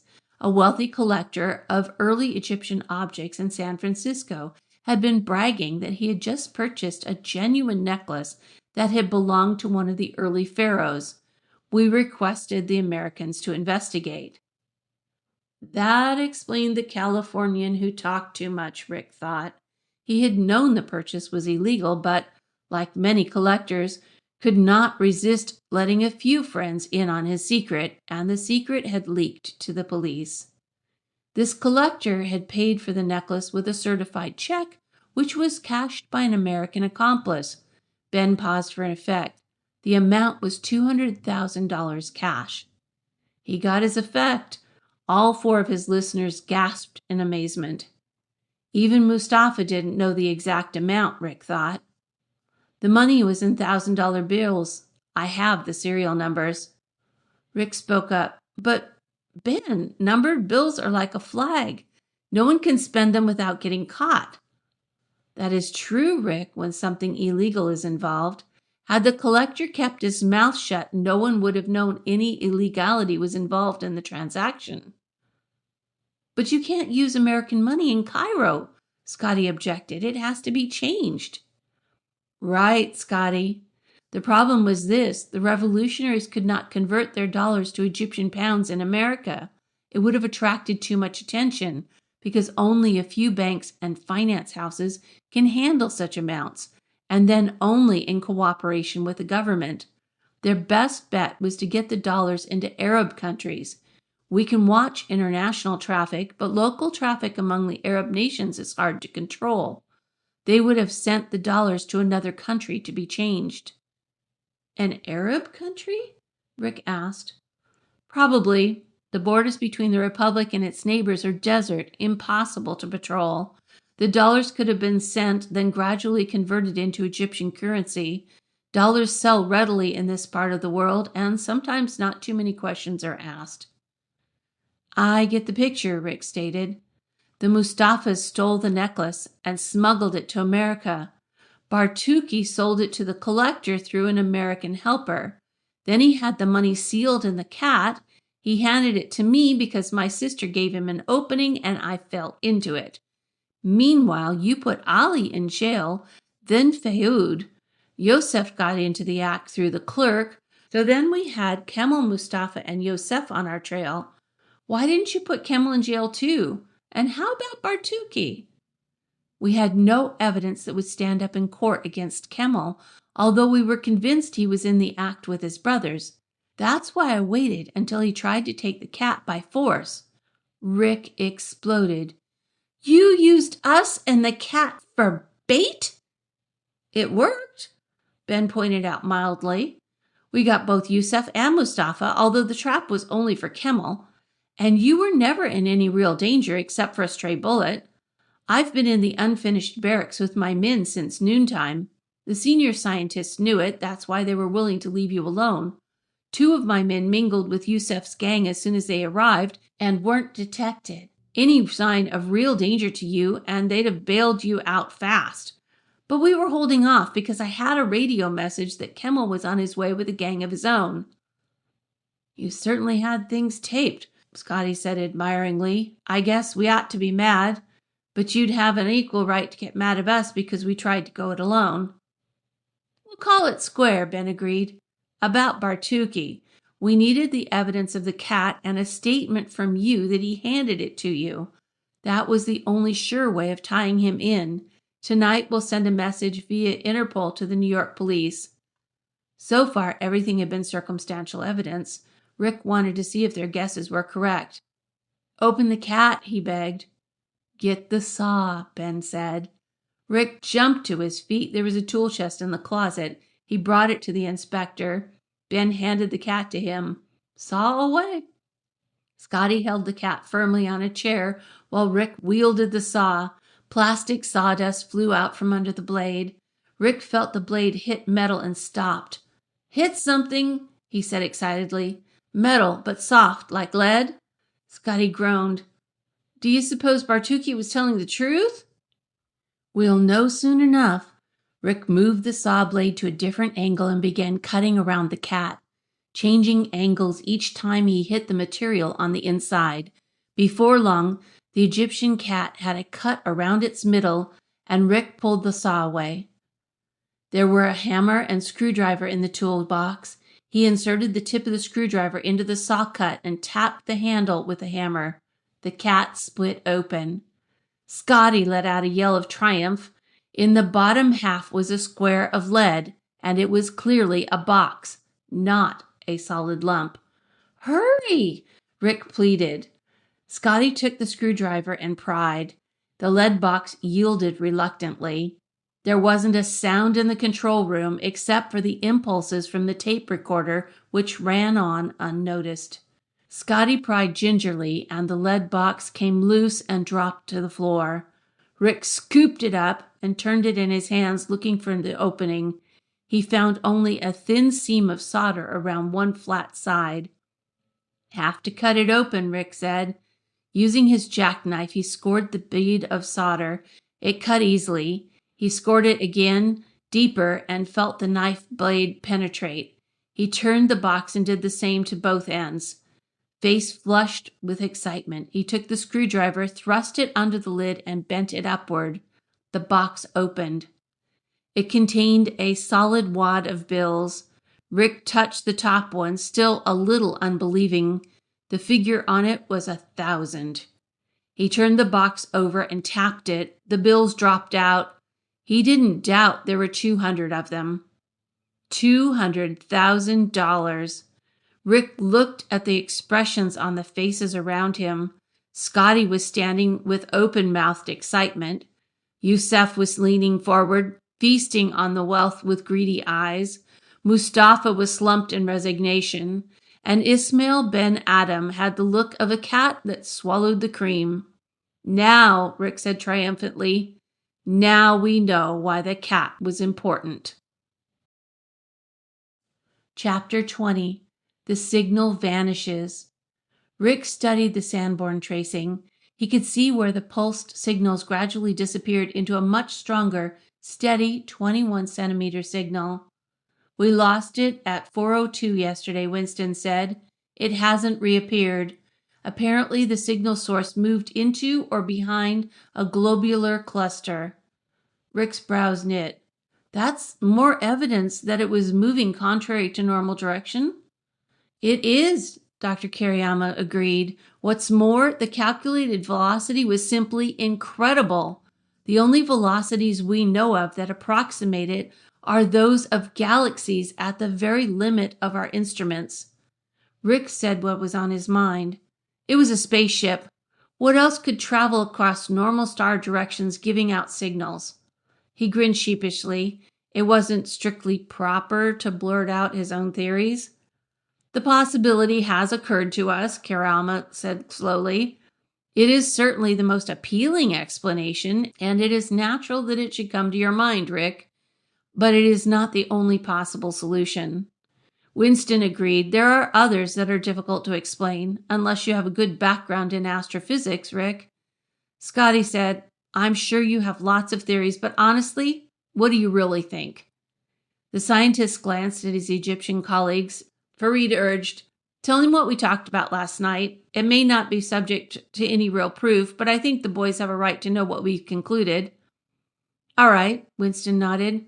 To put it as briefly as possible, we agree that the most likely explanation is that we intercepted intelligence signals sent out for some reason by some beings we can't even imagine.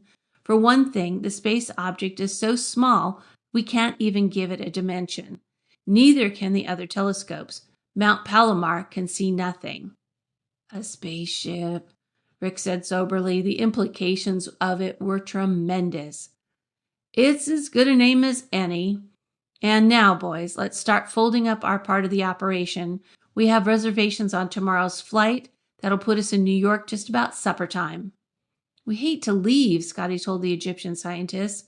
Unfortunately, thanks to the Egyptian cat, we didn't get to see much of Cairo. Well, at least I saw a piece of the Sahara Desert, Rick said with a grin. Anyway, let's move. I have some shopping to do for my folks and for Jan Miller, and especially Barbie. Gonna take her a bouquet of Egyptian poison ivy? Winston asked with a smile. Nope, I'm gonna buy her some nice things. But I'm also gonna take her the remains of the Egyptian cat, just as a reminder. He turned to glance around the control room before leaving. The plaster on the ceiling would need repairing where the Sten gun had chipped it down to the concrete roof slab, but there was little real damage to show the effect of last night's fight. Even the window broken by Youssef had been repaired. How simple it had all been once Ismail Ben Adam had taken over. Rick knew why he and Scotty had failed to solve the mystery. There was just too much information they did not have, such as the disposal of the Kefren necklace and knowing that the Mustafas were the prime movers in a revolution. Farid and Karama were not surprised. There are some who do not like the controls on trade and exchange that our government had to impose, Farid explained. Mostly, they are people who had things pretty much their own way before the Republic was formed. They used to get special treatment from government officials who were in their pay, and they grew rich. Now that's impossible, so they plot revolution to bring the bad old days back again. Bad old days for most Egyptians, that is. The Mustafas and Bartuki used to be pretty powerful. I suppose they wanted that power back. Dr. Karama added, This is probably not the last try at revolution the police will have to stop, but our country grows more stable all the time, and the would-be revolutionaries grow older and perhaps wiser. Time goes on, Rick agreed. Things change. He thought of Kemal Mustafa, the revolutionary, the only one of the three brothers they had met, and he thought of Hassan's saying. He added, The little jackal barks, but the caravan passes. Hakim Farad laughed outright. We'll make a good Egyptian of you yet, Rick. The time along the Greenwich Meridian, from which all world times are measured, was 9:30 p.m. At Spindrift Island, it was 4:30 in the late afternoon. Barbie Brant sat with her close friend Jan Miller before a roaring fire in the library. I'll bet Rick and Scotty are having a marvelous time, Barbie said. There was no envy in the statement. She always protested volubly at being left behind, but that was more a matter of principle than anything else. Once the boys had gone, she always simmered down enough to be glad they could go, even if she could not. Jan, a slim, attractive, dark-haired girl, said, I bet they're glad you suggested that Rick deliver the Egyptian cat, too. It was an introduction to a real merchant right in the bazaar. Barbie smiled. They probably made a lot of new friends just from that one thing. It was 5:30 in the afternoon on a tiny island off the coast of Venezuela. Two elderly men looked up from their inspection of a hot spring. The smaller of the two shrugged. He spoke in Spanish. I will keep watch. If new signs develop, I know where to go for help. It is the Spindrift Scientific Foundation. If anyone can help us, that group can. If they can't, well, we are doomed. In Cairo, it was 11:30. Rick Brant hauled himself to the top of the Great Pyramid of Khufu. Scotty and Hassan joined him. The view was magnificent. Cairo sparkled like a million jewels, and in places they could see the silver ribbon of the Nile. Rick turned and looked at the radio telescope at Sahara Wells, its great parabolic reflector gleaming in the brilliant moonlight. He was content. As a last adventure, and with the permission of Winston, the three had decided to climb the pyramid by moonlight. Now, the mysteries of the Egyptian cat and the strange signal from space were behind them. In 11 hours, they would be airborne, and tomorrow night they would sleep at home. Hassan spoke. "I'm sorry to see you go. You come back, maybe?" "Someday," Scotty said. Rick added, "When we show my sister that picture of you with the fancy clothes and the scimitar you borrowed, we'll have to bring her to see you in person. She won't believe her eyes." Hassan chuckled softly. "Tell her I will be her bodyguard, to protect her from Youssef if he ever gets free from jail. I will even protect her from our so terrible Egyptian cats." The three sat down on the rough stone at the top of the pyramid. Once the great monument had risen to a sharply pointed capstone, but the blocks had been removed, and only a tall wooden pole showed how high the pyramid had once reached. Rick looked up at the stars and traced the outlines of the familiar constellations: Orion, the twins, Taurus, the big dog, the little dog. Out there, far beyond those constellations, a spaceship had once passed, sending unknown signals to an unknown destination, eventually to be intercepted here, within sight of the pyramids. "I wonder what it was," he mused aloud. Scotty needed no explanation. "Does it matter if it was some kind of intelligence?" Rick shook his head. "Not really. It was nearly 5,000 light years away, so it took 5,000 years to reach us. So when the signals were first sent, this pyramid hadn't even been built. Egypt hadn't been united." Scotty added, "And in the Upper Nile Kingdom, people were worshipping Babaste." "And Egyptian cats," Rick finished. The boy glanced up at the stars again and saw the tight cluster of the Pleiades. Across the world, the constellation was just coming into view of anyone standing on top of the mountain known as El Viso, the Old One. The slow stirring in the earth deep below El Viso would take a few months to grow, but already events taking form would plunge Rick, Scotty, and the Spindrift scientists into the midst of mob violence, armed revolt, and one of the most daring scientific feats of all time. A story to be told in the adventure of the Flaming Mountain.